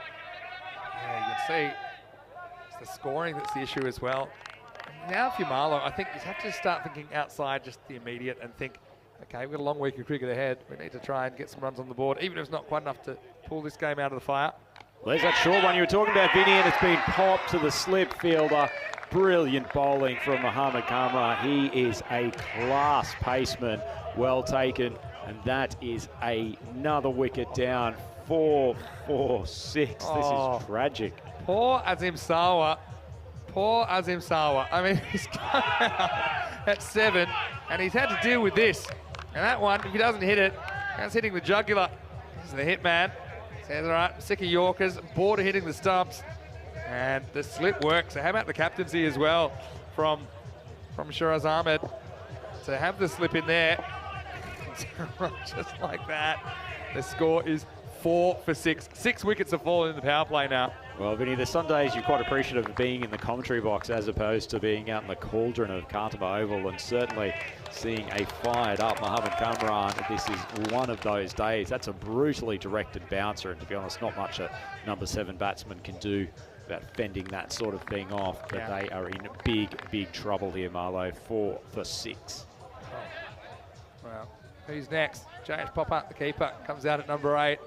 Question from Hawk Moon. Hello, Neil. Hope you're well. At what the lowest score is in the tournament. I believe that was Zayn Murtazafa who managed, I think it was 20 odd.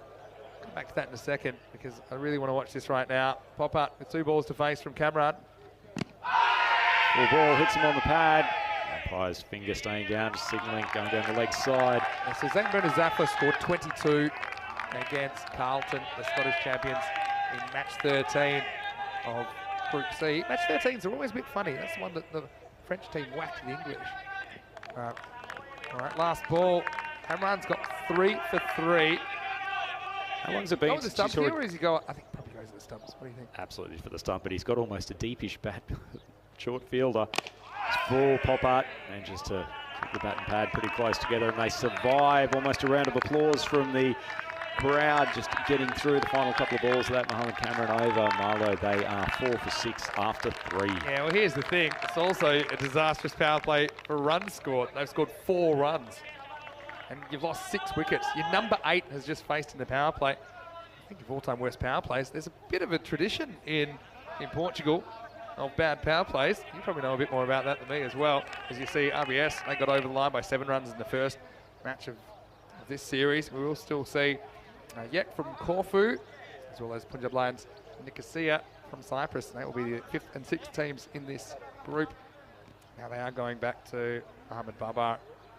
But yeah, you remember that Miranda Dragons, I think, didn't have a particularly good power play. And that one, I believe, against Oerish in 2021. The score was, I think, 3. So that's the 4, I think, is the worst power play we've seen in ECL. To be fair, Marlow facing probably a slightly higher standard of bowling in this game as Babar comes on to open up his second over. Good length, swatted across the line. It's good. Should have been a single, They didn't even run there. Watch this. Well, Shazad just swings across the line, manages to squeeze it through the field at mid-wicket. Chaos down the street. Yeah, look at this. Okay, so they think it's going to be fielded, and then when he's running back, it got misfielded, but by then it was too late. So it's a dot ball to the outfield. Sums it up. Not going to be in too many coaching manuals. The communication between the 2 batsmen there. Good length ball from Babar, just off speed, making sure he keeps it mixed up. Not getting great support from his fielding unit at the moment, but no run there again. Dots from Shazad, but he's still there, and My word, he needs to face the majority of the balls for the last 6 and a bit overs in this innings. So you just got to survive this over, then try and make hay as new bowlers come on. Another question about the lowest score all time on ECN. Well, that's an easy one. Come back to that in a second. Also struck down the ground. Fielder coming from long on. Seen a few more fielders out in the boundary for this over. Obviously, the power play has come to a conclusion. 2 men straight. Okay, so two things. The first thing is the lowest score we've ever had is 6 by Gozo against the Malta Super Kings, the team that we saw last week. So that was 6 all out in 4.3 overs in a game where they conceded 200. So the highest score and the lowest score all in one match was in Malta last year. But then we've got Chris Williams, the Tunbridge Wells skipper. He's in the chat at the moment. And he has a very interesting comment, which I'll read up after this. Popat still trying to get off the mark, left-hander. Full ball.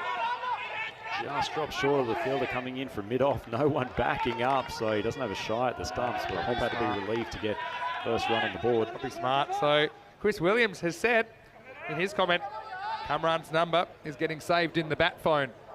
So that's fighting words. If you remember, Wahid Abdul and the shoe phone celebration, then Chris Williams with the bat phone celebration, well, he wants a piece.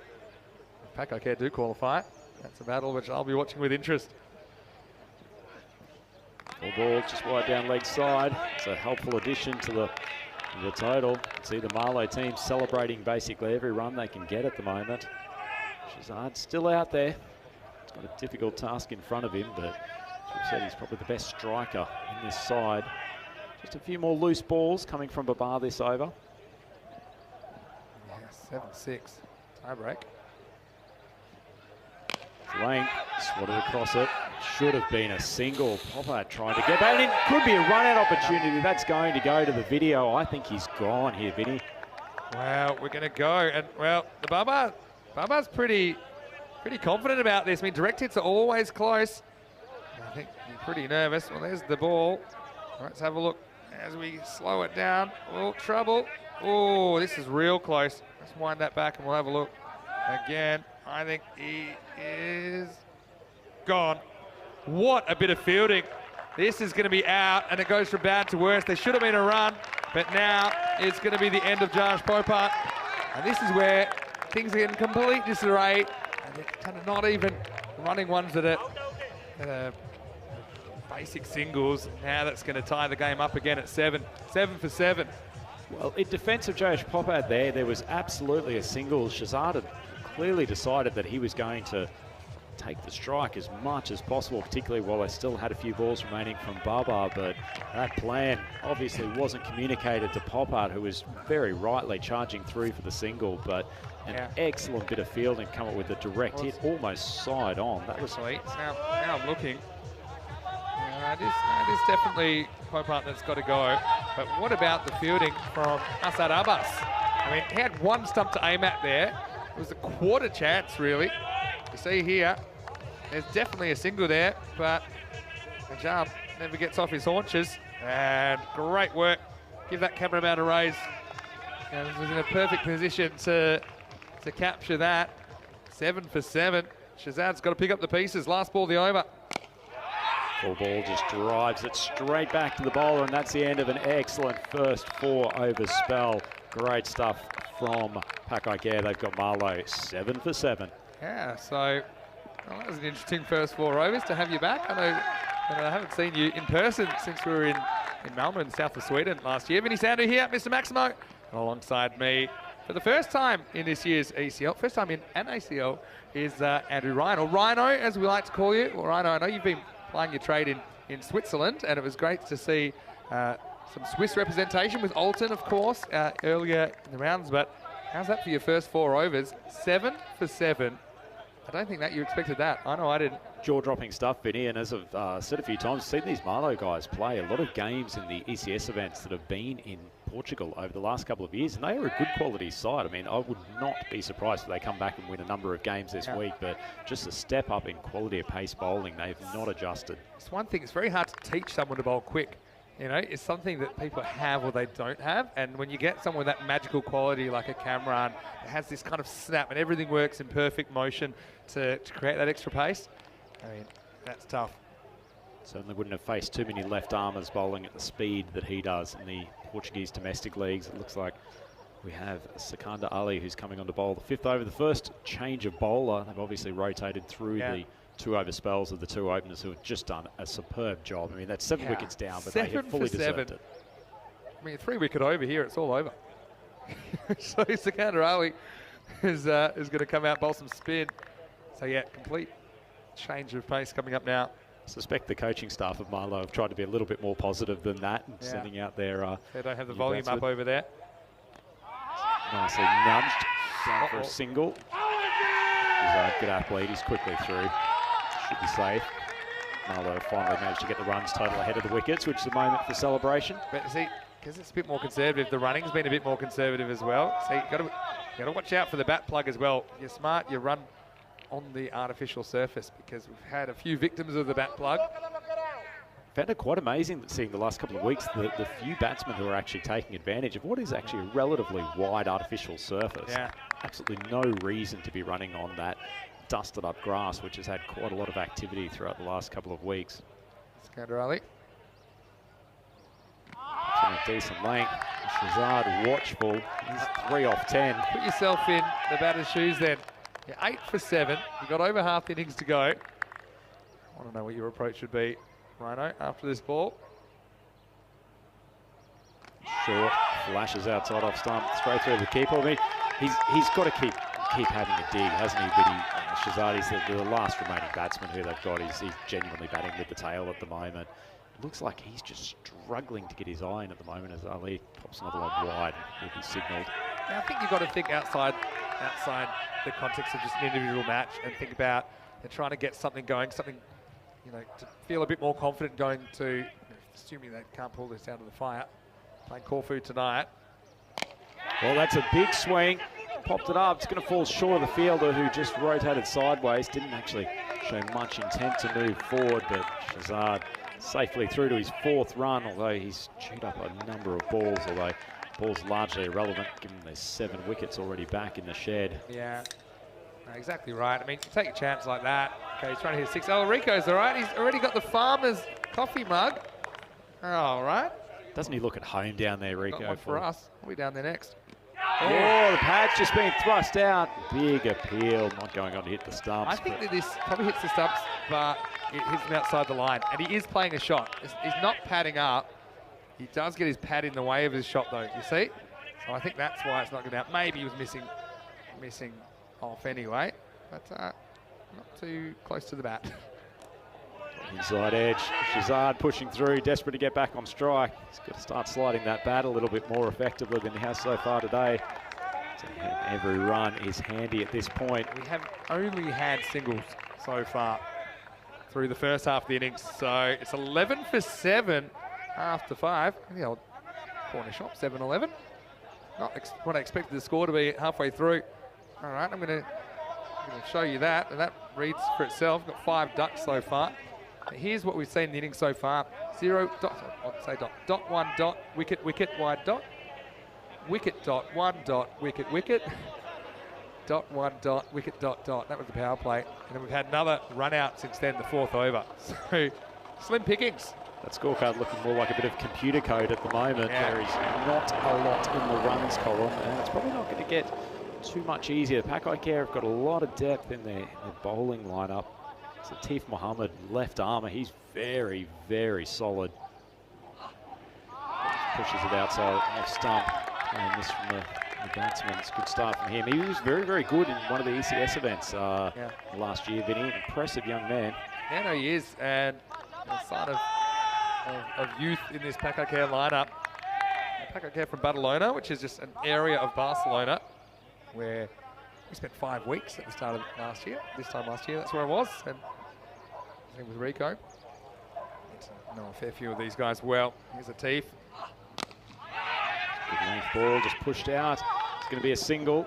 I'll hit the stumps on that occasion. Shazad's gone a long way past the stumps. Had absolutely no interest in coming through for the second. But Akron doing a reasonable job for a man coming out at number 9. Just manoeuvring the ball for the odd single. To be gutsy. I'm often bat in the lower order. And you come out, hopefully situations not this extreme, but in extreme situations, maybe chasing a lot of runs, you kind of just pity your stomach, you know you're not going to get there. You got to try and get something out of the game, get something out of the experience. A good change of pace. Just worked the man backward of point. Easy single from Shazad. He's slowly working into his task today. To 5 off 13, but Muhammad really not dropping the standards of this Pack I Care bowling lineup. Tough customer to come in and face. He's opened the bowling for them in a number of matches as well. Impressive line and length bowler, and he's shown a capability of mixing it up as well. Don't want to be a pessimist. Do you think we could have a whole innings without a boundary? Oh, that'll do it, of course. They made a little reverse psychology. I'm doing my bit for Marlow. And I knew as soon as I said that, they were guaranteed to get one. And well done, Ikram. He hits the first 4 of this match. Not often you see that from the number 9. Well, I'm not sure if you call it the commentator's curse or you creating a bit of positivity for the Marlow boys unintentionally, but that was thrash. Often you see a team 7 out, hit 6 sixes in an over. Just saying. Shazad will be hoping that he's going to do that in the final couple of overs. A big swing again from Ikram, who's making his way to top scorer. Yeah, I mean, I like the approach. Ooh, good block as well. I mean, everything's rolling Pack I Care at the moment. But I mean, what about the kind of secondary effects of this opening assault by Pack I Care? I'm sure all the other teams watching in the group and taking notice of what they're going to have to deal with.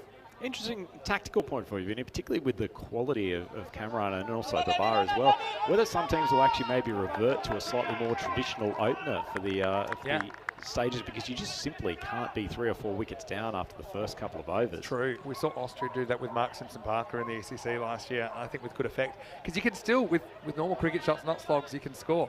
So more technically able opening batters can use the pace of the bowling against them. I think they'll be in demand. Well, Shazad's popped it a long way in the air. That's almost going to take one of the clouds out. First 6 of the game, and boy, hasn't Atif Muhammad let the side down. A 4 and a 6 in his first over. It's a little bit harsh because there wasn't too much wrong with this ball from Atif Muhammad. But Najam went up and away. We've got to try and just pull anything together here into the 6th over. Score is 24 for 7. So this is the partnership which is saving the blushes of Marlow. That's just a good cricket shot. Went really high. Wind's not really a factor here today. So carries the field up. And we head into the last 4 overs. And when we're going to do a kind of 4 over at the 6 over mark, last 4 overs, kind of check in where we're at in this game. Look at those bowling figures. 3 for 3, 3 for 4. But I mean, can you get 10 and over from here? Gets you 64. Not going to be easy with 7 wickets down. 4 balls still to go. Once again tried to play that little late dab shot. Pad's getting in the way. Himself a big risk if one of these turns back a little bit more. See it on the replay. Pitched outside a little bit. Just managed to get the bat just for a cheeky little single, but I reckon that's Pad first. But may have hit him just outside the line. Otherwise I think he's in trouble. Shazad back on strike. Shown his power over that long on area in the last over. Big swipe that goes through the offside, easily fielded. And coming down there at long off. Pretty regulation field at the moment, Vinny. The 2 players straight. They know Shazad's power areas over that leg side, to wicket and probably backward of square on the boundary.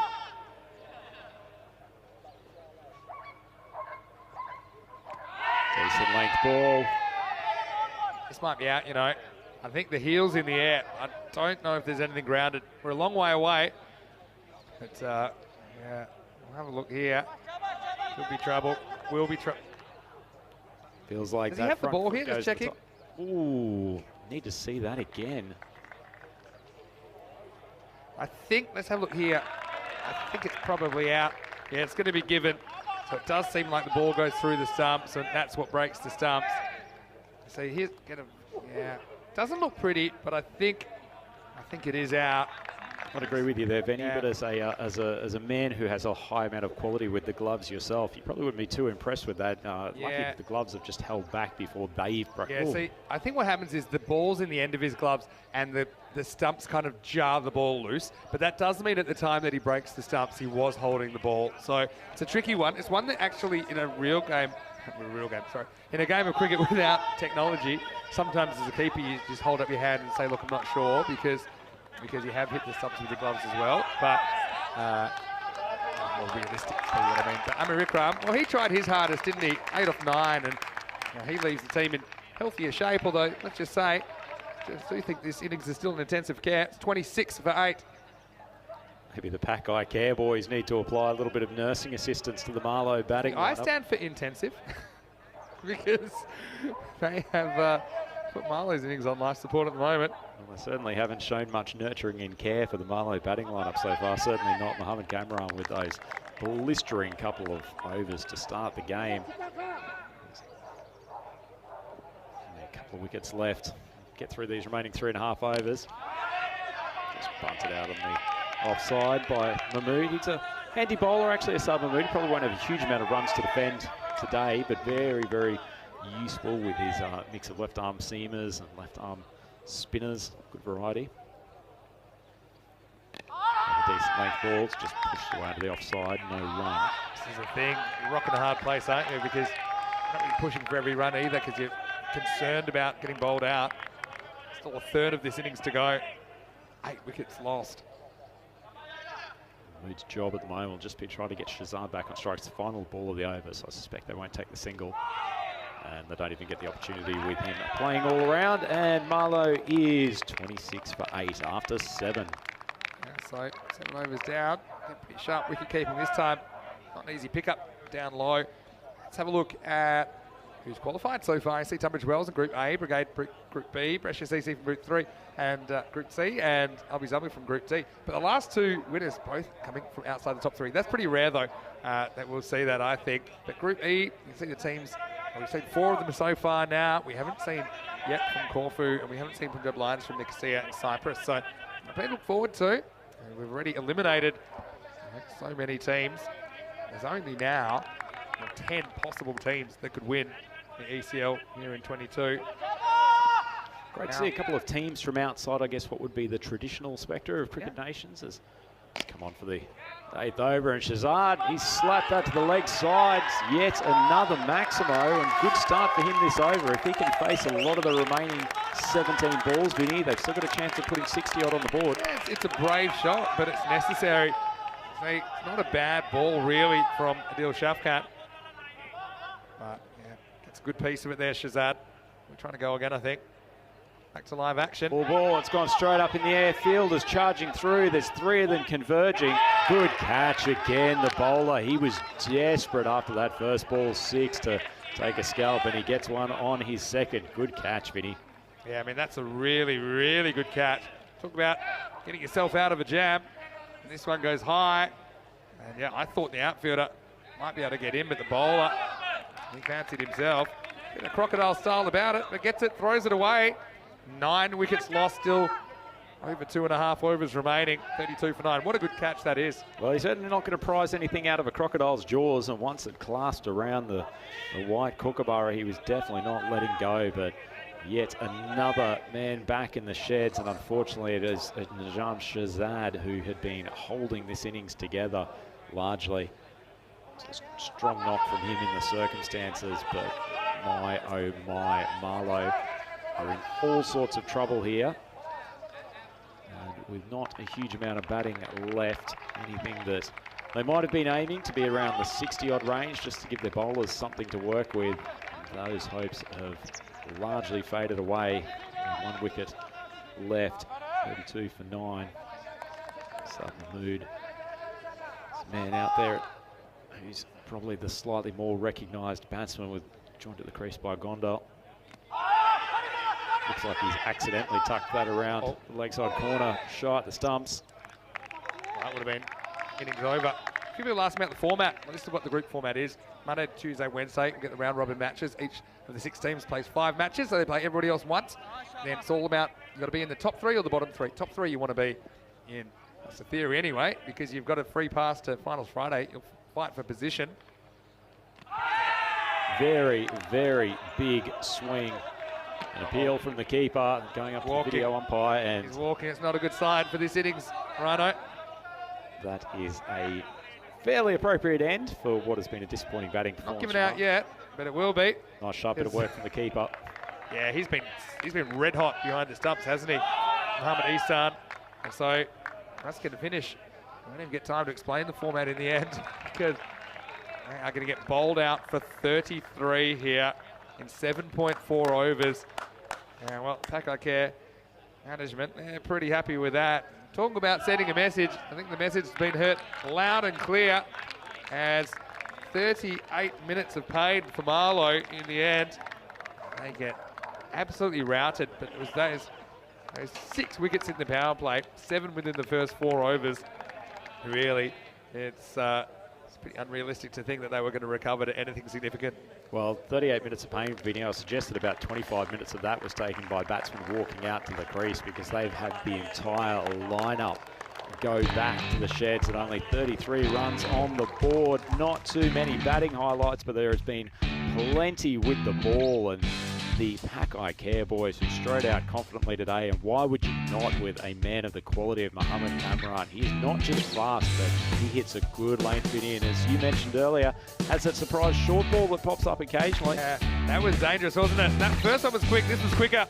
And stumps were splayed all over the place. The hitman going about his work. That was just plain pace, pure and simple. And the stump almost going out of the camera shot. Amir Zaib, well, he's good for 80 odd last year in the ECC. This one was almost out, it was a bump ball. Had to slip in place, but then Mohamed Babar, he came on and he took 3 wickets himself in the second over.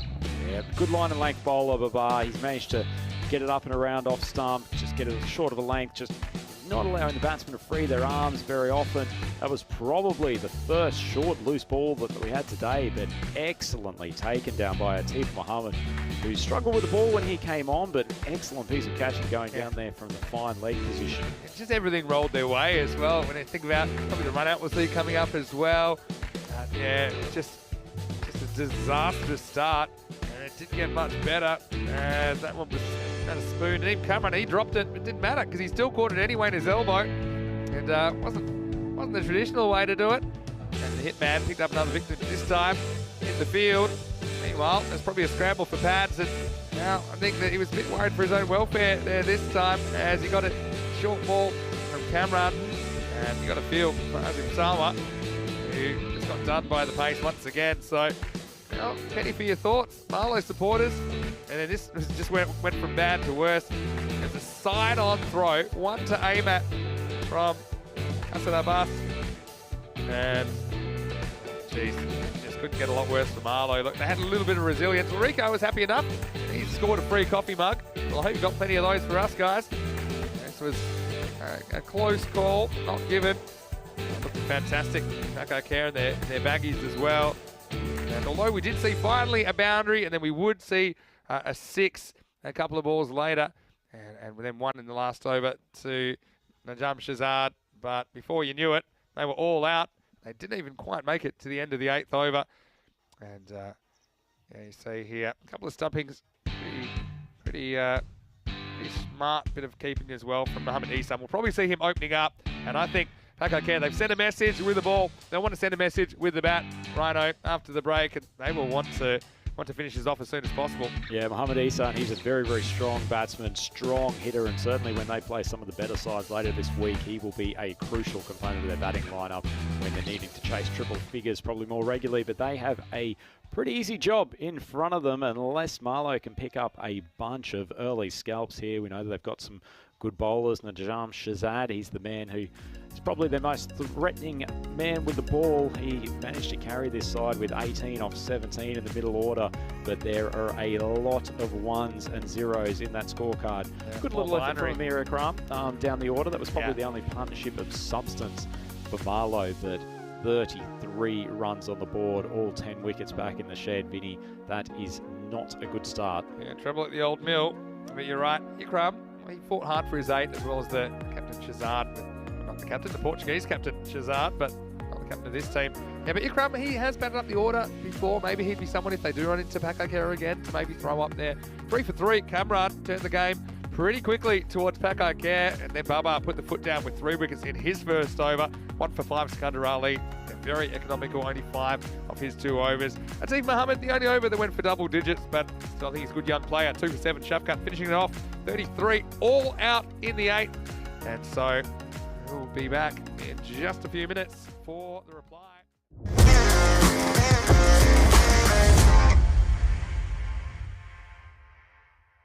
This European cricket event is proudly brought to you by HCL Software, Rado, 1xBet, and Victorinox. Hello folks, welcome back to the Santarém Cricket Ground with the official news just coming through that match number 28 has officially been abandoned. We saw it stopped in the 8th over when Punjab CC Amadora were 109 for 3 after 7.2. These are live shots, and yeah, got some of the Portuguese faithful there in the middle. And so the good news is this. The good news is that currently the rain stopped. The covers are on just as a kind of a precaution. But yeah, the good news is the rain seems to have stopped. We've talked a lot about how this field does drain very quickly. So at this stage, the plan would be for match 29 to start in time, which is in approximately 30 minutes time. So you can see there, that's the live shots. Good news is the rain has stopped. The field is being well protected. Obviously that centre pitch area, we know the outfield dries very, very quickly. So we will leave it there for now. Just letting you know that the points are split, but it was kind of all academic. Punjab CC, Amadora and Gamblers SC both finishing with just 1 win for this Premier Division. So we will put the clock up and we'll be back in around about 25 minutes to take you into that one. And again, the interesting games just keep on coming because that next game is going to be Awaris versus Gorka 11. Basically a shootout for the double chance. So don't want to miss that one. Vinny Sandy here, Mr. Maximo.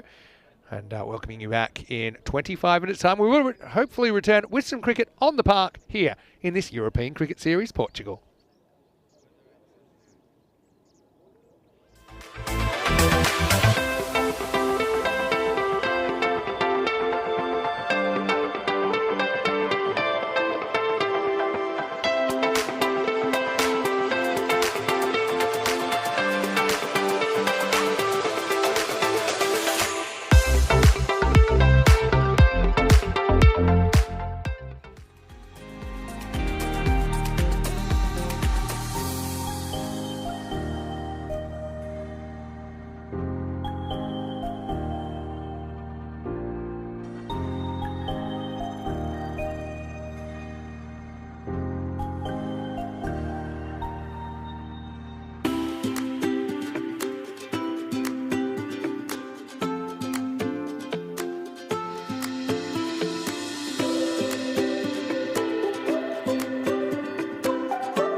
This European cricket event is proudly brought to you by HCL Software, Rado, 1xBet and Victorinox.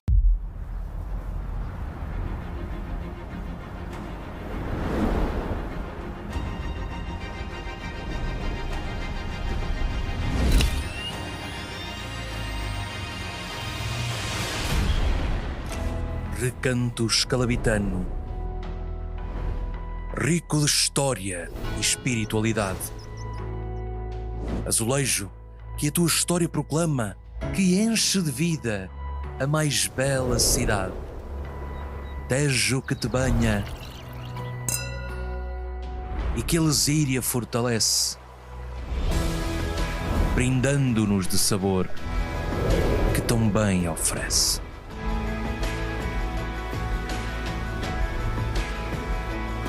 Campino, que te dá cor, movimento e união. Pelas mãos que sentem e sabem o melhor da região. Resiliência e união.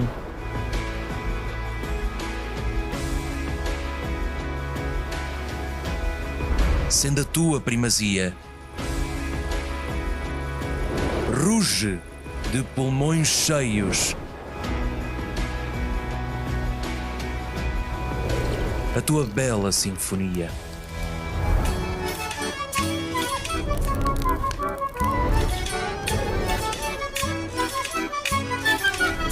Santarém, de paixões, sabores e tradições.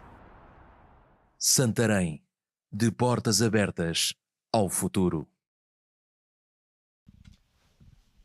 Hello and welcome back to the Santarém Cricket Ground. Speaking of Santarém, aren't they some magnificent videos that we're bringing to you? Such a special part of what's a very special country, Portugal. We've had some pretty special weather there as well. It's been coming, it's been going.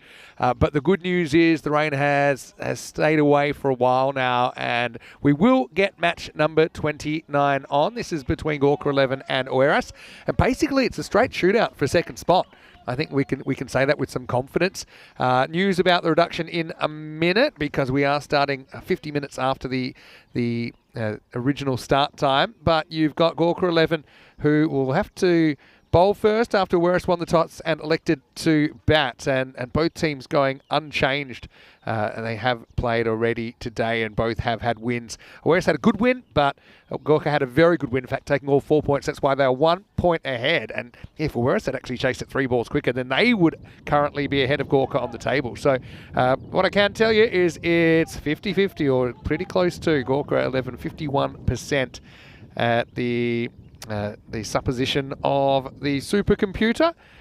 And what I will say is that we have a 5-over match here, and that means it's 2 over power play. We have just 1 single over per bowler, so it's exactly half of a T10 match. And you might have seen a bit of 5-over cricket during the ECL. We had to do that to play catch up after we lost some full days, actually full groups actually. And you can see, good news is that for now at least we're okay. We've still got a few threatening clouds around, but we're hopeful that we won't have any more interruptions today. I know that second place is important. Finish as high as you can. Of course, no one can catch Marlow, who are now on an 8-match winning streak and clear in top spot. They can't be caught. But you know, the higher you finish, the less bothered you are with the prospect of a bit of rain tomorrow. Vinny Sander here, Mr. Maximo, and joining me once again after a bit of an extended break is Phil G. Phil, we saw a bit of Marlow, actually. Classic game, probably the one they don't want to remember when they got rocked for 33 in the ECL, but I've got to say, when we have more rain breaks one day, we'll have to put on some of their 25 overs in the ECL. They played very, very well. They did indeed, yes. Good afternoon to everyone watching from around the world, and good afternoon to you, Vinny. Went for a bit of a wander just when the weather broke to go and have a chat with the people in the centre and see what was going on out there. Yes, indeed, Marlow. Maybe they turned up just as that video came to a close, so maybe they might have missed it. I'm sure that wouldn't want to watch that going into this afternoon's match, would they? Whenever there is a bit of a rain break, it gives me a chance to quickly try and work out how we try and organise 1,800 matches in a year. Yeah. Flights and logistics and these kind of things. But anyway, happy to say we're back, and it is. And Linda, happy to get us going. 5-over Fiesta. It's Rupu who just jabs this one up and over the top. Maximal, 6 runs. What a start for the Swans. That's a clever shot. That is really clever. One more time, comes down the wicket, walks up, and doesn't have to swing through, just works the pace with a jab, as you describe, for a Maximo. Like a boxer that just kind of wants to get an early punch in.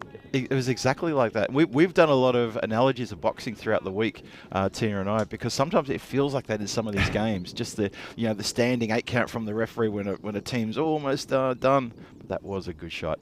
That's a good comeback though, Mamninda, who had an up and down kind of game this morning, didn't he? Saw him nick off, and then he came back, and Gorka then completely outplayed the Capitals, didn't they? And ended up winning by 97 runs, taking all 4 points. And Mamninda was a key component of that comeback. You said at the time that was a proper thrashing handed out to a team who should be playing in the finals Friday. Big swing and a miss. This is a bit of a walking woof from Rupu. Just watch his head here. That's where this one goes wrong. Ends up falling away. Greenshields has gone out there to open the batting. We didn't see him this morning. Mentioned that he had a slightly lighter workload, but I think given that this is a straight shootout for the double chance, I think you're trying to play your best team in the best order, and they feel that he's the man. They want to get to the crease. It's clever bowling from Happy. 3 dots in a row. 3 But again, dots. the shot's not there. Again, probably would have had Greenshields facing the first ball, honestly. I just think in a 5-over game it's even more important. There's that slower ball and completely bamboozle him. He's not using his feet either. He's getting stuck and even retreating ever so gently to the leg side to make a bit of room, but it's just clever bowling. That one swings too much though, and so it'll be another run to the total. Hello to Girish Singh, who is tuning in under his username Involver29. Hello, Girish, missing you here. Hey, Girish. And he's saying, let's go Swans. Hello to Diesel as well, Bruno Cavalieri. Bruno, great to see you. And we need to see a bit more Diesel down here. There's a chance we'll see you at the ground. Because you haven't tried Diesel, have you? I have not. The drink? No, not yet. Been told. Now it will be a little whip away. And the fielder's herring around, but he won't get there. So that will be 4 runs, second boundary of the over. Okay, so finally connects after a few dot balls, and Yeah, Conrad went up at one point. We had a little chat in the middle of the pitch there and just said, come on, Ashraful, this is, we're here for only 5 overs. We need to be connecting with the bat and ball. What do you say? Yeah, Girish Singh, he took the long drive back up to Coimbra. Thing is, the other day. yeah, of course. Yeah, that's where he's based. Yep. I mean, Rupi's not an offside player. If you had Conrad batting, you'd have a different strategy to Happy. Well, sometimes it works, sometimes it doesn't. This one, it's in the air. It won't carry. And you can see the little bit of a slip. Of course, this outfield does drain well, but there's still some of that greasiness. End of the first over. I think it's actually a pretty good one for Gorka. All up, 13 without loss after one. Yeah, we'll have a quick look at the Tour of Portugal, the Challenger division last week. The Lisbon Super Giants, what a comeback that was. That was sensational. I have this saying lately with finals days that, you know, the day belongs to somebody. I just don't know who it is, but I know it's one team. Yep. I said it for the ECL final day. Yep. I felt the same in the Challenger last week. Well, I've always felt with ECS, get yourself into finals Friday, anything goes. You know, it's everything prior to that is almost forgotten. It's just get yourself and your team into finals Friday, and that's what happened with Lisbon Supergiants. So well done to them. They're probably still riding that wave. Wouldn't blame them either. Getting the hands on the trophy. Yeah, really excited for them to win their first ECN trophy. Anyway, well, that's Happy done because you only get one over. That's it. Yeah. They go to Sushil Kumar, and he's driven through the offside, gets through the fielder for 4. You can hear the screams of anguish go up from the other Gorka fielders.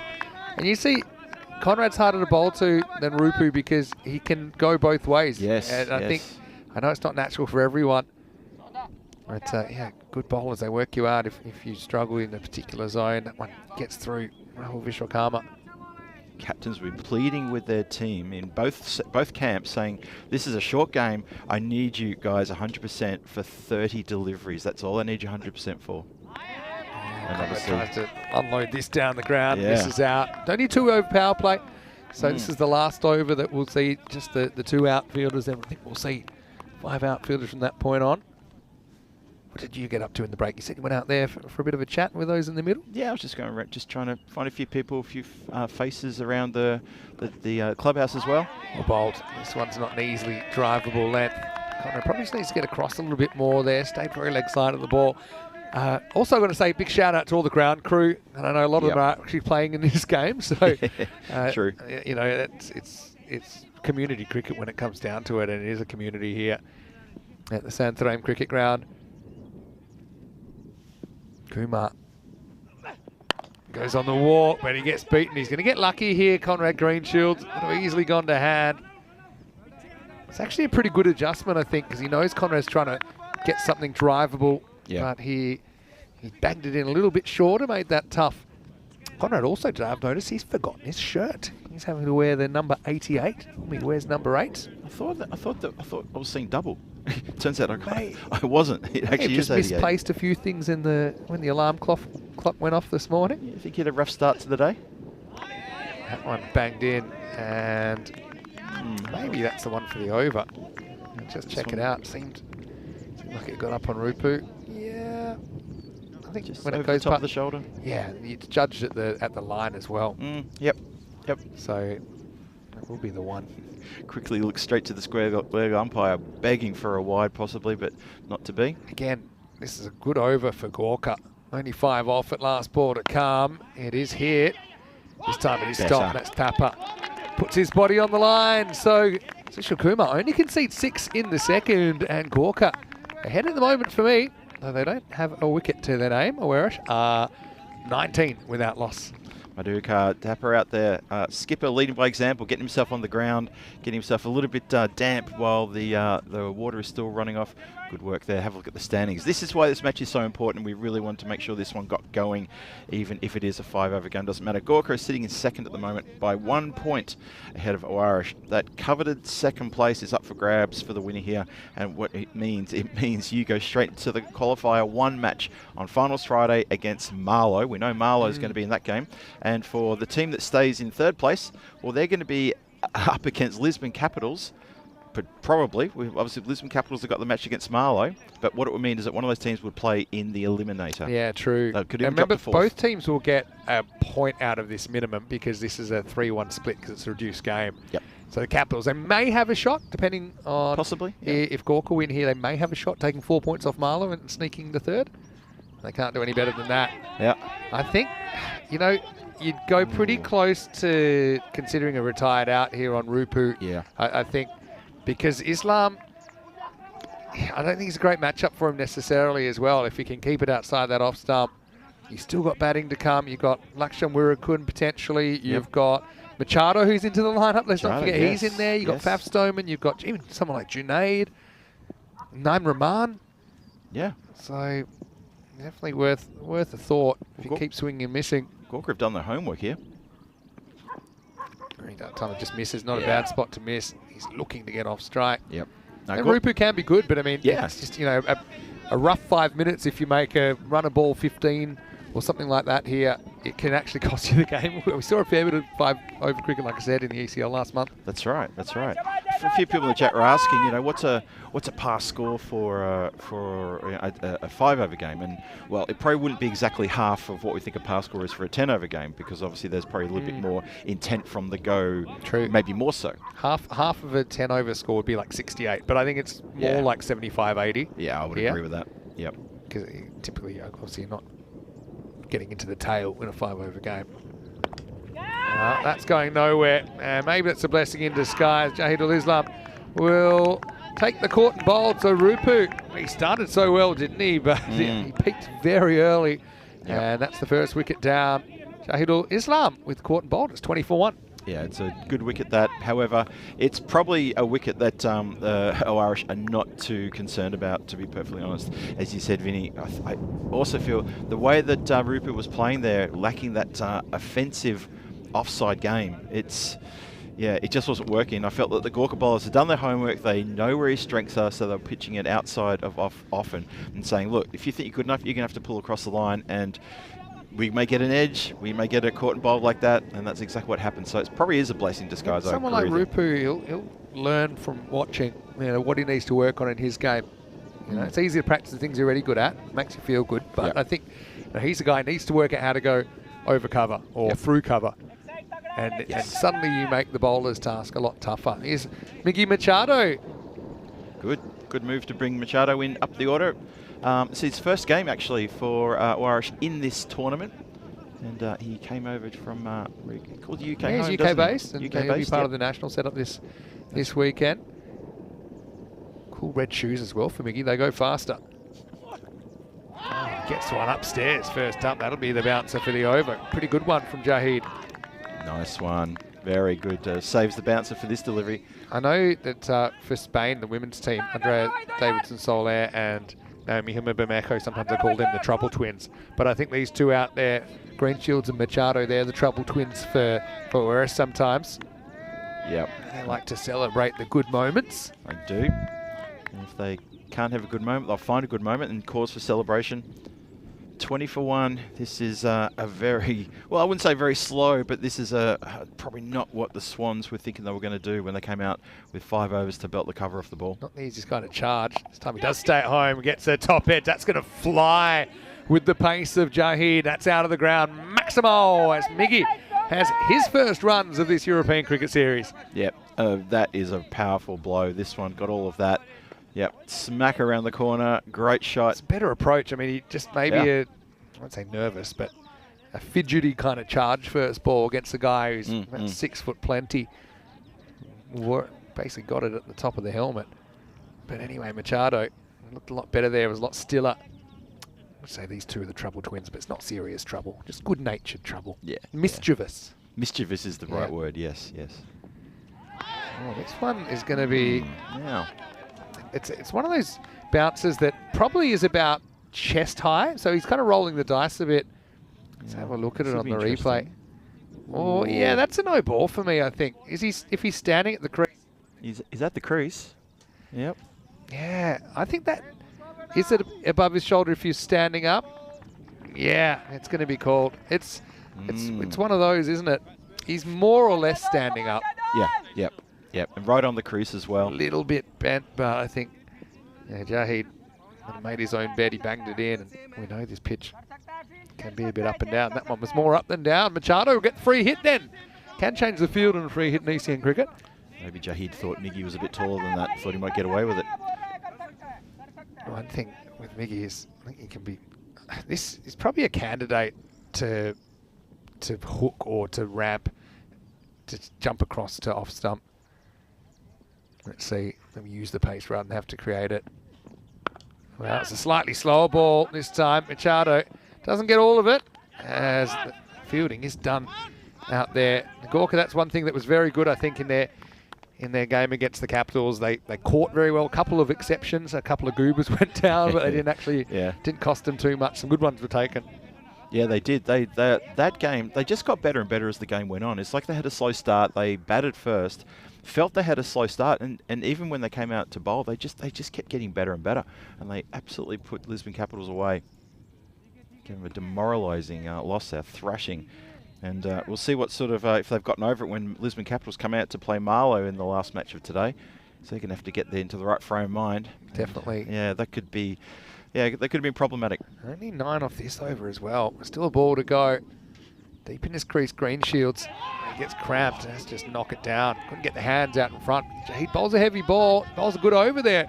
So just 10 off that. And at the end of 3 overs, the score is 29 for 1. And that gives us a chance to give you a little sneak peek about what's happening in calendar year 2025. Now, some news today, if you just joined us, was that looks like there's a night series that will start on the 28th of April as well. I have been told that it'll be a 6-team series in Belgium at the new facility there. So, exciting stuff. Very exciting stuff. Yeah. I think that you've put your hand up for that one already. I Phil. have indeed, thank you. Yeah, I think I was kind of lucky though, because when there was discussion going on, I was right in the right place, and by the right place here and next to me. Well, so exactly what I was hinting at. They're sitting next to you. Also, 27th of October, you can see we should be back in Portugal, back at this ground for another 1 week. I imagine that'll just be the one competition though. We won't have time in the. Although potentially like in Czechia, we're going to have 2. So I mean, we could still potentially do it. Maybe a 3-day and a 4-day, something like that. Know. Anyway, time for some spin with runner Rehan. Not really well this morning. First one drifts in, hits the inside edge. Oh, Rehan fumbles this. Probably shouldn't have. Just couldn't pick it up, could he? Good drift in though. Yeah, he's been a good competitor. When he first started in this tournament, he was a little bit expensive, but he also is one of those players that's he's just found his rhythm now, and he's a very dangerous customer, and great variation too. That's a good ball. He doesn't try and hit straight there. Machado tries to go across the line. Brown's very, very wily, isn't he? Really big time. That was good. Just again, shot selection, call it whatever you like, but it's that looping arm. The way it comes in like that, then it gripped and straightened. Lovely ball. I like to see the slow bowls, the spin bowls, not afraid to give a bit of flight and let it do its thing in the air. That's exactly what they should be doing. I mean, the darting in deliveries or short deliveries, sure, it's got its place, but just like to see that looping. This time he does get it more or less. And Machado will tee off Maximal 6 carreras. Yeah, lovely strike. That one just in the slot, right in the arc. Yep, ready for that one as well. And it's good to see Conrad running, but I think he was running down there because he wanted to give Miggy a bit of, just to big him up a little bit more and say a couple more of those, please, and we'll be feeling pretty good about ourselves. Exactly right that time. Doesn't really play for any turn. He hasn't really turned it here, Rehan. He's bowling little, almost in swings they would feel like to a right-hander. Machado, a couple of 6s to his name. He jumps across, actually kind of mishits what he should have hit probably, because it was a full toss. Oh, yeah, Gorka. Look, they're going to have a handful as far as the bowling attack coming at them, whereas we know that they've got some very good bowlers in there. But no Vicky in the lineup, I noticed today. Vicky, yeah, exactly. That's a big miss for them. Fraction short this time, and Green Shields unloads Maximal 6 more. Yeah, the expected score says 60. I would like to think that they're going to have to get more than that. I think Gorka could reel that in 5 overs, but depends on many things, and that's the wonderful thing about effectively a 5. Well, it is a 5 over game. Just the difference between the 10 over game. It's a very short. It's a shootout, and you get a couple of Gorka players out there who hit a quick fire 20 off 7 or 8 deliveries, and suddenly half the total's been accumulated. I often say though, anything's chaseable and anything's defendable in a 5 over game. You have to win a couple of overs early. Yep. This time squeezed off the thick inside edge. Machado thinking about a second with the fumble, but they decide against it in the end. So whereas with 1 over remaining, they are 44 for 1. So one target maybe to pick up, get into the 60s. If they're going to have to go big, interested to see who Gorka will turn to bowl this last one. But they're going to have to go big here because 44 after 4, I'm sure that the battle plan did include more runs than that when they first found out they were going into 5 over game. But it's been good bowling. Credit to Gorka. They did a bit of homework with the bowling. Yeah, Rupu 13 off 10. I mean, if he made 13 off 4, it's like a whole over they could still have for someone to try and hit 15 or 20, and then maybe they're 60 now heading into last over. So, that was the innings that's kind of hampered them a little bit. Now I'm going to stick with some spin with Vishwakarma, more left arm spin. Interesting, they bowled them back to back instead of kind of splitting them up with the faster bowlers. It's a bold move. Greenshield's on strike. He's going to hit it straight. He's going to hit it sweet. Maximo. That's exactly what he's looking for. He's deep in the crease, wanting to get under something. Gives him a bit longer to see it. See, 2 feet deep in the crease. Yep. And then when he spots the length, he knows he can step forward and smash it. Good shot. Clever, really clever. Bit of a school there for people just to ask, when they ask a question, why does he bat so deep in the crease? Vinny's just explained it perfectly. It's exactly what he was looking for. Just an extra split second to make his mind up. Clever. 50's up for Weris. Can they go magical, maybe pushing supersonic and get into the 70s? We're trying. Steps across and hits this as well, and he likes it straight away. It is Maximo Seismas as Vishwakarma finds himself between a rock and a hard place here. Back-to-back 6s. Now Conrad has hit the ball a couple of times into our cube. Just for a second there, we paused. I might do the rest of this over just standing up, just in case. But the tough thing is for Vishwakarma, I mean, he can't really go shorter because then Conrad can probably pull him for 6. So if anything, you've got to go fuller and try and hit the block hole, which is now a fraction fuller than a kind of regular block hole. Almost low full toss kind of length. See, he's still so far back. Instead, he does actually get a ball out that tram line, makes Conrad reach. He's annoyed that he's missed out on that, but Machado will get the strike.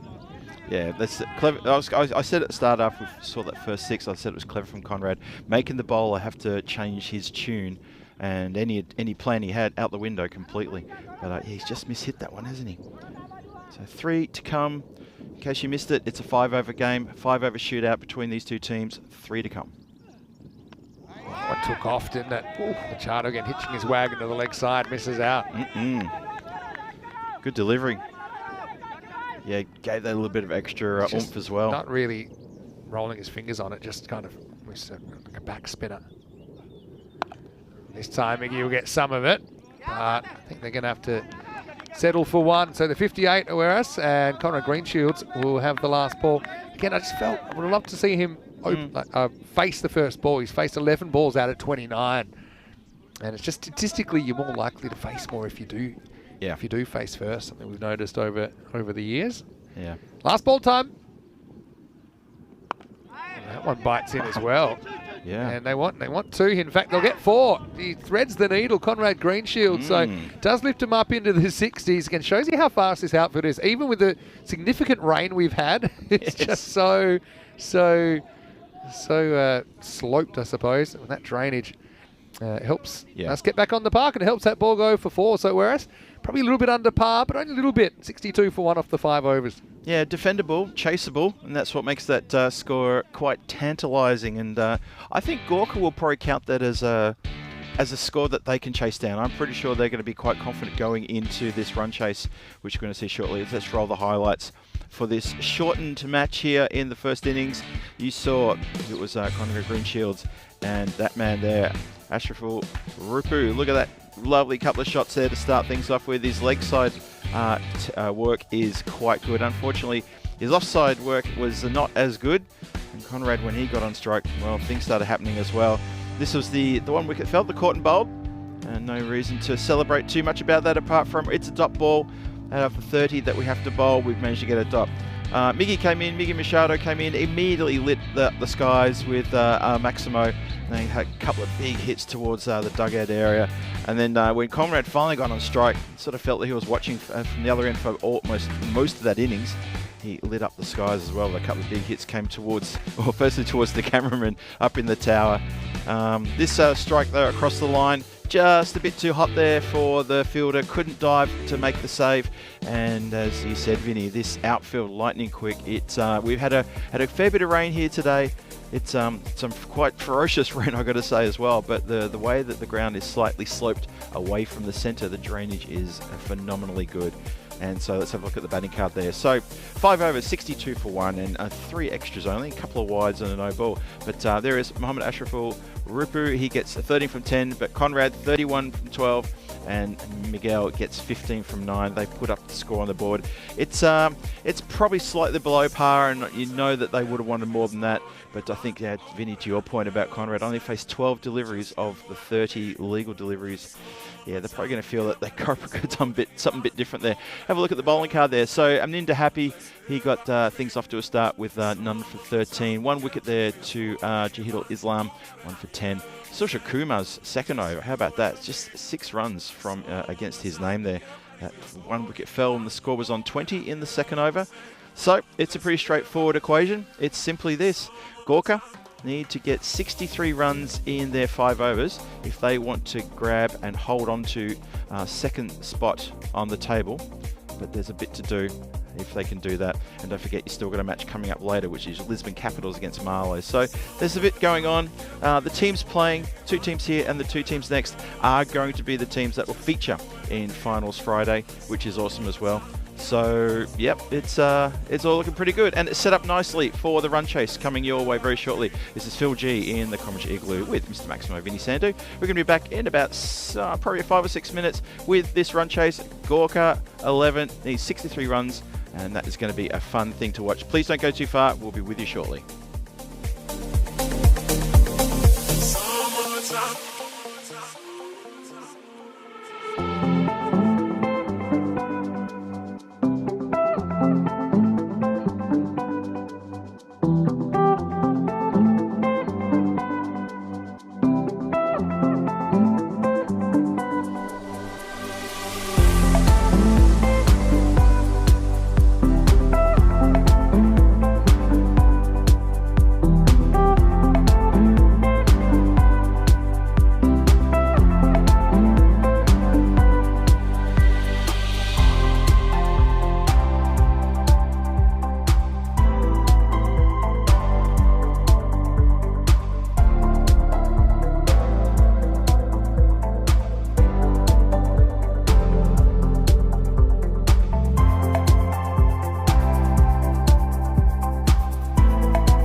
This European cricket event is proudly brought to you by HCL Software, Rado, 1xBet and Victorinox.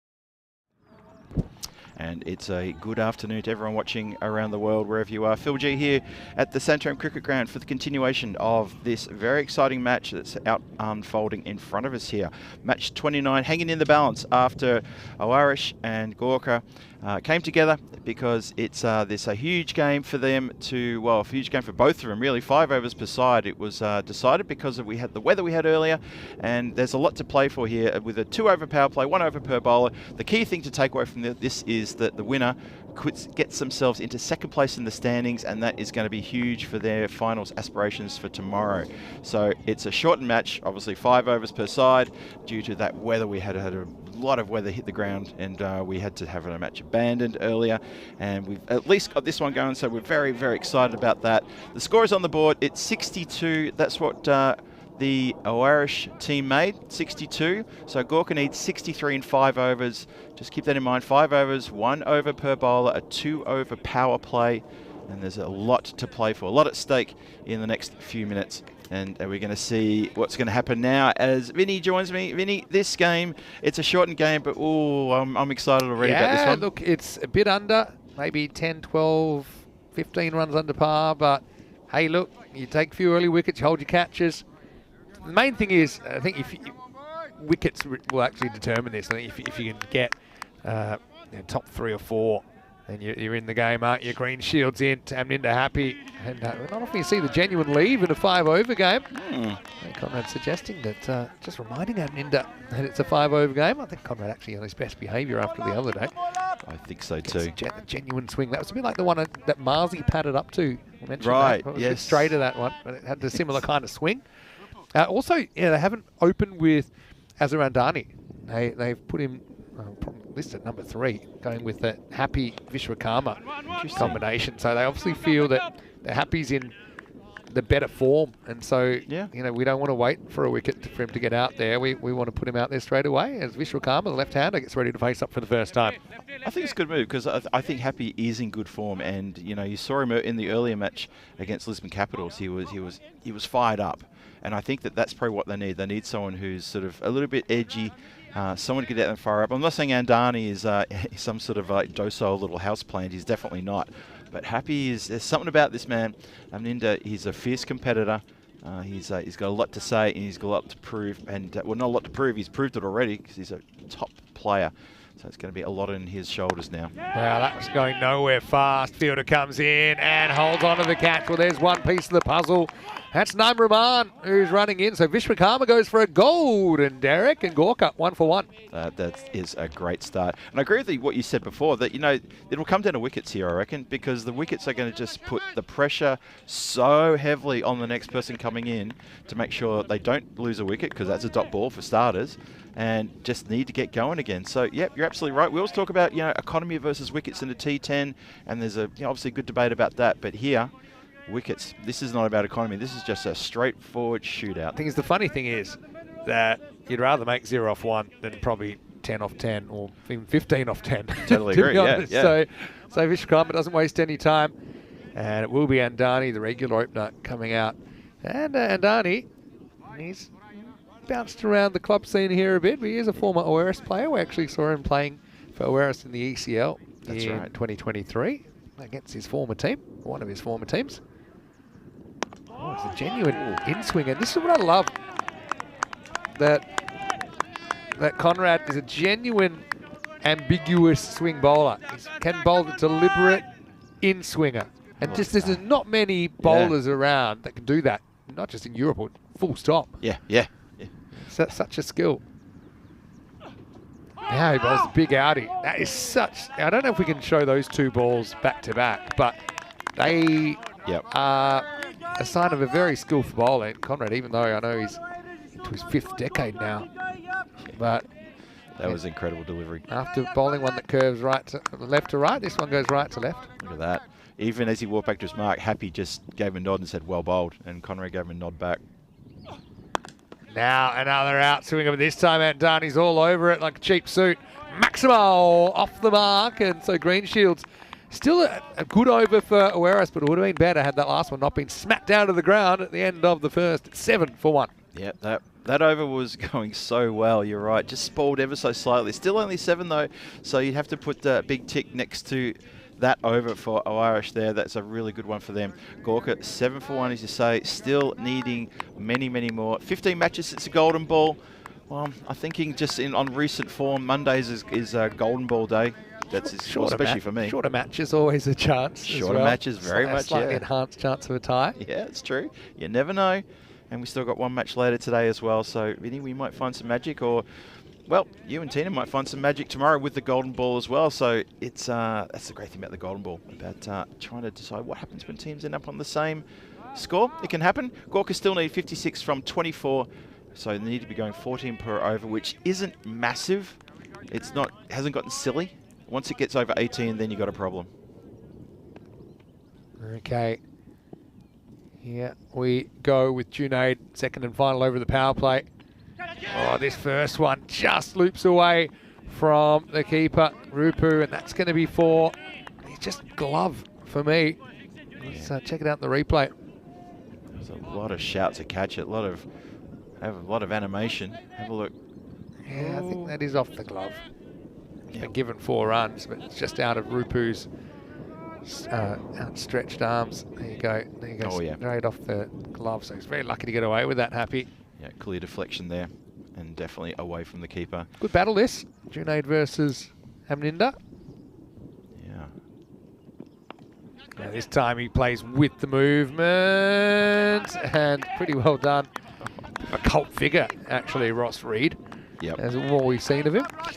Ross Reed, he owns that part of the ground when he's fielding for the Swans. You see him stalking. He's literally stalking that area. This is my focused. part. I loved it. He will give 120%. We've seen some epic chases from Ross this week. I'm actually finding a little bit more about where the Belgian night series will be played. We played in a series called Zemst. And it's the Stars Arena Hofstadter, which is actually the home of 12 Stars, which is one of the cricket clubs there. They actually have played in the European Cricket Series before. They're a club that actually been around since 1989. Yep, I know the 12 Stars, yep. And Wow. So It's exciting, definitely. 12 for 1. Junaid, again, a bit too short, and Dani loves it there. He just turns on it, puts it over the ropes. Maximal, 6 runs. Yep, not the right delivery, that one. And you'll get a bit of a, not a rev up, but I'm sure Conrad will be saying, all right, put that one behind you, mate. Let's see what happens here. And the ball that he's got to come back and bowl now. Junaid needs to bounce back from that one, because that's already 11 from 3 balls. They need to be going at 14 and over. And, well, they're already sort of almost, well, they're almost there. This over, if they get ahead of the curve, I think that could be, well, it will be trouble plenty, because it's going to finish pretty quickly, this game. It's almost, a couple of overs to go. It can just creep up at you, and suddenly, oh, that's right, it's 5 over game. In there, Junaid needs to pitch up a bit. Yeah. He does, but Andani is just going to work it away, and it's going, and it's gone. So again, just getting a bit too straight to Andani, who's very strong in that area. So Maximal, as the game swings back towards Gorka 11. Yeah, he got a bit of in-swing there, a bit of shape, but unfortunately for Junie, Andani he's got it straight away, just saw it immediately, and it was, as you say, too straight. Even with that bit of in-swing, just played for it and took it away to the leg side for a big Maximo. 24 for 1 now. 39 from 20 needed for the win. Yeah, this one does swing a bit. Andani is going to get it away, but only for a single. Hey, so I've actually been to Belgium for European Cricket Series cricket when we had one there. Last one we had there was 2022, so it's going to be good to be back. Okay. But the cities of Antwerp and Brussels are actually pretty close together there. That's a great bit of fielding there from Lucky at square leg. So actually where the ground is, I'm just looking it up, it's only about 19 kilometres from Brussels and about 26 kilometres from Antwerp. Oh, okay. So, because it's normally late starts, obviously, night series, you go check both those cities out. I will. Hits it down the ground, but this should be gone. It is gone. Happy is out.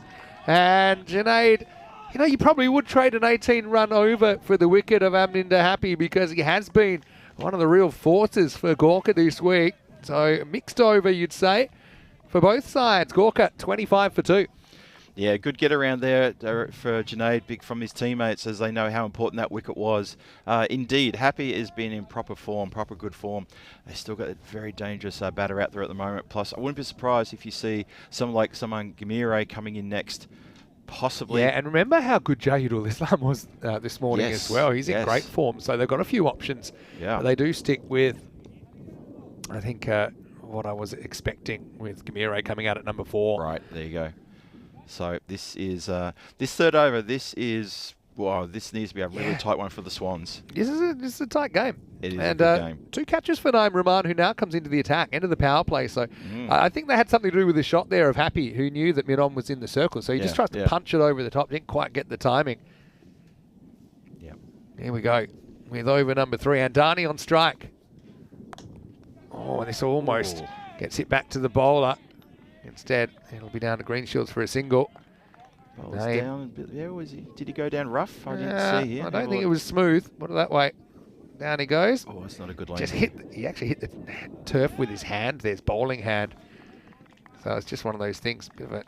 Oh, yeah, maybe just jarred. Never slightly. really thought about how he was going to land there, I think, Naeem Rahman. Yeah. So I have been to Belgium, and you can check out, actually, in Antwerp, they've got a really big wheel. You know, one of those classic kind of Ferris wheels, which is definitely worth a look. Gives you a great view of the city. And also, when you're in Belgium, you'll have to try both types of waffle. Oh, have you heard about this? No, I haven't. I'm familiar with Belgian waffles. I would have been out in last over because everyone was up. Yep. There's Machado who's doing the fielding. Yeah, I'm familiar with just the bog standard Belgian waffle. Are you? Oh, is it the have you thinner been one? before? Yeah, I've been to Belgium a few times. Yeah, I was going to say, imagine you had. Yeah, so there's the Brussels waffle and then the Liège style waffle. Ah, okay. And people have huge fights over what's better. Well, that one's actually cracked, and it's going to go all the way. That's some shot from Andani showing he can go offside as well. Maximal 6 more. This game's toing and froing. Yeah, he's manufactured that one almost from nothing. Just made himself a bit of room and had to adjust and adjusted beautifully and connected so well. 33 for 2 now and 30 more runs at 15 balls. Run rate down to 12. So I actually did try both in one sitting, and I don't necessarily recommend that either. Okay. Steps across. Oh, that's delightful from Andani. Wow. And he just helps that one on its way. Rahman gave him some length to work with. Maximal 6 more. This could be the over that breaks the back of the chase. Yeah, just at the start of this over, I said they need this one to be tight. I picked this as the danger over, and unfortunately, so far for the Swans, it's proven to be very problematic right now. And Andani just getting on here. 32 from 9, and he is really getting on a heater here. Still can come back here. Rahman needs to avoid getting hit again. As Andani will just whip this away again, but it won't have the force to get to the boundary. Just a single over to Gamire. Yeah, so the Brussels waffle is kind of a rectangular shape with the deep pockets. Probably what you imagine when you think of a Belgian waffle. Yes, it's kind of light, crispy, and airy. Yep. Typically served warm. The Liège waffle is kind of an irregular, almost like a messy shape. It's thicker and denser. It's chewier. Oh, okay. And caramelized on the outside. No, I haven't heard of that one. Well, I have now. And it contains a type of sugar called pearl sugar, which melts and gives it a sweet, crispy coating. And sometimes people just eat the Liège waffles plain, or obviously with toppings. Wow. I enjoyed having both, actually. That's a pretty good ball to finish the over from Naeem Rahman. Walker 11, 40 for 2 after 3. Remembering that you can only bowl 1 over per bowler. So curious to see who they go to here. I mean, you would have loved to give Greenshields another one, but obviously you can't. Took 1 for 7 in the first over.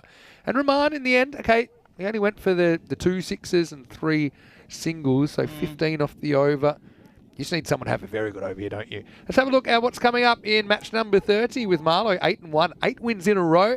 They bring back Asad Mahmood. He's listed at number 3. I would be very surprised to see him back there, but it is, I suppose, a practice game, essentially. Mohamed Abdullah comes in for the first time for Marlow. The Capitals will play the team we saw earlier, but they didn't fire, did they? Went down by almost 100 runs, and I suppose time will tell if Lisbon Capitals can maybe move out of 4th into 3rd. As this is hit in the air, and it's going to be smashed into the commentary box, and pretty well fielded by Phil G, who has done a bit of foot fielding, but you did protect the equipment. And the result is a maximal 6 runs. Not good news for the Swans fans. That gets it down to, what's that now? 17 off 11. Oof, that's getting really tight now. How can they get some dot balls there? Lucky we're accruing with the job. We're lucky that shot along the ground. Yeah. That's a good comeback, but actually this is going to get nicked down and probably go for 4 as well. No, it's excellent fielding once again. Can't count out Ross Reed, who gave it everything he had. Saves 2 runs. Yeah, he did indeed. I mean, literally threw himself at the ball and pulled it back. I thought that was going to roll over as well. We see it so many times here at Santarem, the ball winning the race. But look at this one. Running down a slope. Oh, the dive and the awareness as well. Well, they need a wicket here, but they're not going to get it this time because Andani is going to launch another one over the ropes. Maximo! Andani coming in at 3. Blessing in disguise, really. They lost Vishwakarma for a duck, so effectively he was an opener when you think about it. Yep. And now the run's really coming quickly with just 9 more required off 9 balls. Move to spin. Hasn't been a happy one for Oweras. That's a good comeback though. He's try and push it to a last and hope maybe Faf Stoneman can come on and bowl a heater of a 10th over. Maybe you bring the field up a bit, try and save the singles a little bit. Well, that's the question. Who do they turn to in the last? If we get to the last, because it's 8 from 8 needed, could finish in this over. Oh, he's bowled him. That's a good comeback from Lucky.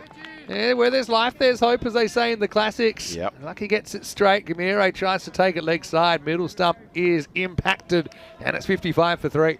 So we probably should definitely now go to the last after the next ball. But that is a really good comeback from Lucky Weerakoon. Look at this, just straight through the gap, looking for the big shot down the ground. Can't manufacture it, and has a look at the bat. Not the bat's fault. Saman Gamire, he played a support role in this partnership. And he has to depart there with just 1 run against his Quick hello to everyone in the chat as well. Good to see Steve McVeigh in there, probably watching from the Algarve. It says he is back, flown back into Portugal today. And also quick hello to Trip, who's watching from the US, and so is SkyQuest. Although, where are you now, Trip? Let us know.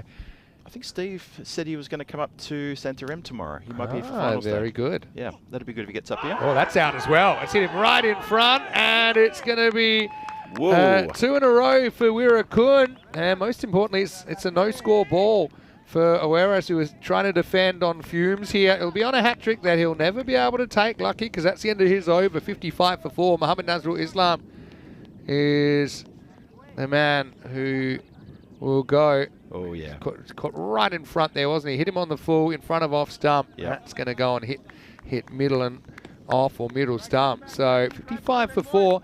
This is interesting as well because with Andani here, would you take a single here? I imagine you still would because you've probably got big Jahid coming out. Is that who they've gone for? And they've still got a few options. But okay. Yeah, I know they're going to go with Sushil Kumar. Again, decent option. So 7 required. I just think I think I still would take a single because every run gets you significantly closer to the target. If you turn 1 down, then whatever next ball you turn another 1 down, suddenly you need a boundary. At this stage, you don't really need a boundary. You could just score off every ball and you pretty much get there. And they do go Faf Stoneman. That was my suggestion for the last over. So whereas it's about a 1 in 9 shot to be able to defend. Just 7 here. 8 for the win. Edge, and that's straight into the ground. So a good start from Stoneman. Looks like he went straight to that slower ball. I think that Andani had ants in his pants, and he did, didn't he? He was looking to get out of the crease. Look at this. Steps across, steps a little bit forward. It wasn't out of the crease, was it? It was more a kind of a cross step. Yeah. But the fact that his feet were moving. Thing is, it reminds me of the first golden ball we had in the ECL, which was between Darmstadt CC and Peel and St. John's of Germany and Isle of Man, where the bowler, Askar Ali Khan, had to be pretty much perfect. Couldn't miss once, and he didn't. And actually then won it in a golden ball. It's going to be... They want 2 here. I don't know if it's worth risking running out Andani. Ooh, there you go. That was high-ish, but I don't think it's too high. Yeah. Check it out in the replay. Yeah, I mean, I think he's slightly crouched, and even there, when he impacts, it's just slightly below the waist. Yeah, and Andani's not the tallest of the players in the team either. Right, well, this is your chance. Now, I think, I like this field change. They're going to put the deep third back. They bring mid-off up. And they say, look, we don't want you nicking a 4 here. In fact, I'd probably have the third really fine as well. Yeah, fine. Just Yep. you don't want him to get beaten to his left. So Stoneman, does he stick with that kind of rolling cutter? You got as long as you like to bowl this last over as well. So I mean, Awareness they've already doubled their chances from 11% now up to 23. I'd make third man a bit finer as well. Just feel that's a really big gap. Oh, he's dropped him actually. He has. That carries, and that would have actually meant a new batter was on strike. Instead, they scramble one, and Darney's got 49 out of the 57 runs now. And look, this does take a big deflection down. Won't be able to see it here. Just keep. Oh, yeah, maybe we will. You can see it, Rupu just couldn't get low enough, could he? It's a big deflection. He was looking to play towards third man to exactly the part where I said make him finer. I reckon he was going exactly in that spot then. You'd definitely settle for a 1 here if you're Awareness. And Darney can win it though with a 6. That's a wide. I like the idea, but I don't have too many to play with. Just tries to hit that tram line. That makes it 5 off 3 now. Oh, he's just, What do you think here? It was such a good battle plan to try to just push it a little bit wider. Faf with a smile on his face, but it's all business. Yeah, you just know he can't miss once. He's having a bit of laugh. He's saying, this is why I did all that hard work, putting the covers on, taking the covers off. And Darney on 49. They'd love to get rid of him at this stage. Oh, that's probably a good result. You've got to go to the keeper's end here. Pick it up cleanly. Doesn't. That's a Junaid Khan there. Normally a good fielder. And it's actually 50 for Andani. He probably won't spend too much time celebrating. 51 off 17. He's got 51 out of 60. It's incredible, isn't it? He's dominated. And he didn't even open. Don't forget he came out at number 3. 3 off 2. Again, here. Clean pickup if you can. I think they probably will try for 2 no matter what because there's only 1 ball left after this. So you've got to pick it up, get it to the keeper's end. That's if it even gets to the outfield. 3 to win. Well, he's cracked that, and that'll be the win for Gorka 11, and they will finish in second spot. And Andani, a masterclass there against his whole team, as he will get Gorka home in a pretty thrilling F5 match with 1 ball to spare. Gorka 11 win by 6 wickets and grab the double chance in this European Cricket Series. They have indeed, and congratulations to Gorka for being able to do that. So we're going to know now who should be playing in Qualify 1. The crowd have come out, which is, well, the crowd, the players have come out. Are there any civilians? Any civilians out there, please? I still love the civilians. You liked that one, didn't you? Oh, I love it. Yep. The crowd has come out and they've been congratulating them and they're having a bit of a now. Just a moment to reflect. And Gorka 11, by the way, you know, they didn't actually make it to the Super 5 stage even last year in this series. So, you know, they've got a bit of making up to do. And, well, they were pretty close, actually, to their 4th golden ball. No team's ever had 4. They're only a couple of balls away. Marlow versus the Caps when we come back in 15 minutes with the Capitals. Now, theoretically, I'll have to do some numbers, but if they were to win with 4 points, they could actually probably take 3rd off Awareness on net run rate because I think now they're 4 points behind. And Awareness, of course, now finished their games. Let's have a look. And now they did lose Vishwakarma early, but like I said, it was sometimes it's a blessing in disguise as Andani scored an incredible 55 out of the 64 runs in this chase. That's absolutely crazy. Yeah, we have to talk about Andani. We could talk about him. We could talk about him for quite a while because he's put together such a good innings here. It is a masterclass of not panicking, not doing anything sort of too silly. He looked in control all the way through. There was a couple of wickets that fell throughout this. Lakshan Weerakarun came on, and when he went for 6 down the ground, I think we were all a bit sort of, oh, there's another 6. And then we thought, oh dear, there's a trouble here. Came back, picks up a wicket there, bowled straight through. Sorry, I'm just laughing because he dropped his bat again on the way through. And then it was a big LBW shout, and that was a first baller. And things started turning there. We thought, oh, hang on a minute, there's life left in this baby. Don't you worry about that. Nice cut shot there to get 4 on the board. And that was the winning runs, and the Gorka team erupted, flew out onto the ground, and they got around Andani and said, you a little beauty, well done. For Awarish, well, it was a bit of a tough one. We felt that they were a couple of runs shy of where they needed to be. I think, Vinny, you even said, look, they're probably about sort of 15 runs below where a score that they would feel comfortable with. As it turned out, you probably were bang on right about that. Azhar Andani, 55 from 18. 55 out of 64 from 18 deliveries. How good was that? Yeah, it was definitely a player of the match effort, wasn't it? But yeah, they didn't really have any handbrakes in that innings, did they? Even though, the players around him I'd have to do some quick calculation. They had 8 of 11 actually, so it's not necessarily great. Okay. But Andani was just so good with his 55 off 18. 2 for 15, lucky with a couple of late wickets to scare the Crows. Greenshields was best of bowlers for me. Really got the ball to bend both ways. 1 for 7 early on. We'll take a break then. We'll be back in around about 10 minutes, taking you to the last game of the day with Marlow trying to keep that winning streak alive. They've won their last 8.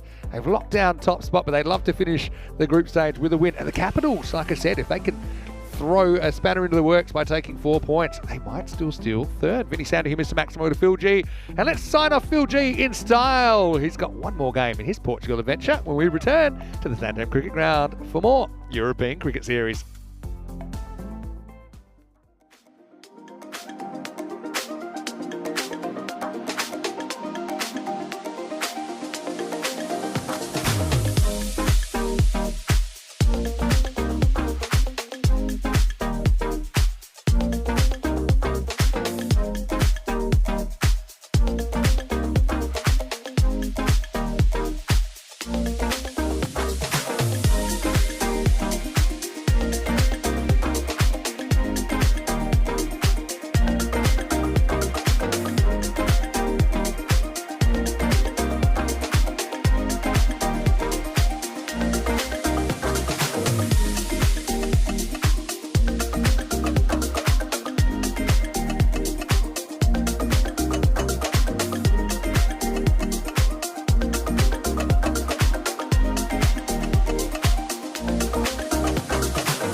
This European cricket event is proudly brought to you by HCL Software, Rado, 1xBet and Victorinox.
Hello and welcome back. Great to have you with us as we get ready for match number 30, final match before we get into finals Friday tomorrow. Now, both these teams will feature tomorrow. I suppose they're both looking for that win to take them with some positive momentum into finals Friday. So Marlow taking on the Lisbon Capitals. I do have some toss news a little bit earlier. I was a little bit wet to actually put it on the camera, but I can tell you that the Lisbon Capitals have won the toss and elected to bat first. Now, the Capitals, they were kind of rock and rolled earlier today. They weren't really the outfit we saw at the opening of the tournament, but they still have some very good players in there. And look, looks like they will be in that eliminator tomorrow. Let's see if they hit some fire here and they have a good tune-up before we get going. And also, Marlow, well, they are on fire, actually. They lost their first game, but they've won their last 8. They are a team that have won every single European cricket series we've had here at Santarém. And so, even though this is a bit of a dead rubber for them, you don't want to take losing form into the finals. We know that. Phil G is standing by. He's been here since the very start of the Challenger Division. That was all the way back on the 22nd of March. And, well, Phil, I know we're going to send you off after this one. So let's have a good one with the Capitals winning the toss and elected to bat in match number 30. It's over to you. Let's have some fun.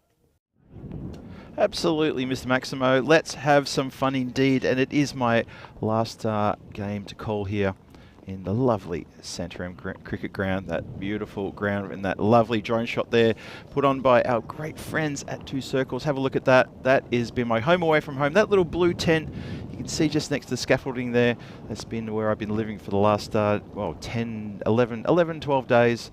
Sharing that eagle, of course, with my very good friend and co-commentator Tina Goff for the most part.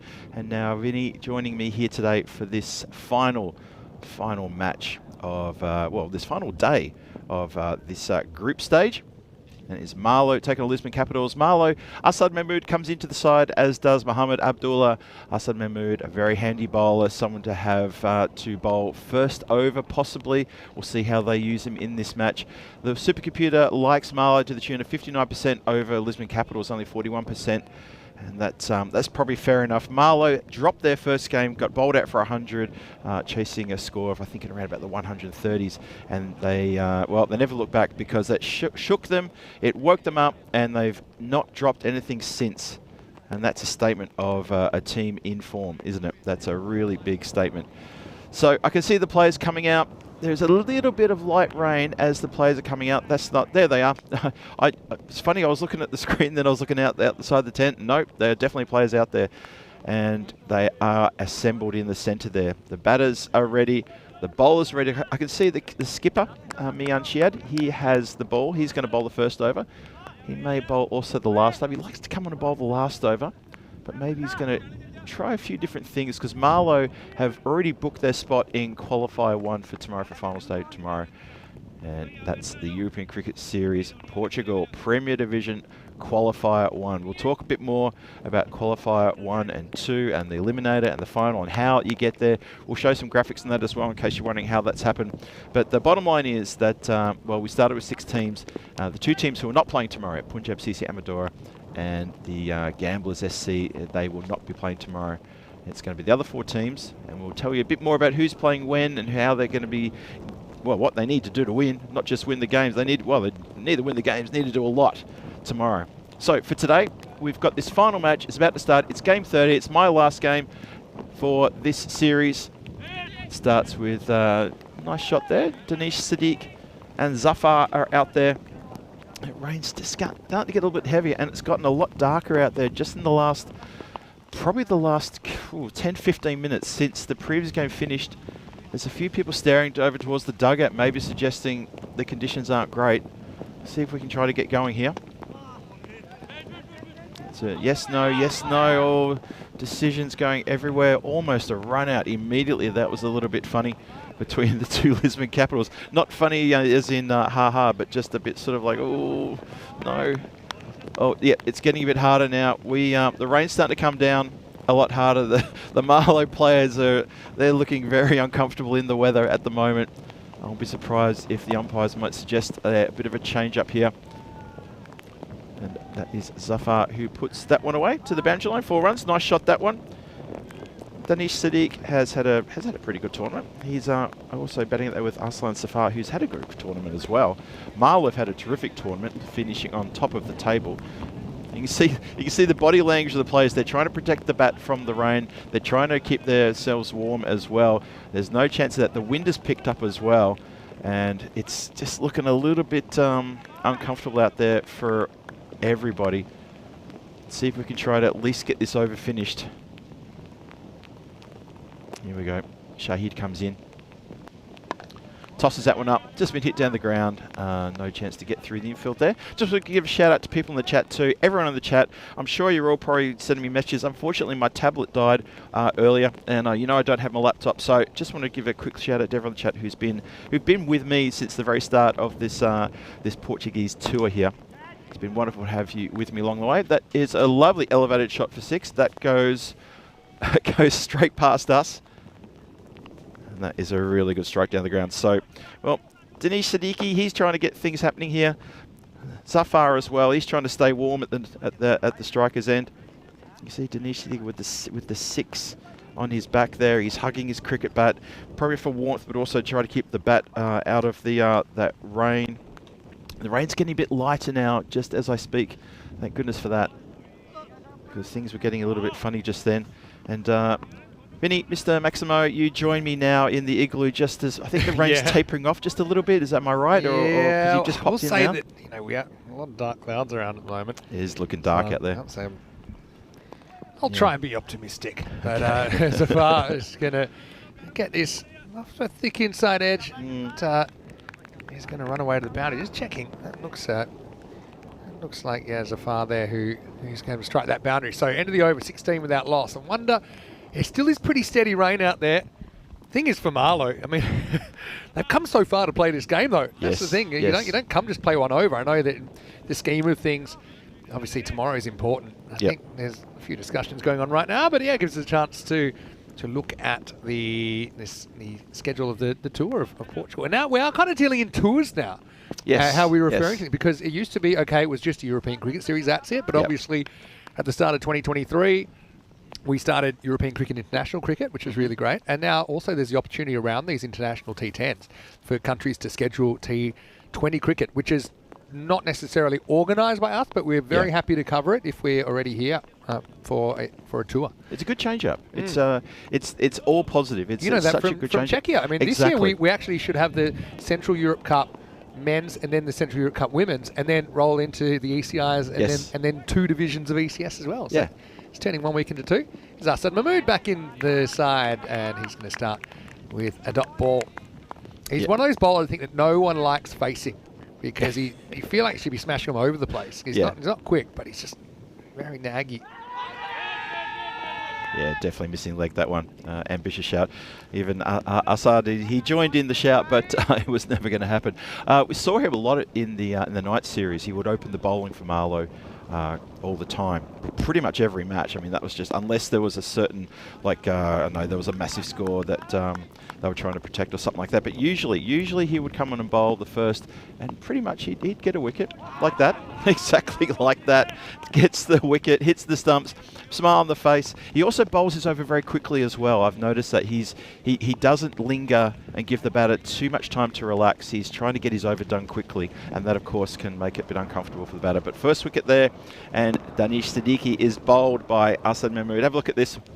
Yeah. Middle stump, ping. Doesn't get up, does it? Doesn't. I should also mention that one of our regular cameras has actually gone down already, so we're not able to bring you maybe all the angles that we normally do. You still get a fair few angles there. Well done. Martins is pushing the buttons today, but 16 for 1 now in the second over. Yeah. The watching the body language of some of the Marlow fielders, and obviously the batters in the centre of the screen, they're trying to protect the bats and keep it dry. Maybe they're trying to send a soft, non-verbal signal to umpires to sort of say, well, really, it's really cold out here. We'll see the table in a moment, but I did a few quick calculations. Yeah, this is getting, certainly from that angle, looks pretty heavy. Again, if they can get to 3 overs, it reduces the window you need to play a game. But the thing with the Capitals, in theory, they might be able to get third, but they'd have to win by like over 150 runs. Yeah. So, and you just, against a team that's just won 8 in a row. And it's not like Marlow are playing a completely different side. A couple of changes, but Asad Mahmood's a regular. He comes back in. Exactly. Okay, Abdullah comes in for his first game. Yeah. I think that, I suppose the scary thing for the Capitals is, if they do go off here, that could be the end of their series if the first game's rained off tomorrow. There is some, and we know you can't take the forecast seriously here. Of course, because it can change very quickly. But, if the Capitals get rained off here, maybe that early loss today against Gorka, where they got absolutely smashed off the park. And that's why, by the way, they need to win by so much. That's exactly right. They Not just the 4 points, but 4 points and then some. They copped an absolute thrashing in the earlier game, did this team. So, yeah, bouncing back from that. Well, that's a nice lofted shot. That's going to carry the Banji line rope for a Maximo. And as Vinny, you just said, we've had a camera down. Not a man down, we've got camera down. Camera down. Into the second over, 23 for 1. Let's have a little sneaky peek at the table. And here it is with Marlow. I mean, we already know that they're going to finish on top no matter what. At Gorka, they finished strongly today, didn't they? And they've just edged out Whereas for second spot. See the Capitals, they're 4 points behind. So if they would get all 4 here, they could tie Whereas. The other thing is, if this game's interrupted at all and goes below 10 overs, then for sure Capitals can't get 4 points anyway. Yeah, so exactly. It's as good as is done. Yeah, it is cooked. Yeah, just that little bit of maths that you did earlier, where you sort of were thinking about this, and yeah, it looks like it's 150, but they themselves would have to get quite a big score. You have to win by 150. Yeah, you have to win by 150. First, you've got to make 150. Not even get it. You have to get 150, then more. Shamsha Singh getting a bowl. But anyway, look, while we're here and before we get rained out, how about some love for Phil? Maybe a final question or a comment about Phil. Yeah, random question. I think they'll be pretty good. Hashtag RQ for Phil. That would work. RQ for PG. That's all. Shout to catch it. Just goes around the corner, fielded there, inside the circle. And you're heading back to Prague, where I mentioned this to everyone that I'm now. I enjoyed my time when I was based in Estonia, but now I'm in Prague, which is a little bit more central as far as getting to a lot of these venues as well. That's right. That I have to get around.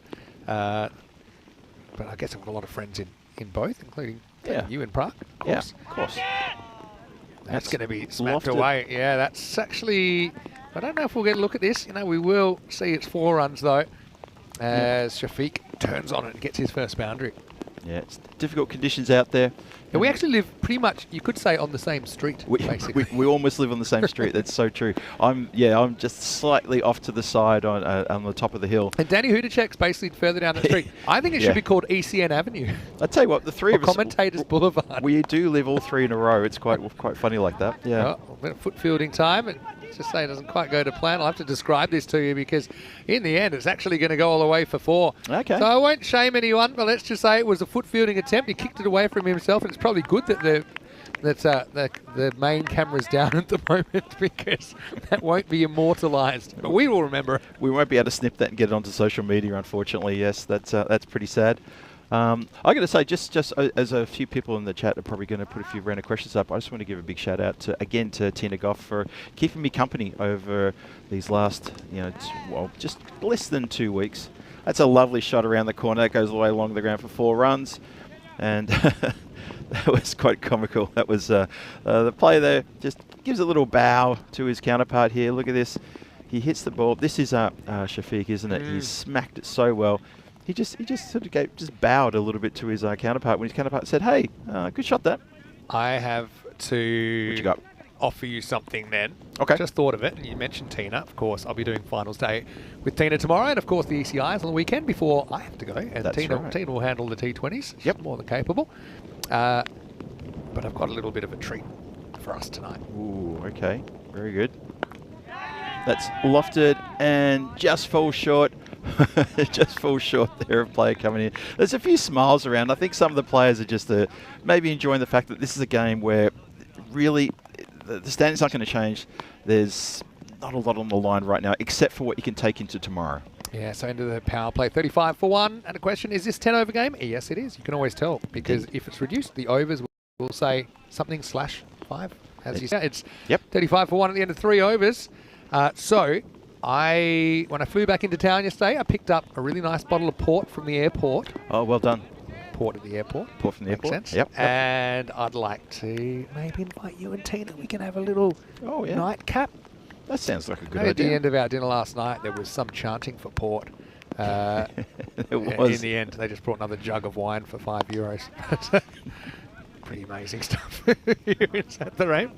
Yeah, we did indeed. We had a nice little crew dinner last night, and the crew deserve that. They've been absolutely sensational throughout the tour so far. Their job's not done. Mine will be finished after the end of this match, but their job is to continue through the internationals on the weekend and the start of next week, which Tina will be looking after, obviously with yourself on the weekend. As you say, Vinny, shouts to catch it, but no one's catching that. Oh, there we go. We're back. Yeah, we're back. Yeah, we got the main camera back, but yeah, the rain. I will say, I know Wayne's saying that it shouldn't be raining or that it will almost stop. But right now, it doesn't seem like it here at the ground. We'll say it's a microclimate kind of thing here. Yeah, At it the moment, really it is. seems like we're enveloped in dark clouds. Yeah, that's one thing. It's Santarem is a bit down the road. Then another big hit across the cover boundary there. Lovely shot, and Shafiq is looking to try to help himself to a big score here, as he should. Yeah, we are. What's about 25-minute drive from the centre of town, from Santarem? Yeah, something like that. Something like it's always that. a nice drive as well. You go through the countryside, go through a few little villages as Yeah, well. yeah. It's it is a fun drive. It's good. And we'll obviously give a shout out to the people who drive us around as well, get us to and from the hotel to the ground, nice and early in the morning and nice and late at night.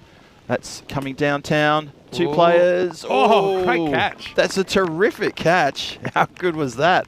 Had backup in the form of, who is that then with the backup? That is a Hardeep Katan who almost runs in and obliterates his teammate here.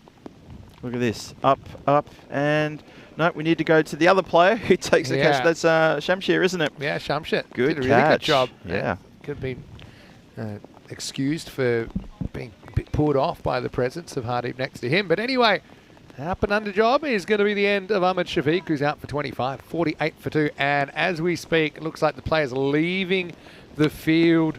So, yeah, 48 for 2 in the 4th over.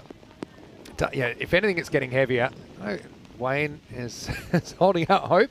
Maybe you're right, Wayne, but what I'm seeing is a lot of dark clouds, and the rain hasn't really stopped. I think they've given it a bit of a chance, but they're deciding that they're going to come off. And I got to say, given the tournament situation, I think it's offered to both captains. I think both probably be happy to come back and hope for the best tomorrow. Marlo, of course, we know they'll finish on top. And now, with any reduction, I think we can confirm that Lisbon Capitals are confirmed 100% in 4th place. Regardless, they'll be in that eliminator tomorrow. Let's have a look at some of the highlights. And we haven't had too long in this game, but we had long enough for Siddiqui to go for a 5-ball duck. So he actually collects a pair here on day 6. Does too, doesn't it? Danish. Aslan Zafar was out there, had a couple of nice shots with 2 4s and 2 6s in his 21. Shafiq with 25. He went just as the rain set in, thanks to this catch from Shamsha Singh. So, look, yeah, it's an interesting one, isn't it? You can see that the text confirming, but we'll let you know if there's any official word on what's happening. Obviously, there is a cut-off time, and every attempt will be made to finish the game if the rain does stop. But if it does continue, I think priority has to be given at this stage to cover that middle wicket area and just try and I suppose batten down the hatches for the expected overnight rain and hope for the best for tomorrow. Exactly, because we've got finals Friday tomorrow. So, yep, I agree completely. It will be about preserving what we've got already, and I think that's the discussion going on right there. It did get dark just before the first ball was bowled, just from the end of the previous match, that 5-over shootout to this one. It just suddenly got dark. And of course, as you came back to the tent, you said to me, "Yep, it's big, it's dark, it's right above us." I'm a bit surprised that we actually got into the 4th over because it was pretty heavy at times. But there's the figures. Assad will feel it was worth him coming down. He probably only gets 2 overs anyway, never bats. So he pretty much got through his 2 overs, 2 for 20. Might have felt he was cost a hat trick, still had 2 more balls. He'll feel vindicated by that for sure. So it was worth the drive for him. But Lisbon Capitals 48 for 2. And what we will do here, we're just going to leave it up here for a second. We'll let you know if there's any developments. And if it does look like we might be able to get back on. But it's not the way we want Phil to go out. We'll definitely be back one way or another to give you some news. But for now, Vinny Sandu here, Mr. Maximo with Phil G. And let you know what's happening shortly when we return for the conclusion of day 6 here at the European Cricket Series Portugal Premier Division.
This European cricket event is proudly brought to you by HCL Software, Rado, 1xBet and Victorinox.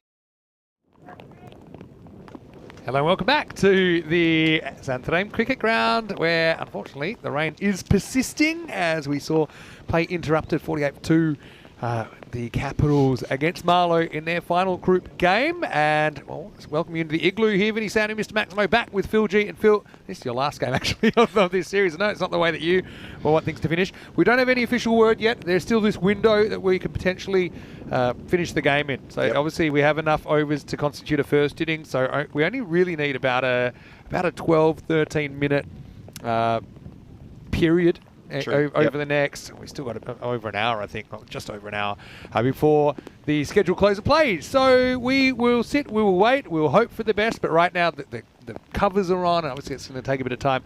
Now, Phil, I want to send you off in style. Okay. And this isn't the end yet. No, not yet. I've got a very special classic game for you. Okay, this is only a mini one because we're not expecting that we'll have to wait for too long before we get some sort of news one way or the other. Okay. Okay, so I'm going to take you back. Yep.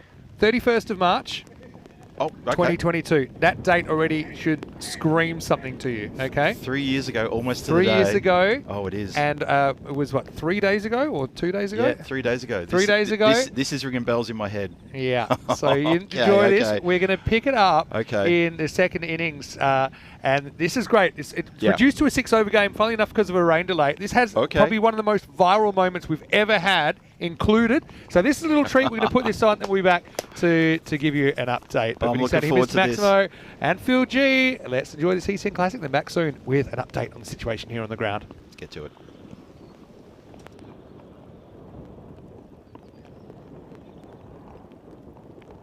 And welcome back. And good news from Portugal. The sun has returned. And here's some cricket straight away. Well, let's just don't worry about the situation. I can tell you that we are now playing a 6-over match. So it's been reduced by 4 overs. The revised target is 71. So we are going to keep going. It's Armin Manas bowling over number 2. Any sounder here, Mr. Maximo. And here with Corey Ruckers. And this will be 4. So the other thing now is we've got a 2-over power play. And each of the bowlers can only bowl 1 over, except for one bowler that can bowl 2. So 6-over game. So we have lost 4 overs. Great work by the ground staff. As you saw there, tough conditions, but they got the covers on as quick as they could. Got them off as quick as they could. And we're back to some cricket. So it is Mohammad Sharkat who's out there. Was that 4 or 6? 4, wasn't it? Oh, you called it. Oh, I think I got my call wrong. Hold on a second. Oh, well, it looked like 4 to me. Too late now. All right, so Manas. This one is high in the air from Sharkat. It's going to get over the infield though, and it might get over the outfield as well, and it has. Maximo, 6 runs, and so Royals coming pretty hard with a bang, and Sharkat not too worried about the interruption. He goes over the leg side for 6. Corey Ruckers rejoins me as we have a 6-over smash. So what did they need at the start? 109 off 10, and then they need 71 off how many? Off 6. So it's almost 12 and over. It's gone from 10.9 to, how many is that? 12. 11.83. Yeah. But with 10 wickets in hand in a shorter time, I don't know if the Duckworth-Lewis works in T10. I think it does. I don't. I think it's all over the shop. shop. I think they still about the same chance. Nah. No, I disagree. I think this favours the batting side. Why do you say that? Because you've got 10 wickets in hand. You still got to score at a high. The run rate required is significantly higher, right? So it's gone from 10.8 to 11.8. So it's gone up about 10%. Yeah. I can't believe we're back out, to be honest. That was quick. How was your nap? Not great. I sent you away because you were complaining. Everything was drenched, so I've been drying everything. And I actually got the pretty late call-up as the players were already walking out. So, yeah, Andrew said, it's good to hear my voice so soon. Well, that's good. I'm happy that you're happy. And so, yeah, Manas, he's going to bowl his only over here. Unless he gets a second, actually, because one player can get a second, but likely, I think the strategy here is to bowl 5 bowls, then decide, which one you want to bowl the 6th. That's probably what I would do. Yeah, makes sense.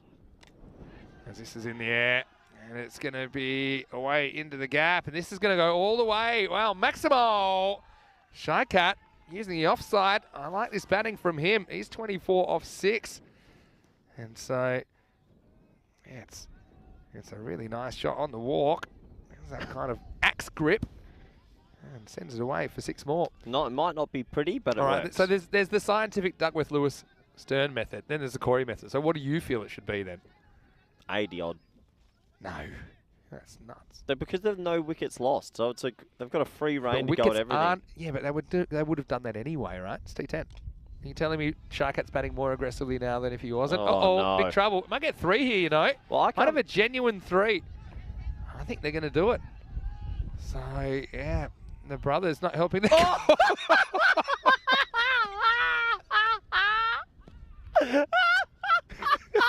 yeah. Oh, no. Oh, no. This is not a viral moment. Oh, my word. Oh, he's taking it in the gonads. He tries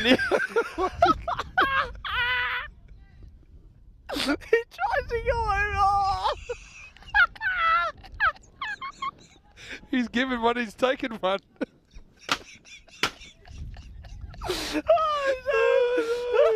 Oh, Shy Cat. He's had a shocker, mate. He's running He's 3. having the worst game of his life. Jesus. I'm done. No. Oh, that's the best thing I've ever seen in my life. No doubt about it either. He does everything right. He runs 66 yards. And here's his reward.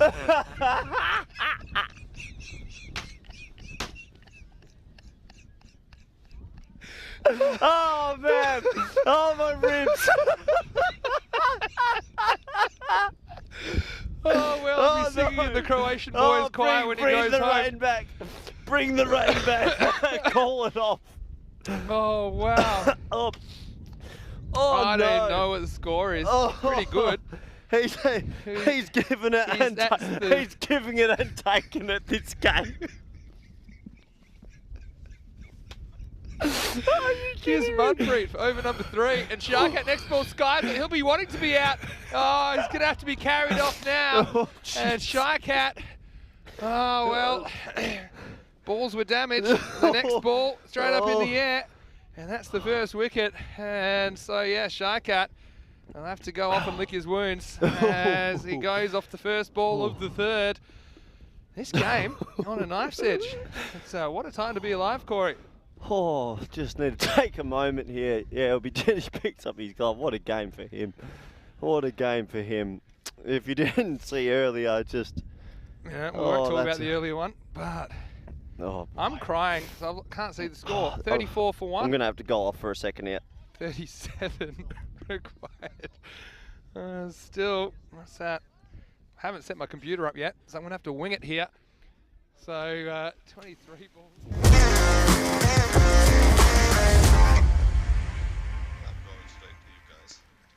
This European cricket event is proudly brought to you by HCL Software, Rado, 1xBet, and Victorinox.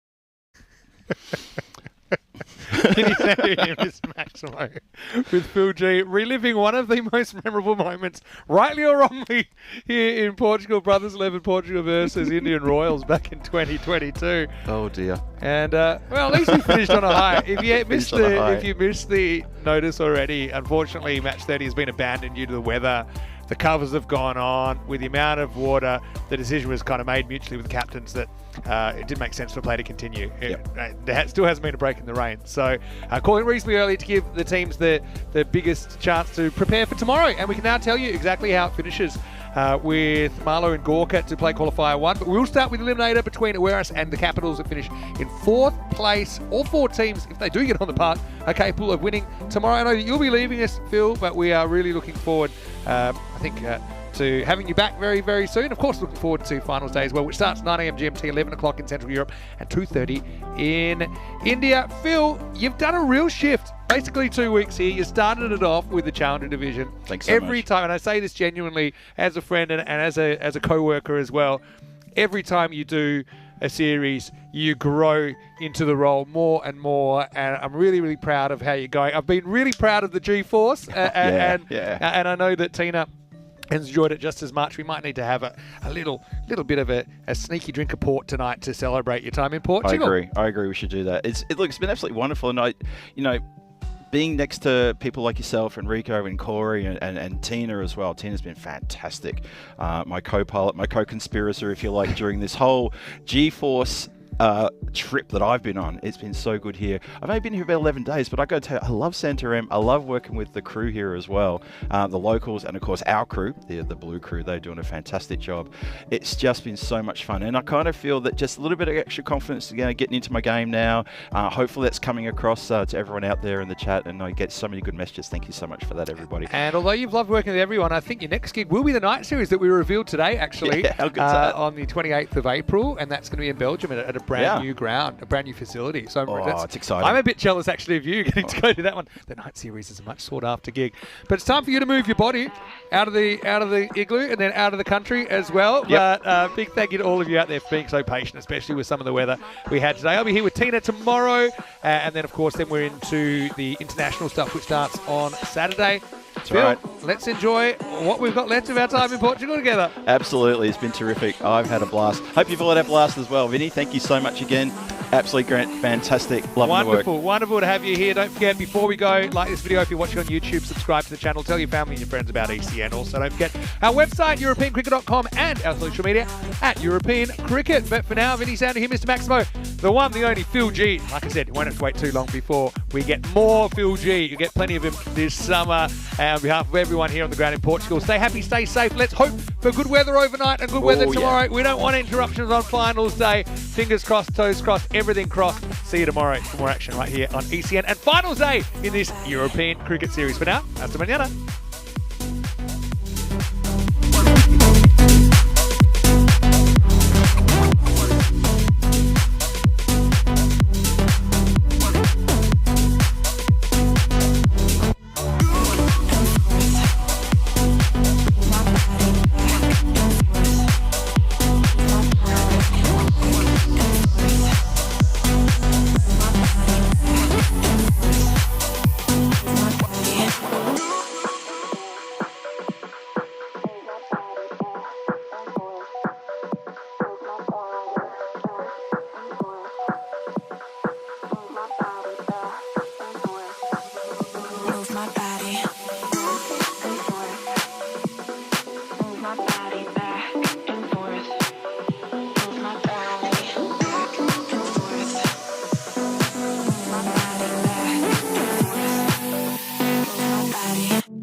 My body back.